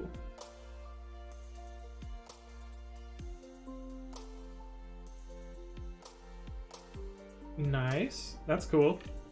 How do I not ruin your life by like running something with a lot of code, with a lot of memory, with a lot of like how do you sandbox it?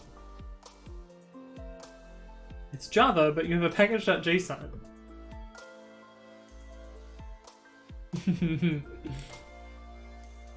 Interesting. Cool.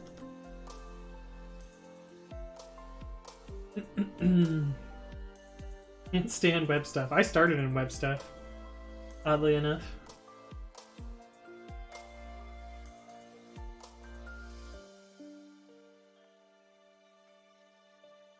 Chance is bad. It has some stuff. Yeah, there's the new indent equals 4.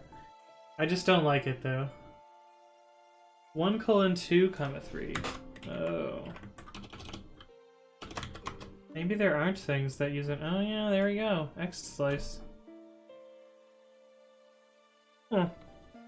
Maybe there aren't things then. Maybe I won't. Maybe I won't actually here. Oh, I should have just copied it from here.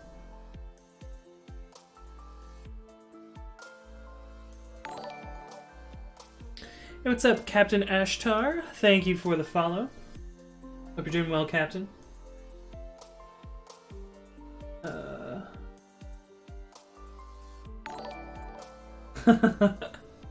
Katakoda banned your IP because you're doing testing. And hold a candle to, even though you already subscribed. Thank you as well for following. That way you get the notifications. Their programming languages are Golang and Odin. I don't think I've heard of Odin. And how do I pronounce this? Aigik? Thank you as well for following. What is Odin? Odin Lang. Not often I haven't heard of a programming language. Fast, concise, readable, pragmatic, open source, the intent of replacing C. It looks a lot like Go.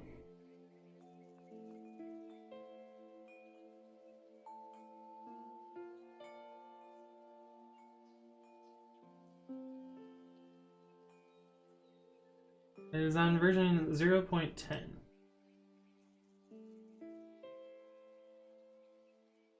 128-bit integers, nice. Endian specific integers,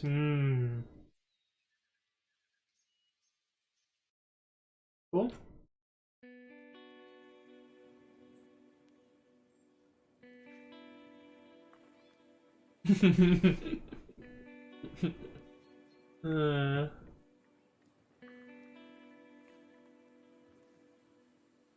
Oh, cool.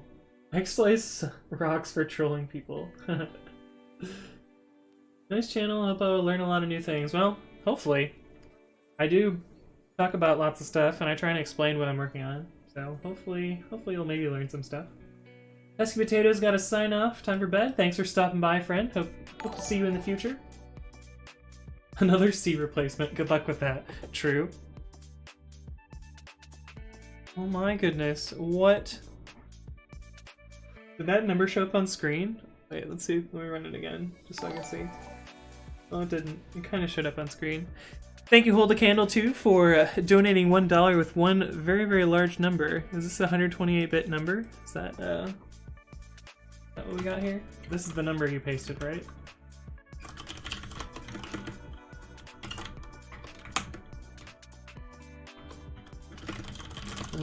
Comma with this, and then int x. It's this big number, and then log 2?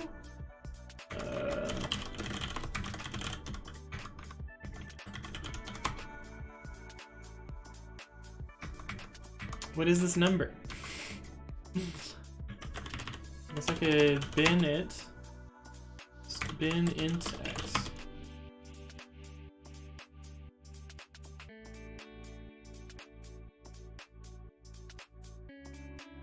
Oh, it's supposed to TTS. Oh. Yeah, I don't have TTS enabled because I don't know what I'm doing. We could try and set it up. How do I TTS? Also, how do I not give away codes here? Let me just Google it, actually. Set up TTS with Streamlabs. I don't want to watch a video. I just want to enable it. Streamlabs dashboard alert box. Alert box. Okay.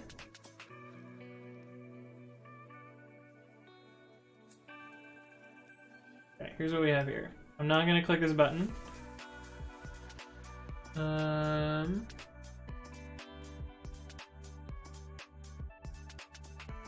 Where's the custom bad words? Puppies. Puppies is a bad word apparently.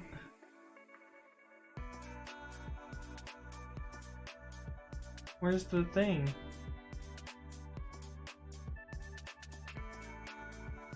Donation alerts enabled. Obviously I haven't changed anything here. Where the fuck am I supposed to put this?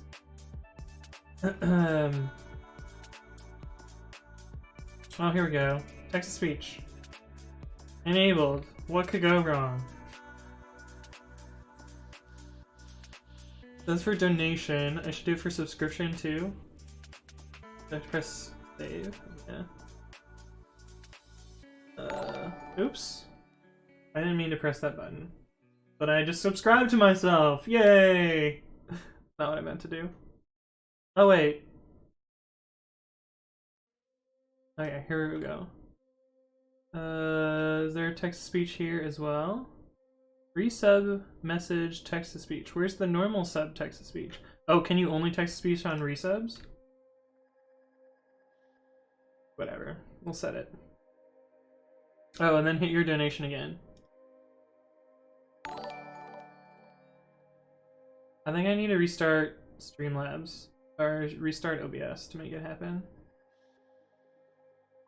Let me do my sneaky way of fixing that. the browser property.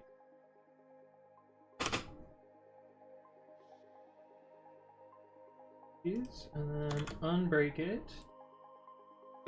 Now will we get it? Oh, now it's real broken. Didn't even render that time. Oh, I know it did. Where's the text to speech?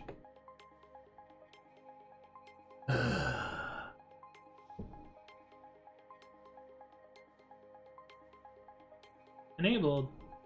Minimum 0. Ham security low. Do I just turn it off? How brave are we? Off. Maybe he thought it was spam?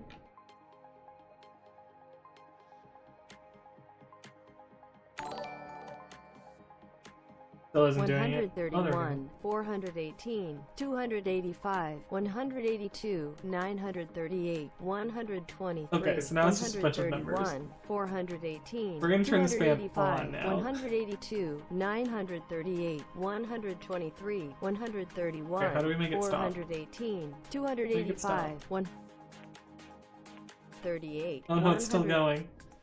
Yep. Okay. Alright.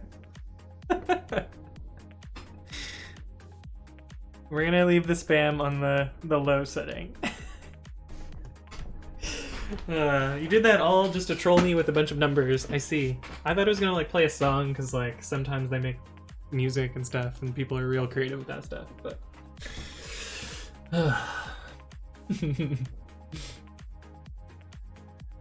no language is gonna truly replace C. Yeah, I kind of agree with that. Alt overflow.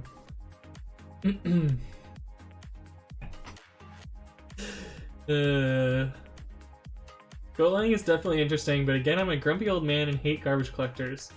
Fair. I have other problems with Go. I'm staring at it, you literally missed it. Yeah. I suck at reading. You got me.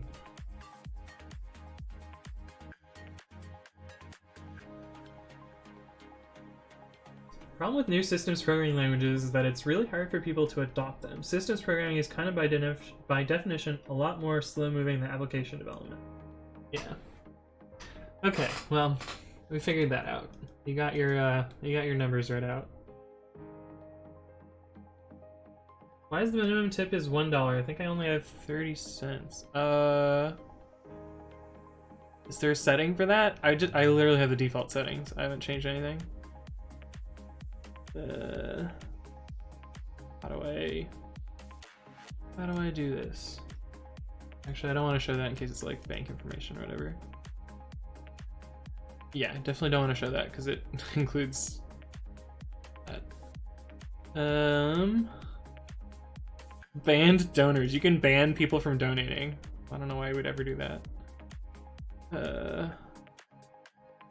Settings. Donation settings. Here we go.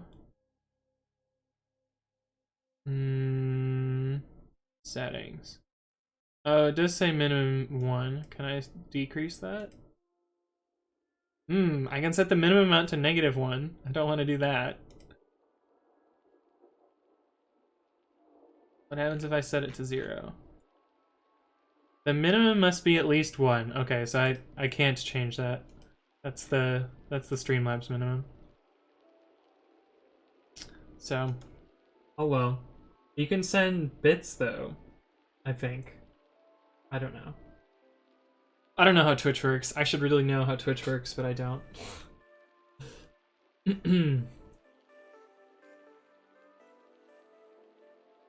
Okay, but I only need to handle slice or X slice?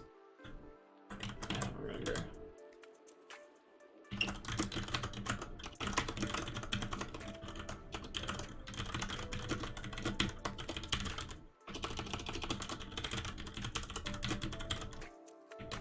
Oh, this needs to be double quotes. That's index. What is the difference between index and slice? I guess slice would be if I had a colon here. Yes. So I need to handle just index.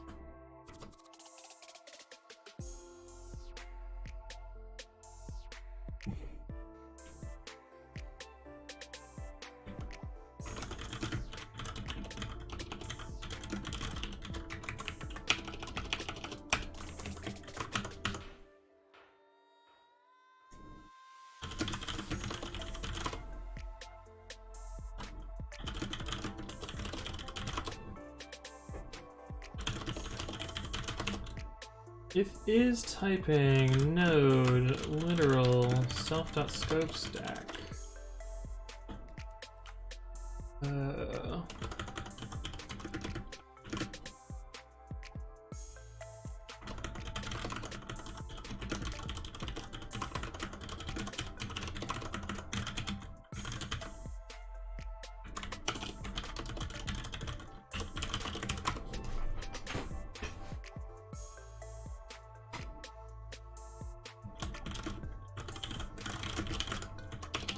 So I want to basically set a context, or like, maybe I can just do this without having special context managers. In literal equals true. In typing literal equals true.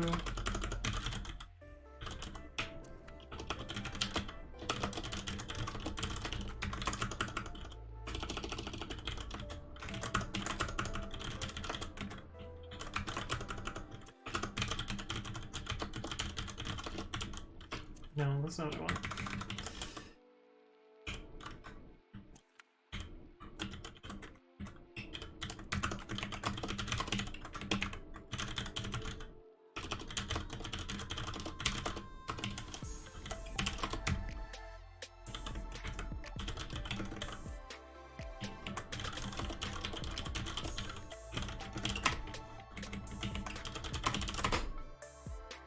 Okay, so I basically want to put a context around when I'm handling a literal, and... Oh, wait. This is not what I want. The index isn't helping me here. I want the subscript, right?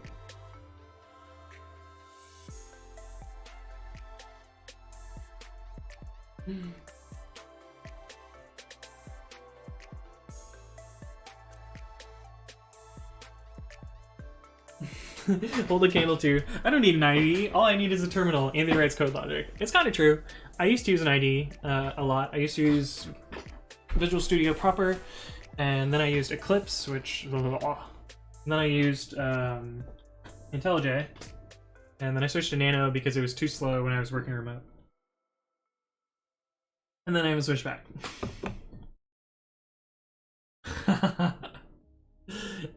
Old people can't use IDEs, too confusing.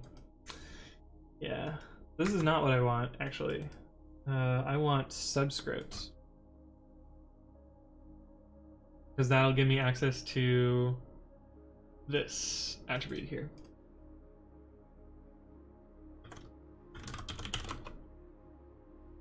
Which is down here.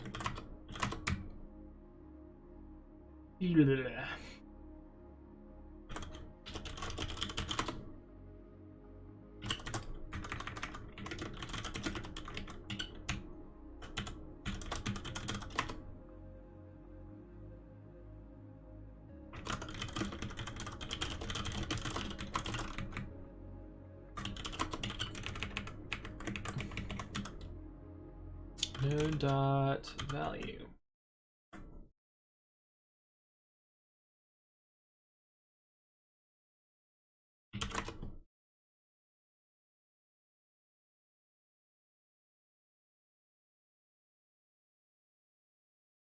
Why did the music stop? Oh, it did actually stop this time. Okay, we're back now. Pesky Potato says, I can't handle IDEs sometimes when I'm 21. Oh, your Pi is hot because it's been running Postgres for 5 hours? Yeah, maybe you need that liquid cooling kit.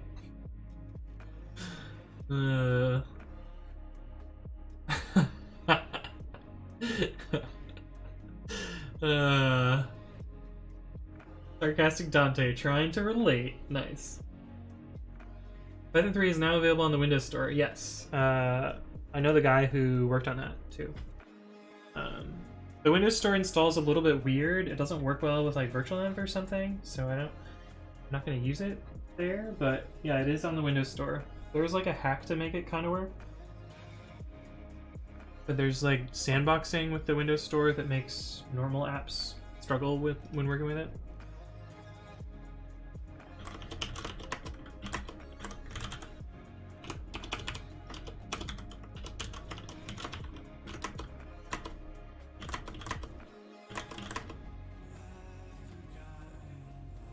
In deferred.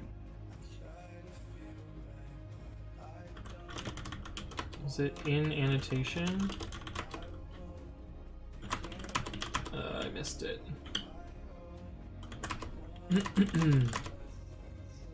Here we are. In annotation equals false. In typing literal equals false. So this should allow us to properly filter in this stir function. Kill this. Oops. It's actually a lot simpler now, and not in typing literal.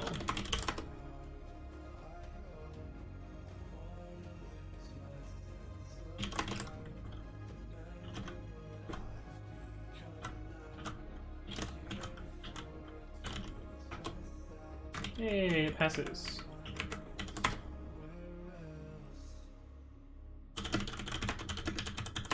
Cool. I think that fixes that. I wish this function was a little less wacky.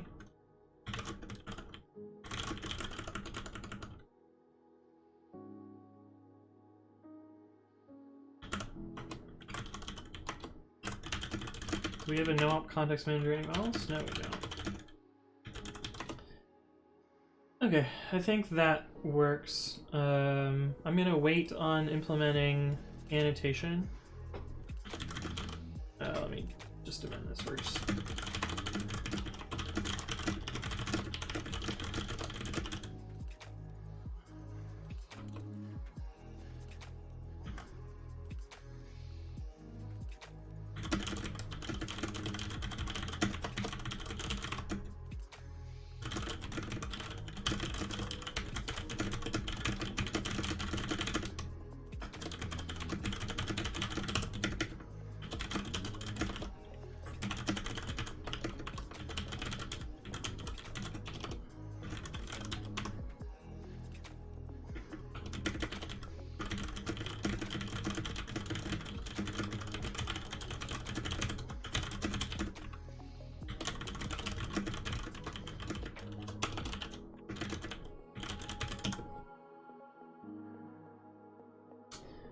Cool.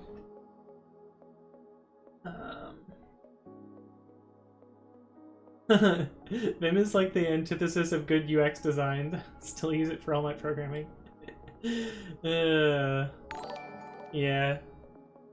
Agreed. Hey, what's up, Simbra? Thank you for the follow. Hope you're doing well. What editor do you use, Massey? Oh, you use Vim. Okay, yeah, I can read.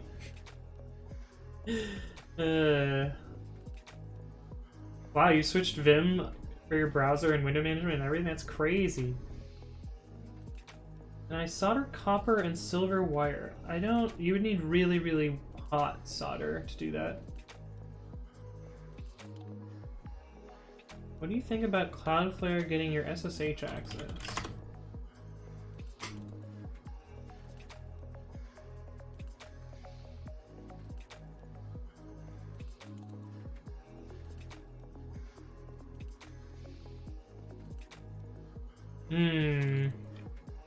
This is actually how Lyft does SSH. We use a thing called Bless. And the way it works is it negotiates a short-lived certificate with authentication. I think it uses... what's it called? Amazon's... if I read this, it'll tell me. Well, we use it with Okta, but it authenticates using... damn, what is that thing called?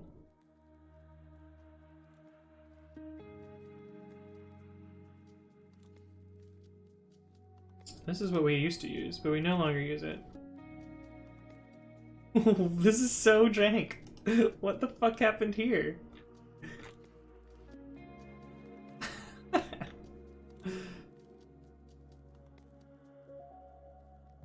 Oh, does this let me actually create a file? Okay, no. This is so broken though. Someone just knocked on my door, but I assume it's as last week, or maybe it was 2 weeks ago. assume it's spam.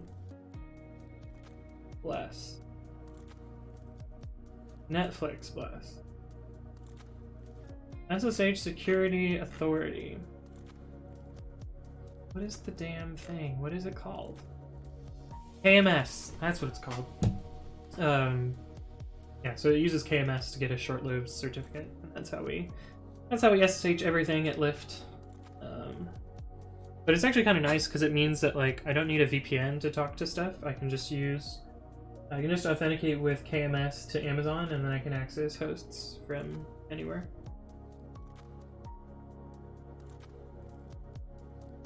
GNU/Emacs is now my go-to IDE. Yeah, nice.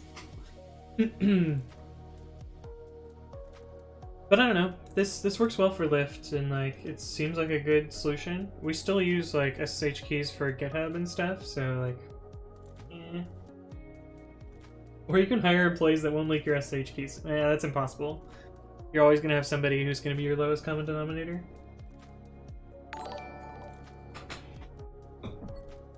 Hey, what's up, Size of Void? Thank you for the follow. What is the size of void? Is it? I mean, I know what void star is, but I don't think you can size of void. We have a C file already. Might as well just check it.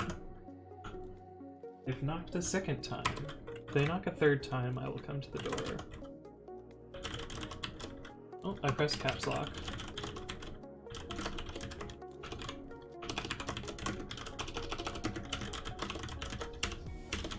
Size of, is that a function? I can never remember.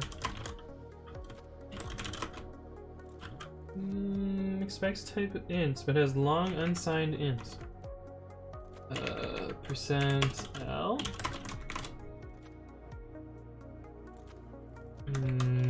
Percent lowercase l.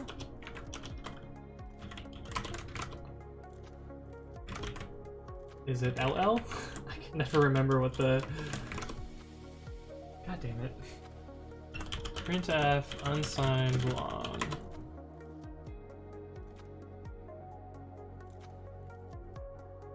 Percent LU.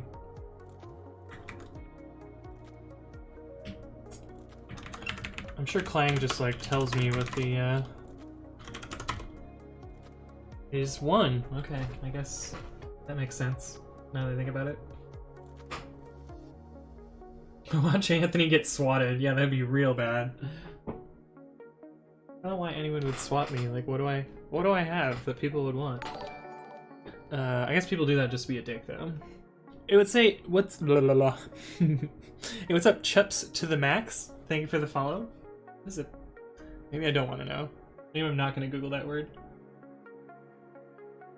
At least it's not vector bool. Oh yeah, that specialized vector type. Pretty wacky. Oh shoot. My patch broke.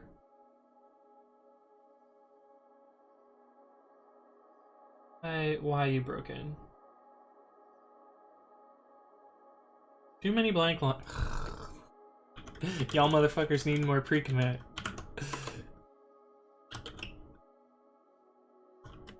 $13.71.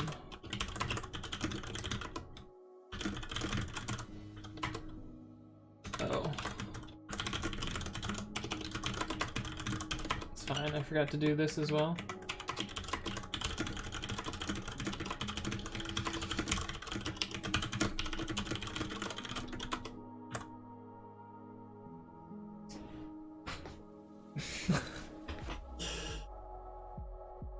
Yeah. Shakes fists. But yeah, I've just fixed that real quick. Delete that extra line. Precommit would have just like either fixed it for me or let me know before I pushed and looked like an idiot. But now it should be good.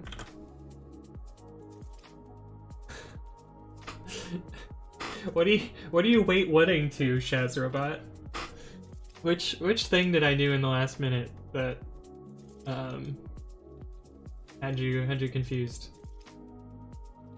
Oh, the too many lines? Oh, okay. So in Pep 8,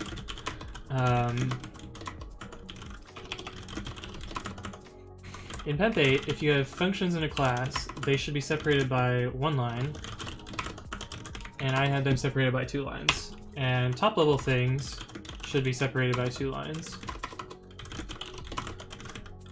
So there should be 2 lines here, and 2 lines here, but only 1 line here, and that's just what Pep8 says. And so what I did was I just deleted one of the lines and then amended and pushed. Kind of a silly rule, but I kind of get why it's there. What do you want me to update? Node.js. Oh no, I've been outed. I have Node.js installed.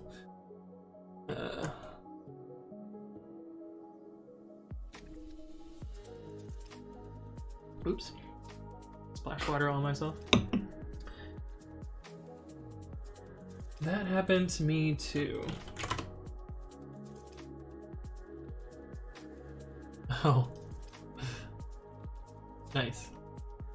Easy fix there, right? Good catch.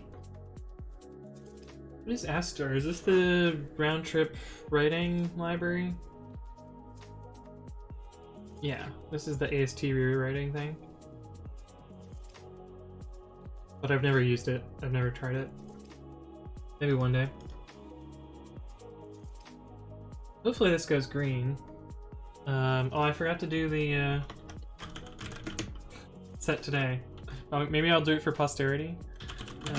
Fixing quoted type annotations for pyflakes. But now what am I working on?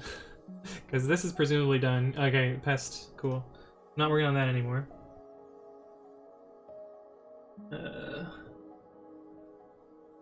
Talking about SSH, I got SSH banned on a prod server in work on Friday because I tried to write a script for automatically setting up SSH tunnels and actually did hundreds of failed logins. Teaches you not to test your scripts against production stuff. I'm glad it's only an IP ban. Okay, yeah, pretty good. Yeah, I got banned in similar ways at Yelp when I was writing scripts that did similar things like that. Then I learned to like test on only like 1 or 2 things. Hey, my tests passed that I didn't write for this thing. Hopefully somebody reviews it. Did it ping this? Keywords plus patch. I don't know how it knows which user is associated with my GitHub, because I actually have 2 different user accounts on BPO. I have Anthony Space Attili and I have Ace Attili. I don't know what it. Maybe it picks it by email? Or it just guesses? Who knows? I'm trying to think too hard about it, because I'm not going to answer it either way. Okay, it picks it from Git. That would make sense. Magic, that would also make sense as well. Yeah, they're migrating to GitHub for issue tracking, which will be cool. Yeah, I think I'll work on Babi now, Sarcastic Dante. I don't know what I'm going to work on, though, for it.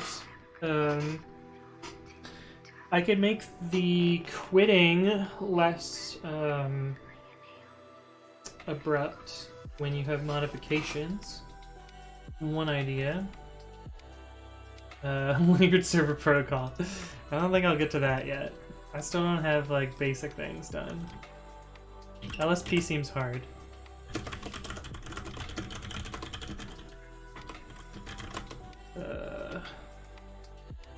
What can I work on reasonably within like an hour? I think I'll only stream for about an hour.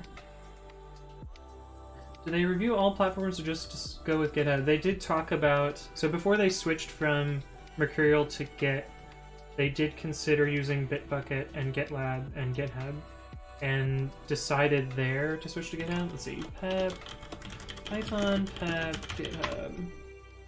Which one was it? Not this one. This one. This was the one where they were considering GitLab. Why they were rejected it.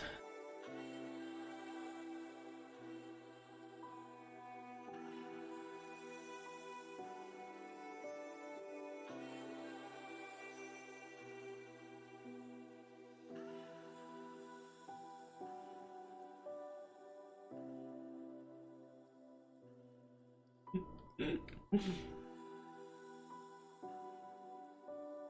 don't know. It doesn't say why I was rejected.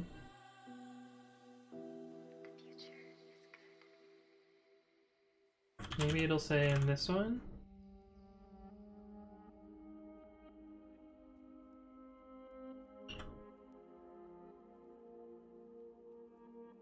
There's no feature differentiating GitLab from GitHub beyond GitLab being open source. Familiarity is far higher among core developers and external contributors than with GitLab.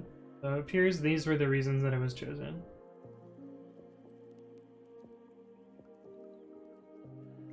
There's an unofficial logo?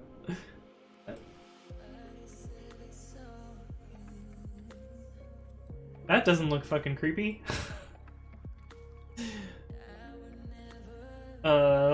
I'm gonna get banned on Twitch for this, right? Too lewd.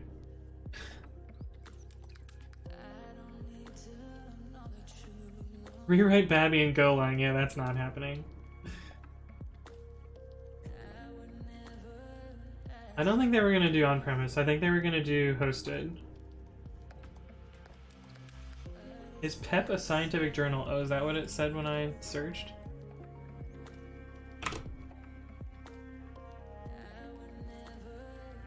No, I think it's just, well, at least for Python, it's Python Enhancement Proposal. It's a GitHub repo that contains all these. Oh, like the design for each PEP? Kind of. Yeah, they kind of lay it out in that way. Whoa, what was that? Kind of glitched out in the middle. Rum bug, probably. Yeah, they kind of lay it out like a journal posting. So often they'll be like abstract at the beginning and then references at the end and stuff in between. But it's not exactly a scientific journal, it's just laid out that way.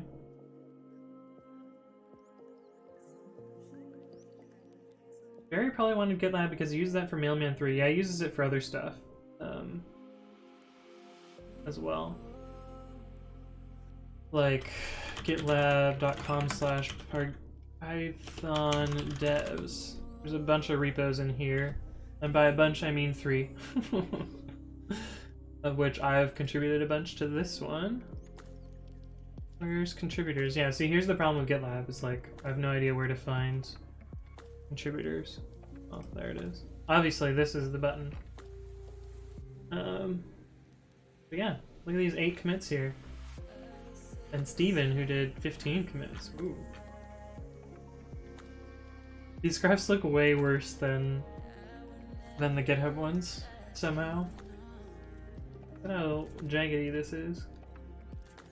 It's because it's a line graph, when it really should be a point graph, because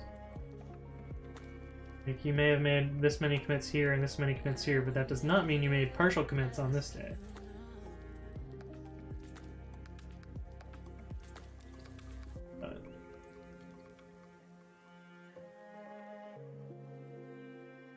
Wait, the Constitution is on GitHub? With amendments. Christ, this is funny. James Madison authored and Jesse K. Phillips committed.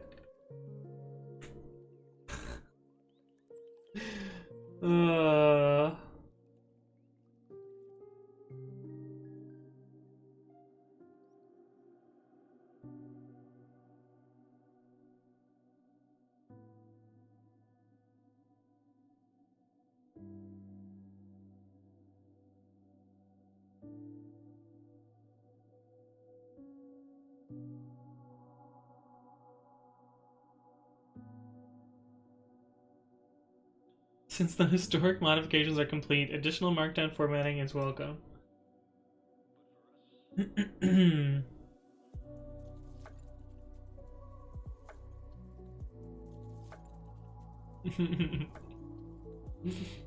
Keep in mind, this is not a formal platform to establish constitutional changes. Oh, that's pretty funny. I like that.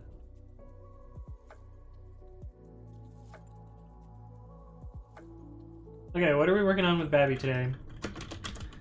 One idea would be the cut buffer. I think I could do that in one stream? Maybe. Cut buffer is actually not that difficult, I think. I essentially need to implement, so the hard part is, actually we should give these numbers. The problem is if I cut and uncut here and then I switch to another tab and I uncut again, I should still be able to do this. The other thing is if I cut twice, I should still uncut the same thing. So I need to know the previous command that was run, and I need to store the cut buffer globally, not just on the file. So I think we'll try and implement the cut buffer today. That's one of the blocking features before I can use Babi full time. So let's do that. Set today. Working on implementing cut and uncut buffer for Babi. My text editor. So you can do bang today, and it'll tell you that I'm working on Babi. So the reason that I like always set that value is I actually keep track of all these in a database. SQLite database.db schema select star from today. So you can actually see like what day I worked on what thing in what project, which is kind of interesting.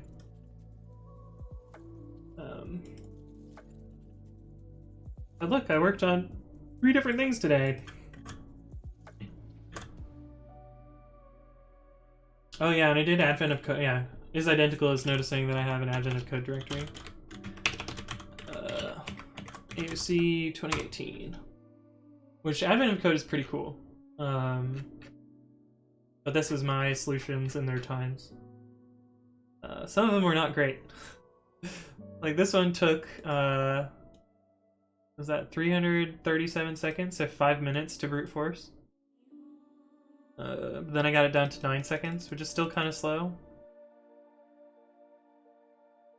There was one that I did with PyPy that completed, but if I would have run it with cpython, it would have taken like days or something. Here's one that took 3,000 seconds, 52 minutes.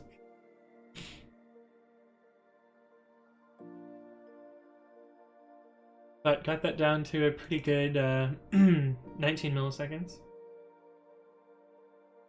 It's crazy. How was this so bad before then? What was day 21? Also, I'll stream the advent of code in December when this happens.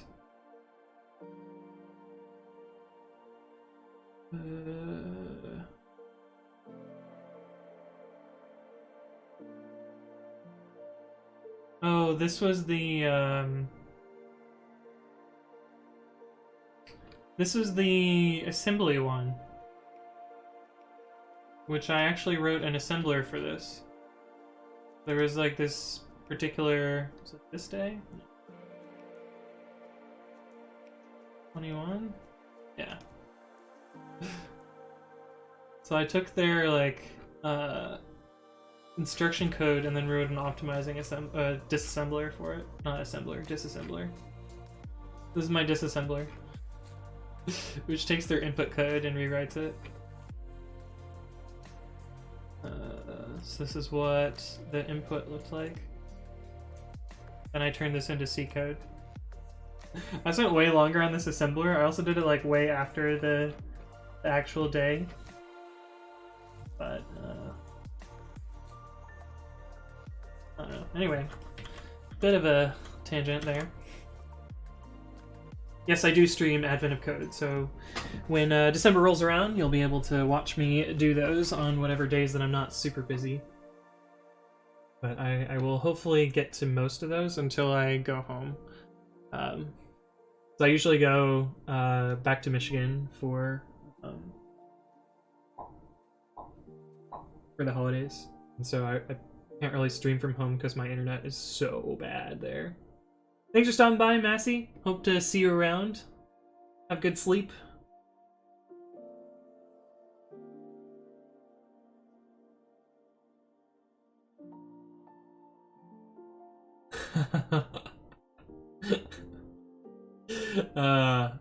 I see your joke now, Parset. It's pretty good. The government does use Git for a lot of stuff. In fact, the government uses pre-commit, which is really wild. So, like, Library of Congress is on GitHub, and they use pre-commit, which is pretty cool. In fact, they're using Black. They're also using a lot more hooks than I do. But yeah, they're happily using pre-commit, which is just kind of wild to me, honestly. They sent an issue and they're like, this was during the what was it? The not lockout, lockup? I don't know, the time when the government shut down. They were like, yeah, we're not getting paid, but we're still working on software while we're on while we're not allowed to work. And I was like, oh, okay. They're like, oh yeah, it'd be cool if you had this feature in pre-commit. I was like, oh yeah, I guess we can add that. Seems like a good idea. I was like, are you guys okay? Like, was everything fine? They're like, yeah, we'll get paid when things come back. But I'm not in that position. But it was pretty cool.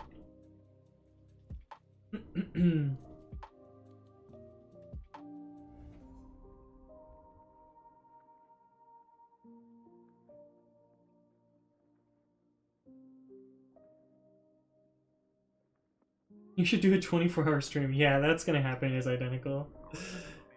I can barely stream for like 5 hours before I'm like, ugh, my brain. Want the politicians to be able to use Git. They'll just amend the history. They're already trying to do that. Okay, cut buffer.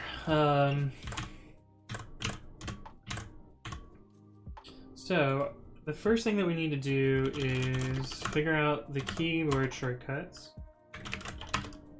So we have Control K and we have Control U, or the cut and uncut in Nano. It looks like I can just access those, or I'll access those using these here.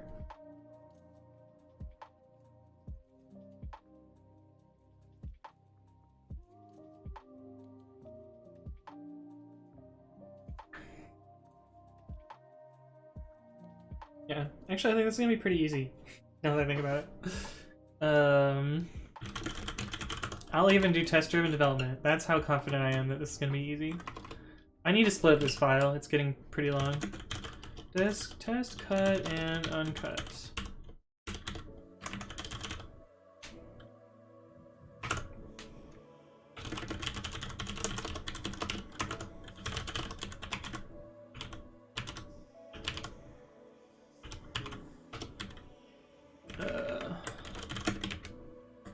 Where's my this code?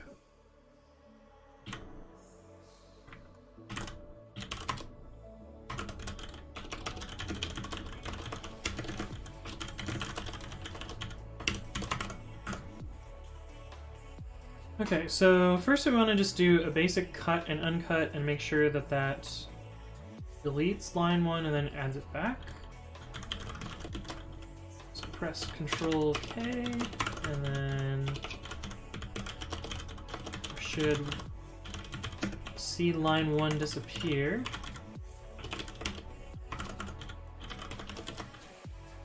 And Control U should get back line 1. I think that's our most basic test to start with.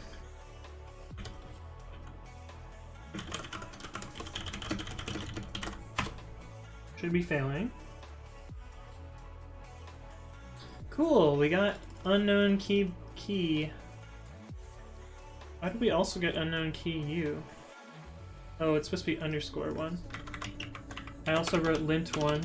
You can tell what's on the brain.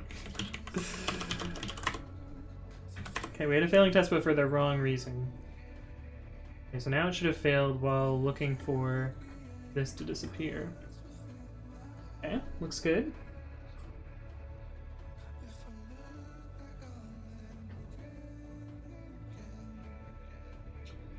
Will you be excited to see me use pre-commit instead of the government? Do you use pre-commit, Hayden? I always forget. You should. You definitely should.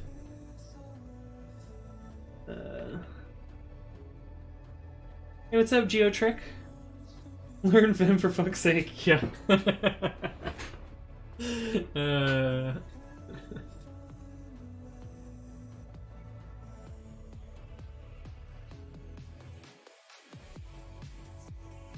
Yeah, you're right. You're right about that, Greyland. Losing GPS would be pretty bad. A lot of stuff would be real broken. What the fuck is await text? So there's this library that I'm using called Hecate, which I'm definitely pronouncing wrong. That's fine. Lib Python site packages. Hecate. What Hecate does, or Hecate, or however you want to pronounce it, it spins up a tmux in the background, and then it interacts with it, kind of like you would with Selenium, which interacts with a web browser, and you write procedural assertions against it, and the await functions are some of the ones that are like spin loops that wait until something happens. So in this case, it's like waiting for this text to disappear, and this is waiting for this text to appear. And this is sending those keys to the backing thing. Hopefully that explains some of it and what it's doing. Alright, Hayden, fine. Yes, admin of code starts December 1st. Can I ask what babi is? Yes, so babi is my text editor that I'm writing. It doesn't do much so far. These are the quick summary of the things that it does. There's this color test, which will eventually be used for syntax highlighting, but right now it's just kind of demoing what colors can be displayed. It can also open files. So this is babi opening itself. You can navigate around with some of the like key combinations, like home and N, Control A, Control E. You can edit text. You can press Enter, backspace. You cannot yet press Tab, but I'll make that work eventually. Delete works. You can also save, but I don't want to save right now because it would blow away those contents. You can quit. You can also quit it like Vim, just to meme a little bit. But yeah, it's eventually, once it implements all the features that I want, I'll replace it as my primary text editor. Hecate. Hecate. Okay, fine, Hayden.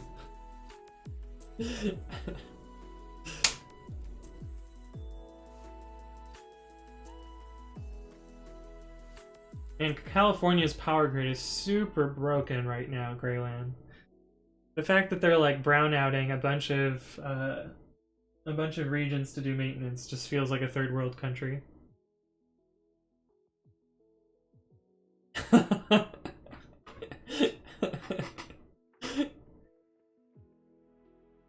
Hayden, are you watching my stream at work? At your day job, where your boss can pronounce Hecate?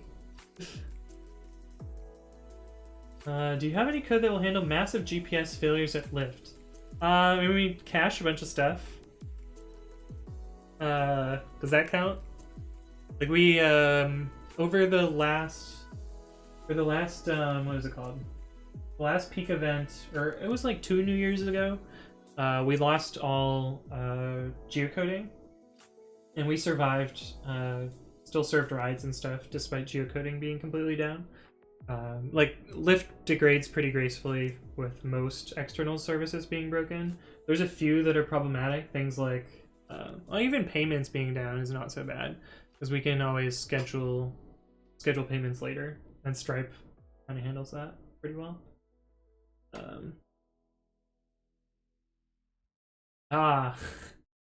You're using an IRC client to connect to Twitch chat so that your other boss, that's not your real boss. You have 2 bosses. I see now.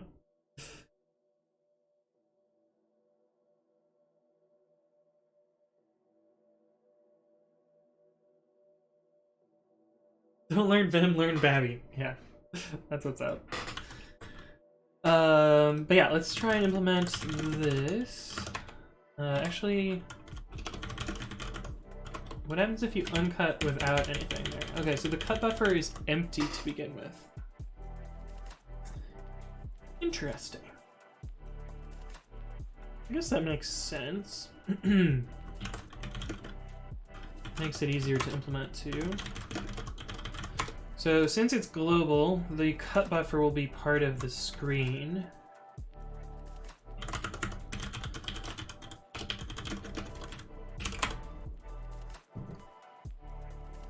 And we'll update that as we do Control K and Control U. I'm just going to do the minimum to make this pass.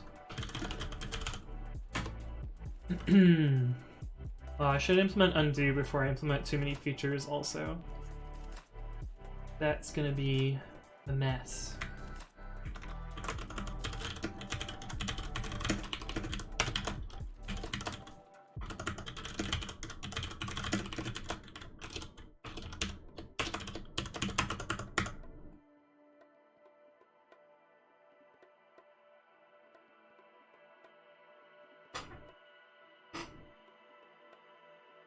What are the edge cases here? If we're at the end of a file, cut does nothing. I guess it does something, it just doesn't modify the file. So we need to set modification. A lot of things to think about here. This stream is not safe for work for me. Why isn't this safe for work, Hayden?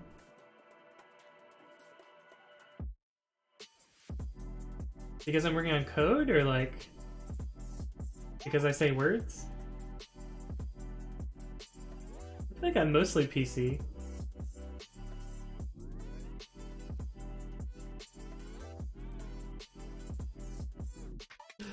I assume you record the path of every ride, right? Yeah, I think so.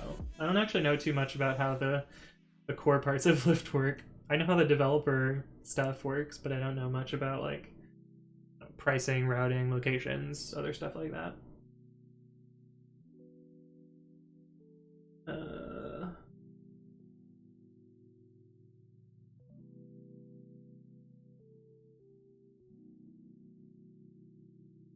Yeah. How did you make the editor? So the editor is based on Python curses. So it's essentially a like using the curses module to implement all the things. The structure is actually pretty straightforward. There's this main function which has the parameters that it takes. Then I have this make standard scr function which builds the curses window. It runs this initialize screen stuff which does a bunch of like setup, mostly around like setting the different modes for the curses window, and then eventually running the curses main function, which is my cmain. Cmain is a loop around the files that are open, and every time it loops, it tries to edit the file. Then the edit function is also a loop around receiving characters and then responding to those characters, and it just dispatches out from there. And that's the basic structure of this.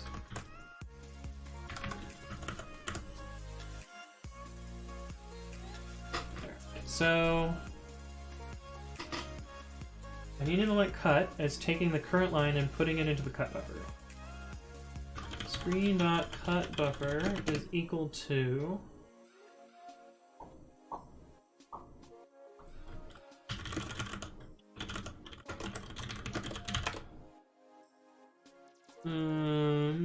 see, actually we have an if statement here. So if what is the, let's see, file line cursor line, if self.file line is equal to the length of this shouldn't be self, it should be file.file line, or maybe I should just do file.cut. And file.uncut.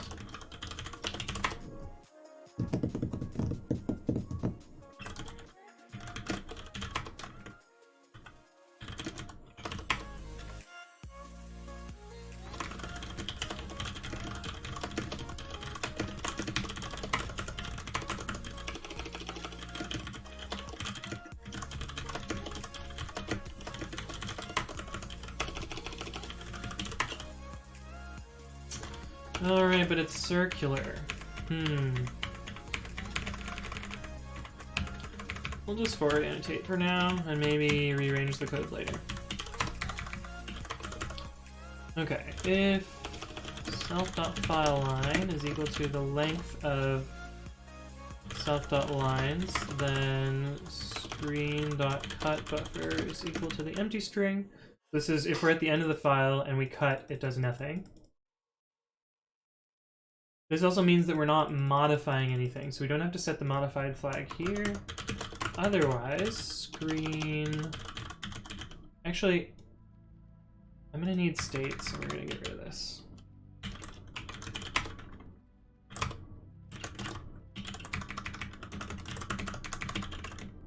We'll implement it here.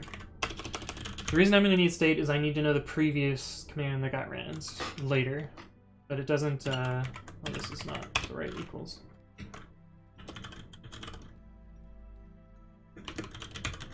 File.lines, file.fileLine, and then we need to do,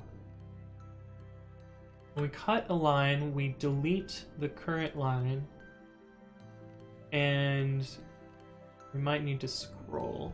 Del file.lines, file.fileLine, and what is the function? Set X after vertical movement, which is underscored, so maybe I shouldn't be calling it, but we'll make it work and then we'll fix it, I guess. Can I have Babi's GitHub repo? Yeah, if you do bang today, it also lists it. Ooh, I'm far behind.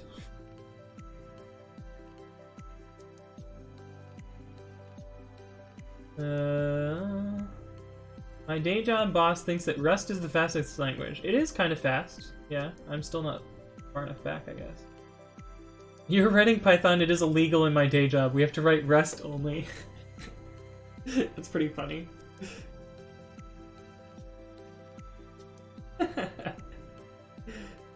How much do you earn? I can't tell you that number. I earn enough to make a living. It is very much worth it for me to work.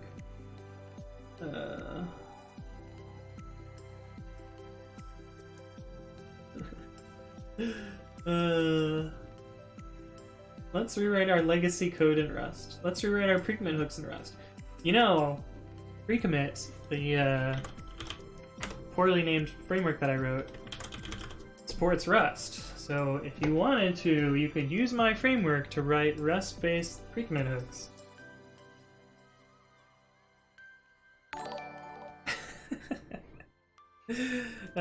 Hey, what's up, Quantum Brat? Thank you for the follow. Hope you're doing well.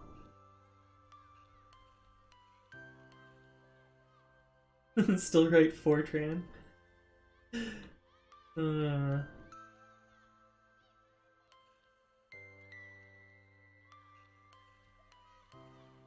Brainwashed asks, have you ever looked into libuv? Sorry for asking again, I had some connectivity problems, maybe you answered. No, I didn't answer. I probably missed your chat.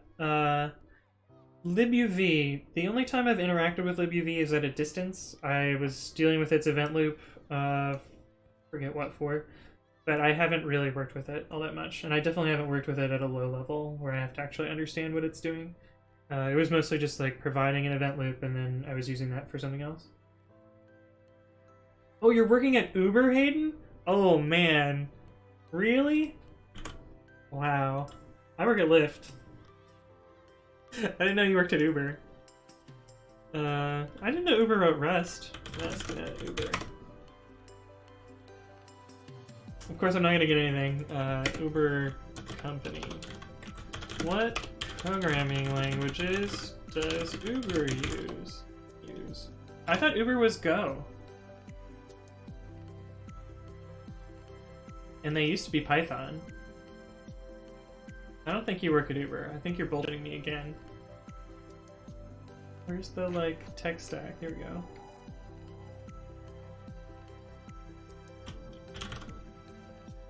At the lower levels, Uber's engineers primarily write in Python, Go, and Java. See? Yeah, I know things, Aiden. You can't bullshit me. Unless they've changed since whatever year this was written in. Oh, this is 2016, so maybe it's changed. Maybe it's changed. This one's 2015, even older.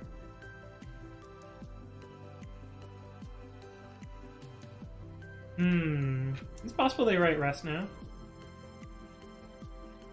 What's their careers page, probably?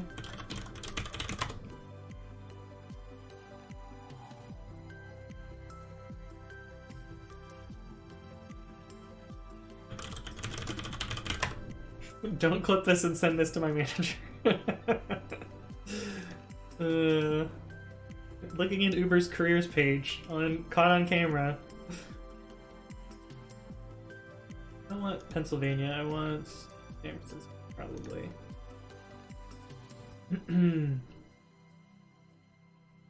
At the ATG, what does that even mean? What did I click on? What is ATG? C++. Oh, is this self-driving? This is self-driving.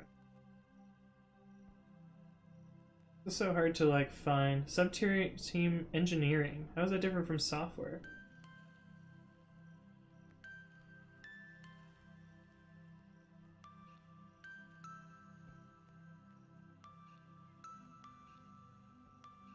Why is it so hard to find what programming languages they use?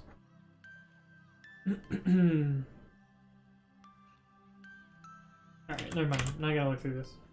I'll trust you then. Other bosses grateful to Lyft because they share Python libraries. Yeah.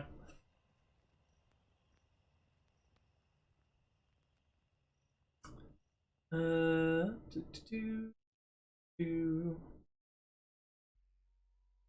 want to learn Rust, but I haven't found any good lectures. Neither have I. I also kind of want to learn Rust as well. Thoughts on quantum supremacy? I don't actually know anything about quantum supremacy, so I don't think I can answer that.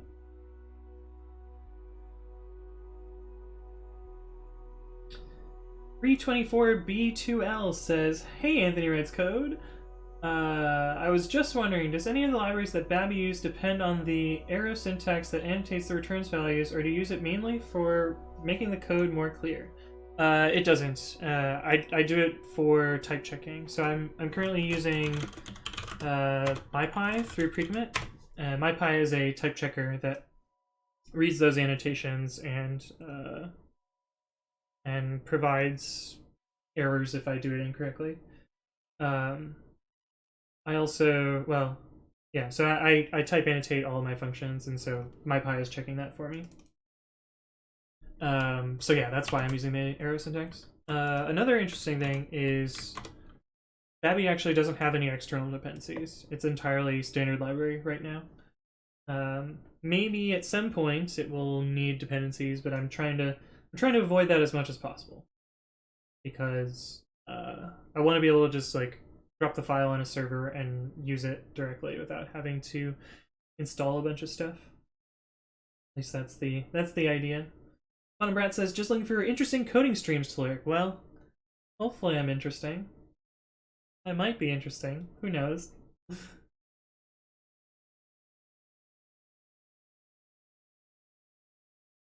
But yeah, the arrow is usually optional. There are places where libraries can read those values and change how they work. But in my opinion, those libraries are probably kind of wrong, but I don't know, you could probably build a framework just out of type annotations. Too late, already clipped. They will raise your salary, don't worry. Nice. Oh, this is a risky click. The troll sends me an imager. Oh, okay. It's just a screenshot of me on Uber's careers page. It's pretty funny. You got me, bud.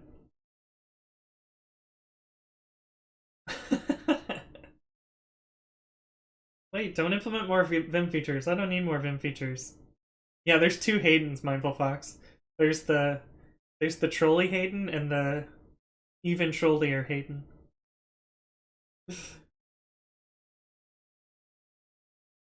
Oh, yeah, we can, you're talking about like quantum supremacy, like quantum computers that breaks all of our current crypto. I see.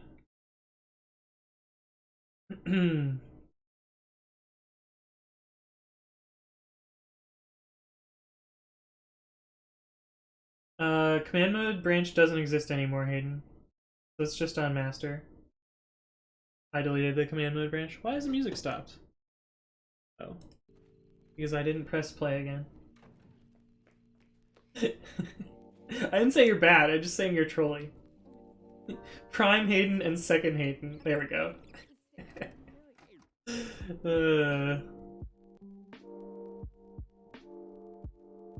If you want no dependency, you should probably write it in Go. I'm okay having the Python interpreter as a dependency. What is this? Micro. Oh, this is the other text editor? Yeah, I remember this. Seems cool. But not really what I'm interested in, like... I'm not interested in learning a new thing. My problem. The OG Hayden is Prime. New troll Hayden, you're second Hayden. Sorry, bud. I don't make the rules. I'll cancel your Uber account. You probably could. I do have an Uber account. I don't really use it, but you could if you wanted to. Have fun. Oh, I did use Uber when I was in France, so it was kind of important that it was there. But okay, cut buffer.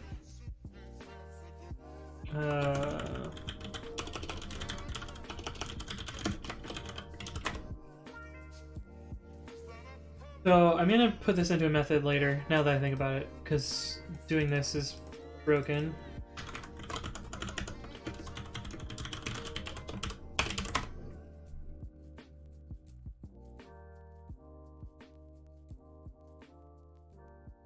And I need to write a test for this.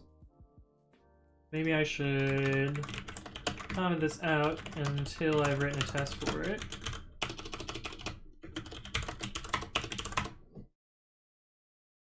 Now, uncut is actually kind of tricky. Actually, how does it work? If I cut here and I uncut in the middle of a line. Oh, cut sets the X position to the beginning of the line. Maybe I don't need a special method.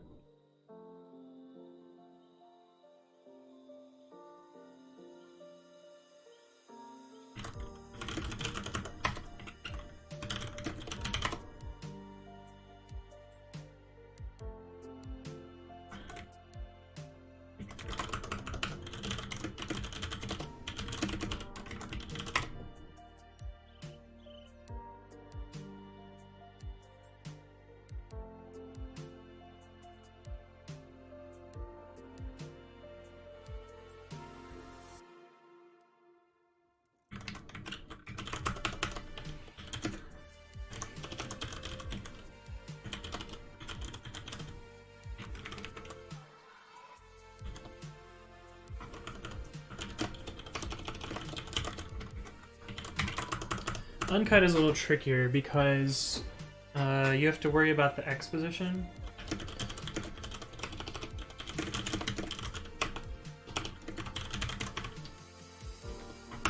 We're not going to do that just yet. We're just going to assume that we're at the beginning of the line and then improve from there.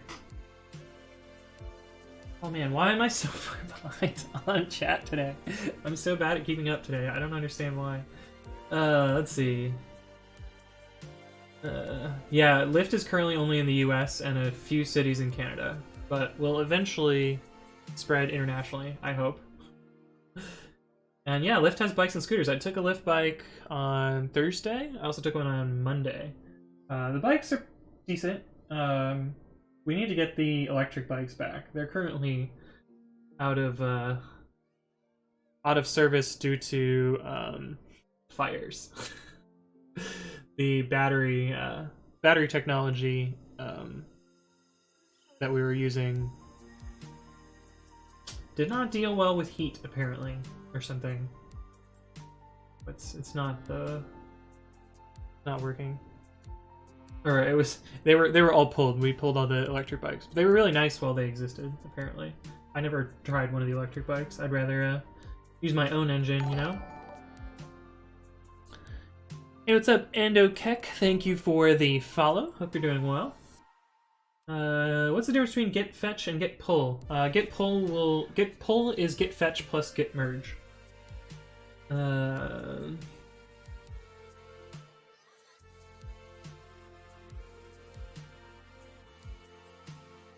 I don't think you work at Uber if that's all that you're getting paid, Hayden. That's not very much.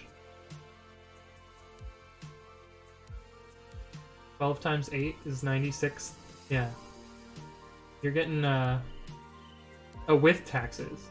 Is that taxing, is that you've already taken the taxes out? Even with that, it's not that much. I feel like you could make more at Uber. Because they pay a lot. How do I delete a branch from GitHub from Git locally? You want this command. Git push origin branch name. That'll delete the remote branch. Drew Copperson asks, do you ever go by Tony?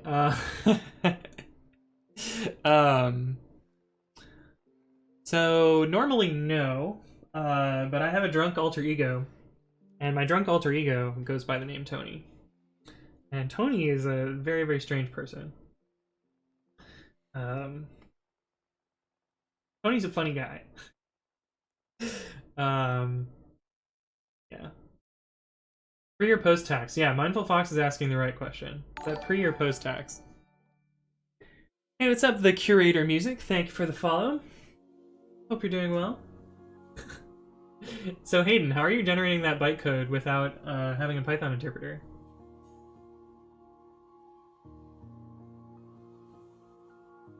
Yeah, I mean, Geotrick, if you have something something useful to add, then feel free to PR. Uber probably hires people from the Philippines and pays them virtually nothing. Yeah, that would make sense.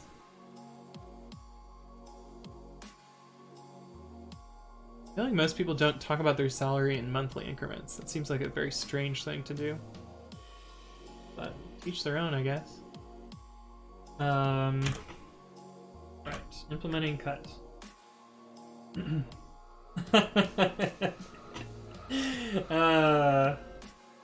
Yes, Geotrek, I do know about Michael Hawk. Greyland, thank you for the follow.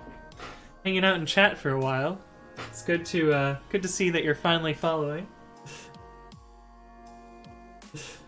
Hey, what's up, Shadi? How's it going?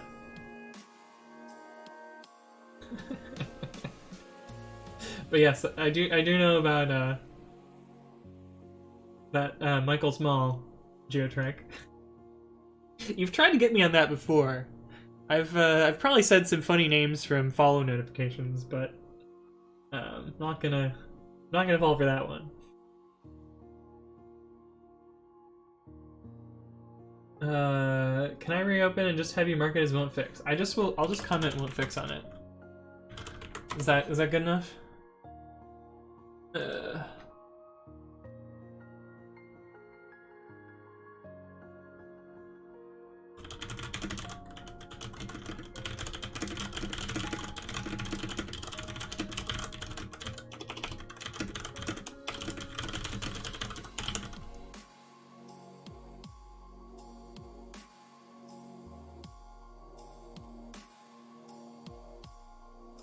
But there you go.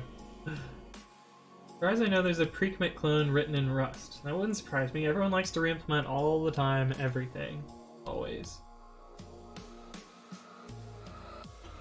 Rust Python.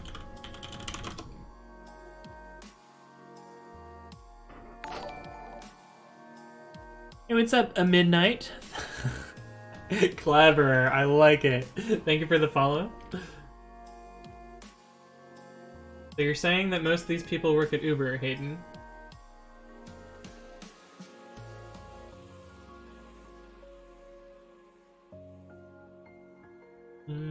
That person doesn't seem like they work at Uber. Person just works on Rust Python. Other stuff. I would expect some contributions to Uber, because Uber has a pretty wide open source.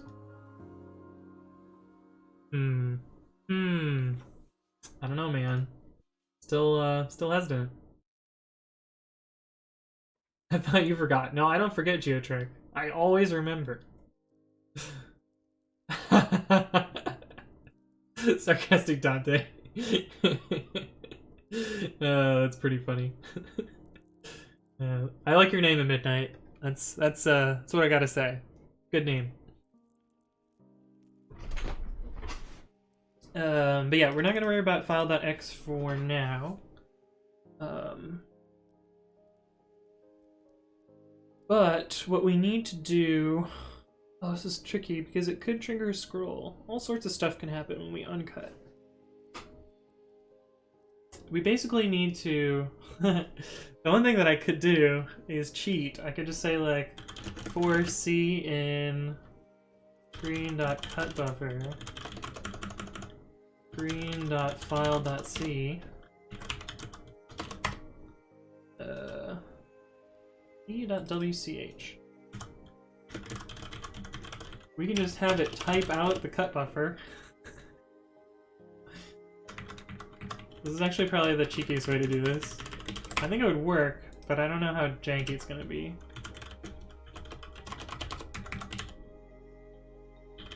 It does work, kind of. Wait, why does control and the arrow key work? Oh, because this is nano.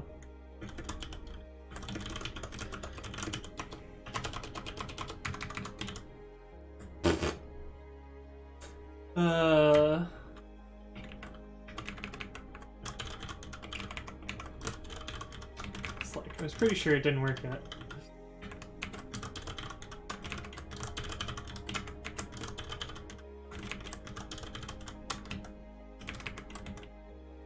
Oh, I did it right down here.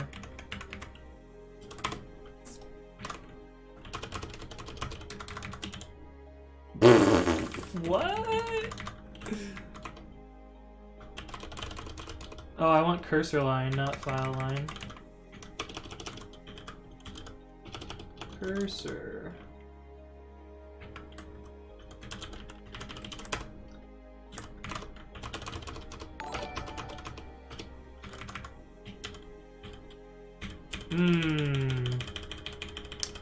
Doesn't really work right. Kind of works. It's close, but it's missing the new line. Hey, what's up, Gifted Lane? Thank you for the follow. Hope you're doing well. Gifted Lane. I know a Gifted Lane.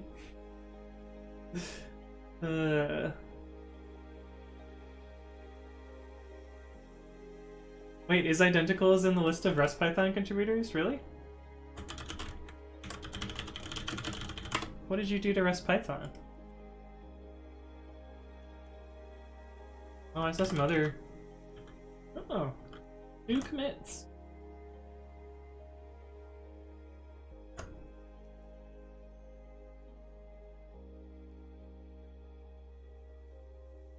Cool. I have no idea what this is. Seek set, seek cur, seek end.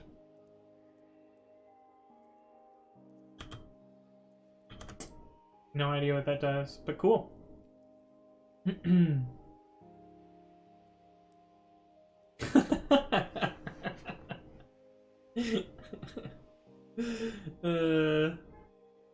Geotrek. Hello guys, I work in NASA. We write OS with HTML. That'd be pretty amazing. Yes, Panos Track, I'm using Nano. I'm also writing a new text editor called babi, which is basically Nano, but not. Okay, so the line equals screen.file.line, screen.file.cursor line plus this. Ah shit, that's not gonna work. plus backslash n. We'll use new line for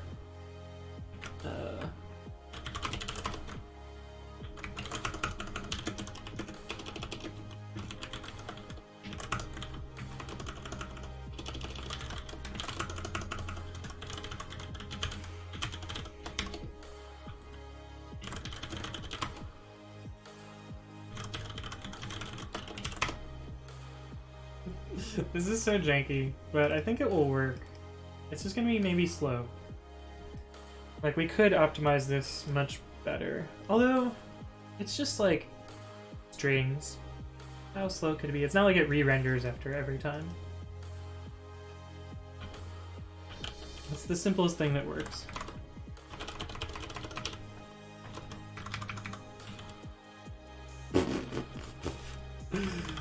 Right, typo. Hey, it works, kind of. We can't do multiple cuts though. But the test should pass now.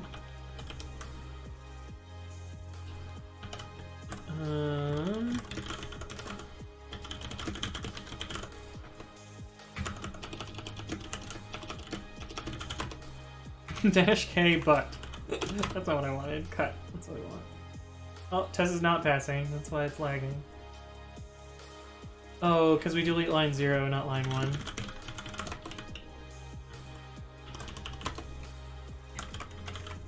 Line 0. Hey, it passes. Okay. Okay. GNU stands for GNU. The G in GNU stands for GNU. Yes. The Wine is not an emulator. Yes, recursive acronyms. Amazing.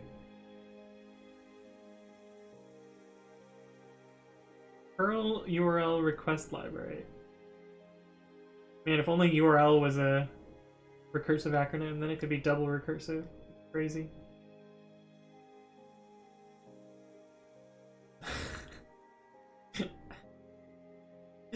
Oh no, we've confused the two Haydens. No. Babi is not nano. Yeah, if only I could make that recursive. So, screen.marin surely will work. Yep. We want Babi improved, built with Pygame.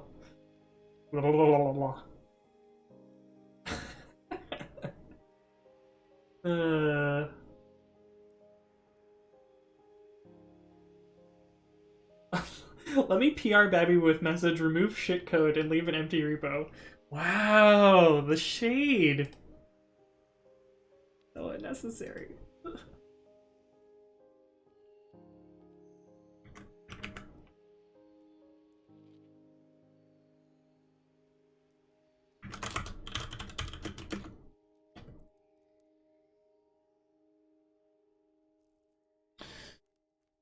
So we want to make a previous key. How do I, what does key look like? WCH is a string, key is an int, and key name is a bytes.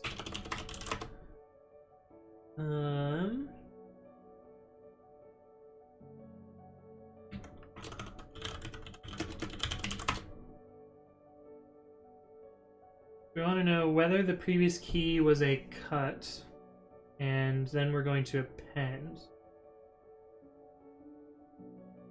Oh, so let's write a test for this before I get into that.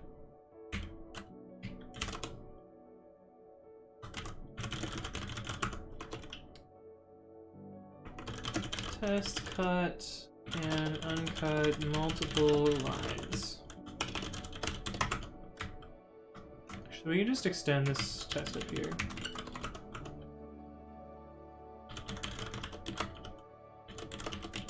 So we'll cut 2 lines. Wait, text missing line 1. And then we'll uncut and await text line 0. This should remove line 0 and line 1, and then this should put it back.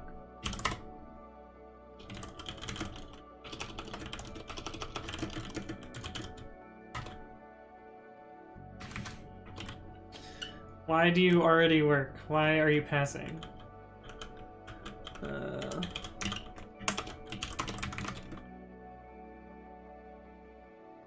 Now it's failing. Oh. Because the cursor is here after the first uncut. So if we cut and uncut, we're at the second line, so we need to press up. That's what it is. Or we can press Control Home. Hey, what's up, algorithmic suitcase? Suitcase. Thank you for the follow. Good name. I like that as well. Press Control Home.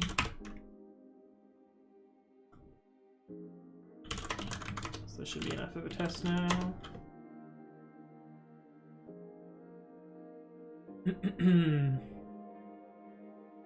Thanos Track asks, why are you making your own editor? Couple of reasons. The biggest reason is I wanted to learn curses, and oh boy have I learned curses. The other reason is I use Nano and it's kind of crappy, and they're removing some features that I really like from the latest versions, and so I want to have a text editor that is still crappy, but has those features. The features that it's removing are linters and code formatters, which I think are pretty important, but they apparently do not think they're very important. So, yeah. But not a great reason, but it's something to do, and like I think it's pretty cool that it works well so far. So, I don't know. Can you make this text editor read my brain so I no longer have to type? Yeah, that'd be amazing. Why do you use a virtual machine? Why do you use Nano? Are you a noob? Yes, I am a noob. I play video games, but I'm actually running Windows. Yeah, that's why. Or that's how. Oh, Hayden, what have you put up on GitHub? Uber source code. This is Uber's source code. Please don't share this fucking code, your boss.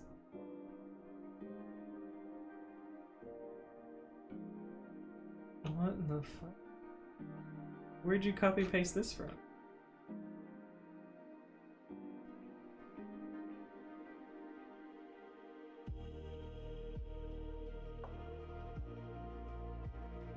Declare Arena. This sounds like you're making like memory management stuff. Dropless Arena. Seems like a unique enough name that I could search and find where this came from.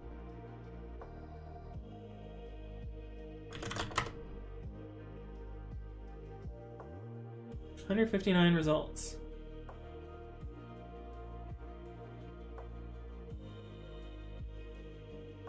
This sounds related. A module / lexer for Rust. What file was that in? Actually, that didn't even.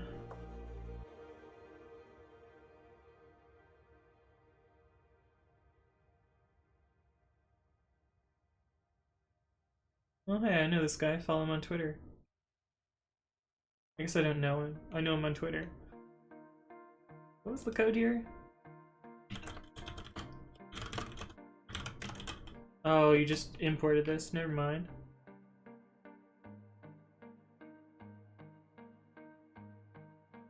What? Where's something? This sounds like something that I could, I'm just trying to find a unique string so I can see where this copy pasted from. Why? I don't know.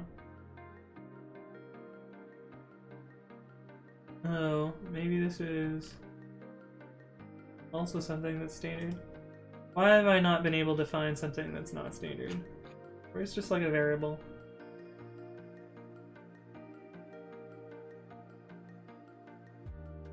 This seems like a string.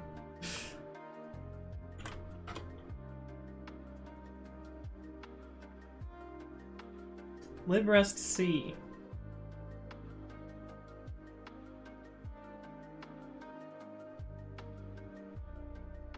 Found it.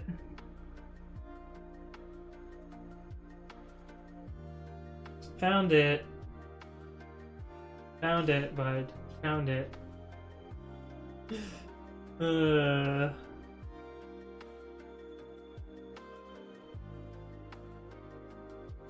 IRC is for nerds. I still use IRC. Alright. Is there another pseudo CVE? Is this the -1 CVE? Or is this a new one? Oh yeah, this is the -1 one.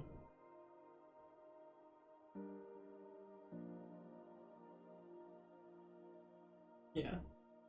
Good vulnerability.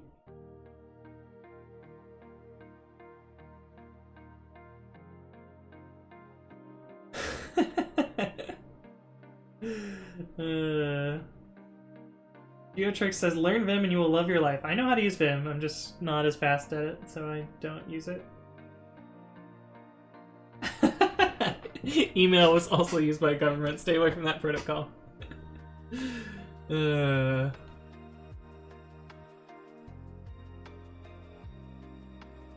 I report him to the boss.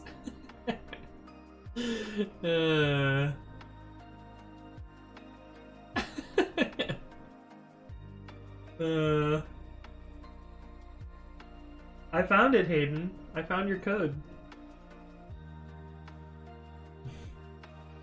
It's not from get.uber.com unless it's copied from, unless you have a vendored copy of the Rust compiler. We do not have IRC at Lyft. We use Slack.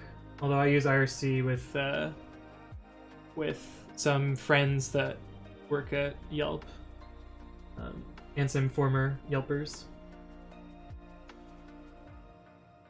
Pelinha says, "Yo, how are you, bro? I'm doing fine, bro. You know, bro. It's good, bro. I'm doing fine. I'm rents code. It's having a time, I guess. Slack is crap. Yeah, I agree. Totally agree with that. Slack is crap. I wish it wasn't so good. Guys, please don't report."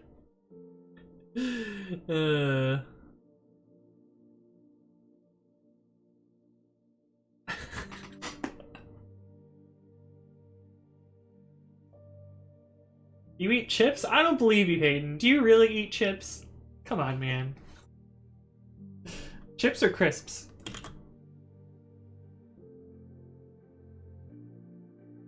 Okay.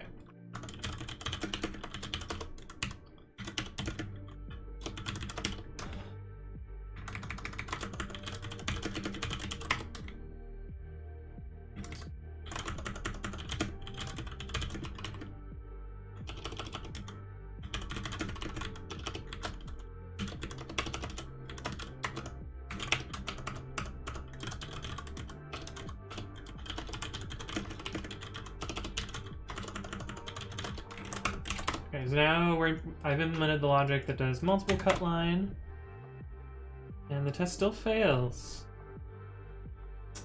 Local variable key reference before assignment. Oh.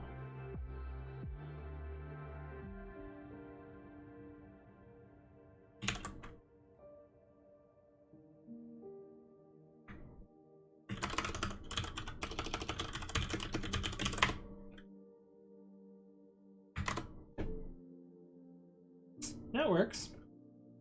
So now if I 1, 2, 3, 4, 5, and I cut 2 lines and then uncut them. Oh, it's so good. Why is this so easy? Does this work? That even works. Huh. Thought that would have been. Oh, right, because I did the little cheaty thing where I just write the text out. So much easier.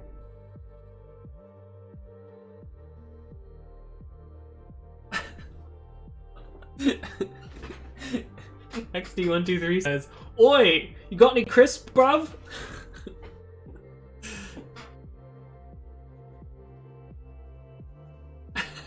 But IRC is still for nerds, because if I talk about IRC outside of this chat room to anyone, they will tell me I'm weird and why don't I use WhatsApp and Cash App and the bullshit spy apps.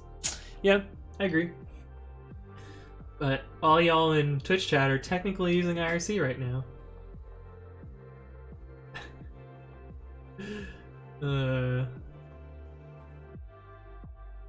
Yeah, I wish I could stop using Slack algorithmic sweet case. Because we use it at work and I really don't like it. It's not great. Oh shit, I just passed 10,000 views. That's wild. It's a big number. 24-hour stream! That's not happening.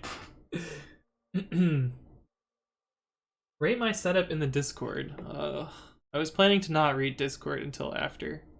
I'm just gonna leave it unread. I'll rate it later, Hayden. Hayden the first. Hayden Prime.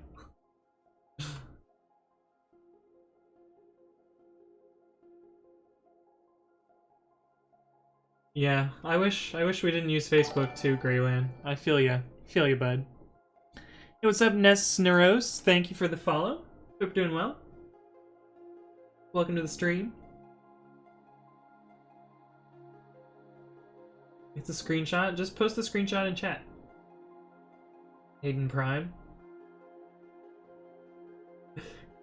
The second Hayden, what would I hire you for? I don't know, my friend. Oh, Parset's got the link.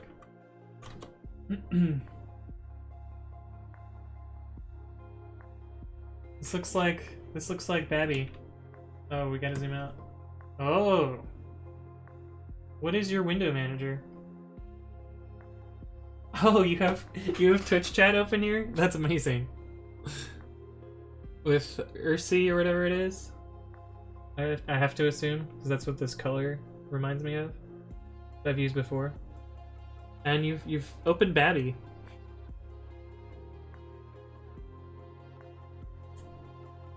But yeah, looks decent. Oh, and NeoVim is what's actually running inside of Zish. Cool.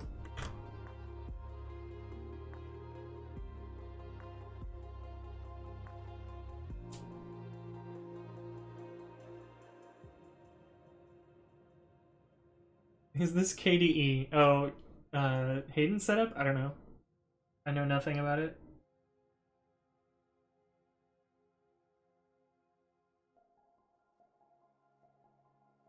Hayden, there's Hayden's second Hayden. There's plenty of places that'll take Python programmers. Just like apply, my dude.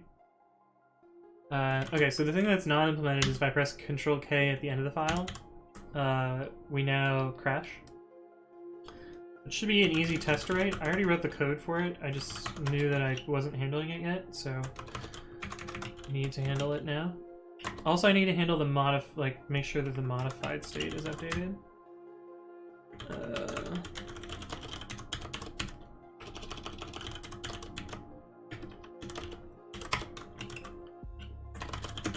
Test cut at beginning of file.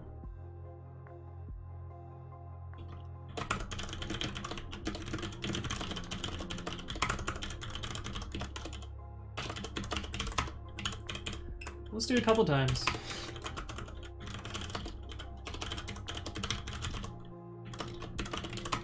We shouldn't modify the file.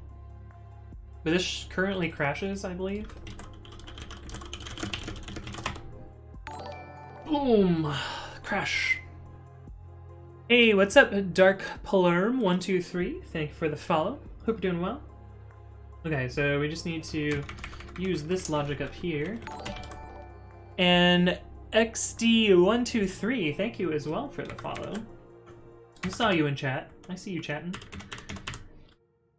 If the line is equal to the last... I think this is the last line. It shouldn't be self, this should be file. Screen.file. Oh, we also need to check that it works with multiple file buffers. I didn't write a test for that yet. I will do that in a second. Oof.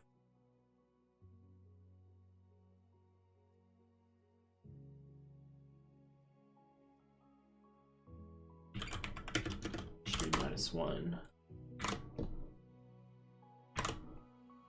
Cool. So let's let's do the multiple file buffers one. Test, cut, uncut, multiple file buffers.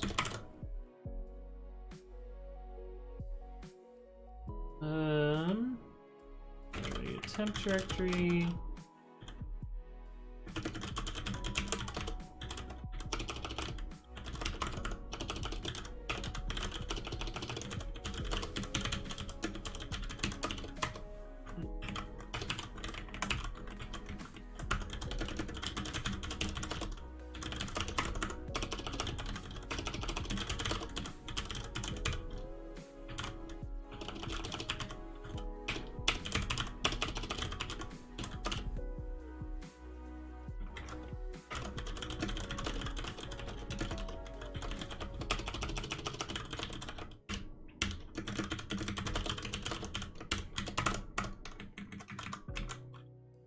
Okay, so we're gonna cut in F1 and then uncut in F2. So we'll do h.press Control K, that should put hello into the buffer. And then we'll exit.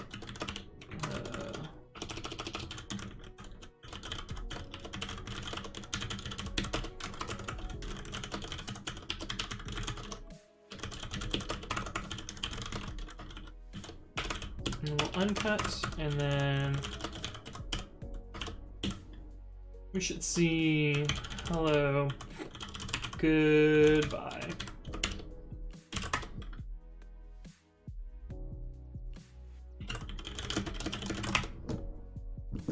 Sweet.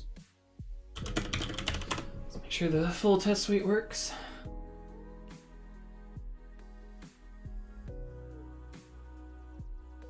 Maybe it would be similar to GDK in the same way that GNOME would be similar to Plasma. I actually don't know. Ooh, your Stallman bot is now configured in any file? I think it always was, now that I think about it.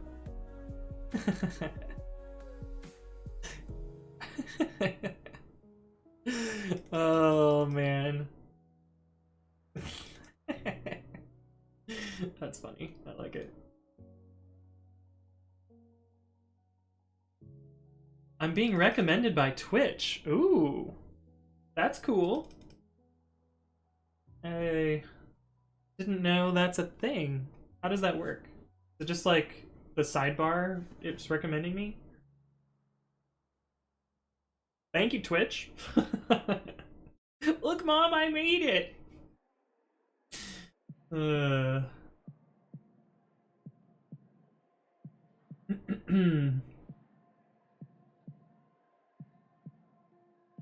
Twitch has a bunch of dicks, to be honest. Glad the nerds are taking it back. Don't let them win. Nerds rule. Yeah, totally, Greyland. I agree. Hey, what's up, Starling3232? Thank you for the follow. Hope you're doing well. I love terminal UIs. If I could replace every graphical user interface with a terminal, I would. Yeah, terminal UIs are nice. I like browsers, though. I don't know if you would be able to replace a browser with a terminal that well. And what's up, Wolferman? Thank you as well for the follow. It's not okay to be a nerd.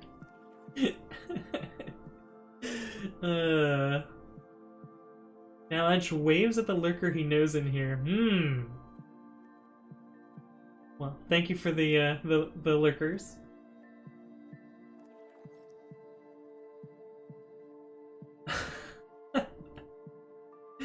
I don't think Twitch would ban you for that, though.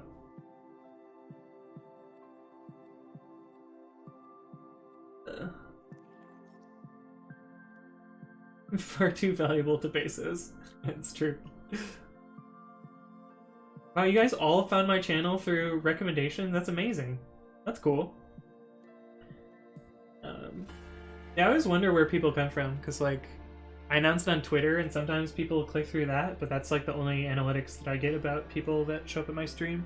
I don't think I have any other way to see where people come from. I have not tried i3 Pinus, although a lot of people have told me that I should. But I have not yet. Someday, though. On the homepage, there's a recommended section below the front page carousel. I don't ever look there, though. Oh yeah, I never land on the front page. I really only, like, look through on categories, because I think that's the way to go. The only terminals we dislike are cancer. Nice.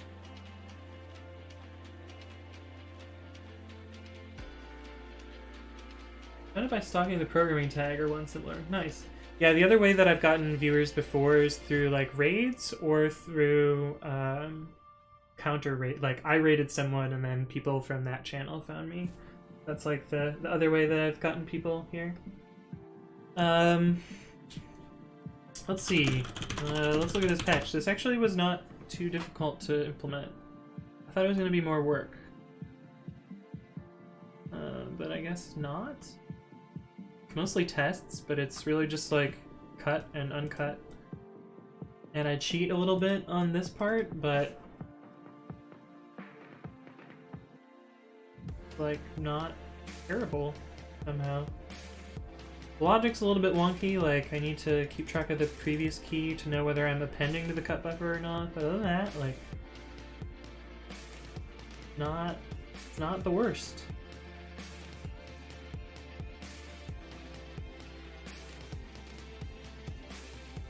I will need to do some stuff when I do undo and redo. Like I'm gonna need to have a way to undo these actions, which is going to kind of suck. But that's for future me. That's not for me. I don't have to worry about that. Why do you use Ubuntu? Because I'm familiar with it. I know how it works. I contribute some packages to it. It's what I've been using for almost 10 years now. And I don't know. I like the apt toolchain because I know how it works, and like I don't really want to relearn another one.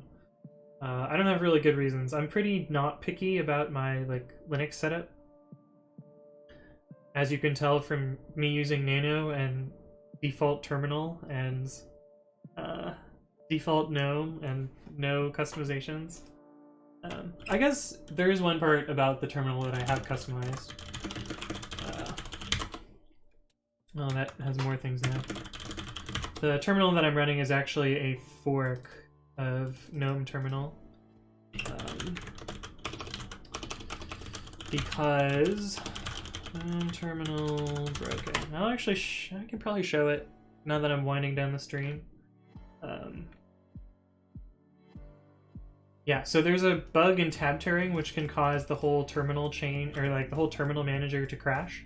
And so they disabled this upstream, and I kind of like tab tearing. I use it all the time, so I just like disable it as a patch, and then I install this version of the terminal packages. But I can actually, let me implement cut and uncut.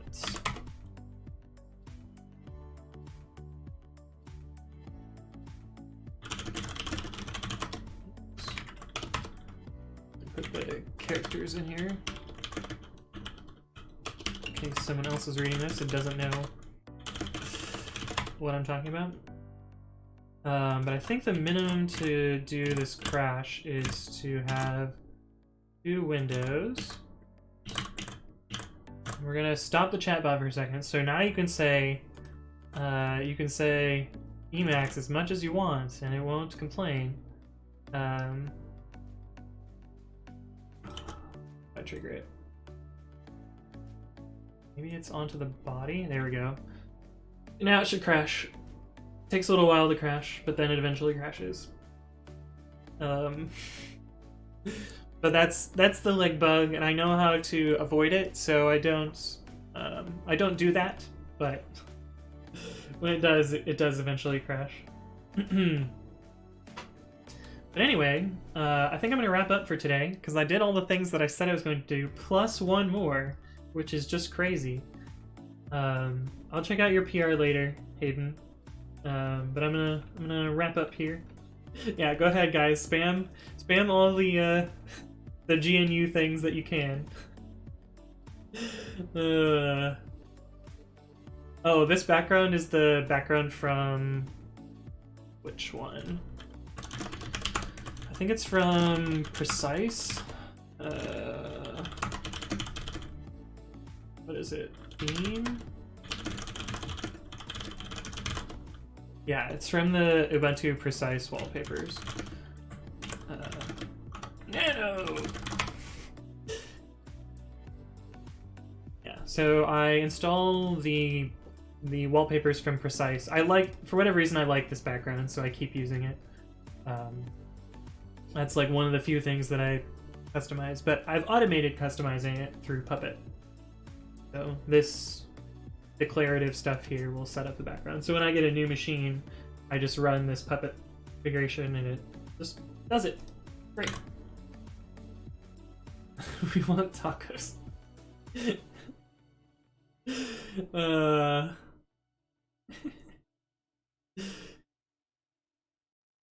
Nice. But anyway, I'm gonna wrap up. So if you like the content, follow the stream, and I usually stream once a week on Saturdays at 11 a.m. Pacific time. Sometimes I'll stream during the week at 6 p.m.-ish, but it kind of, that one's way more inconsistent.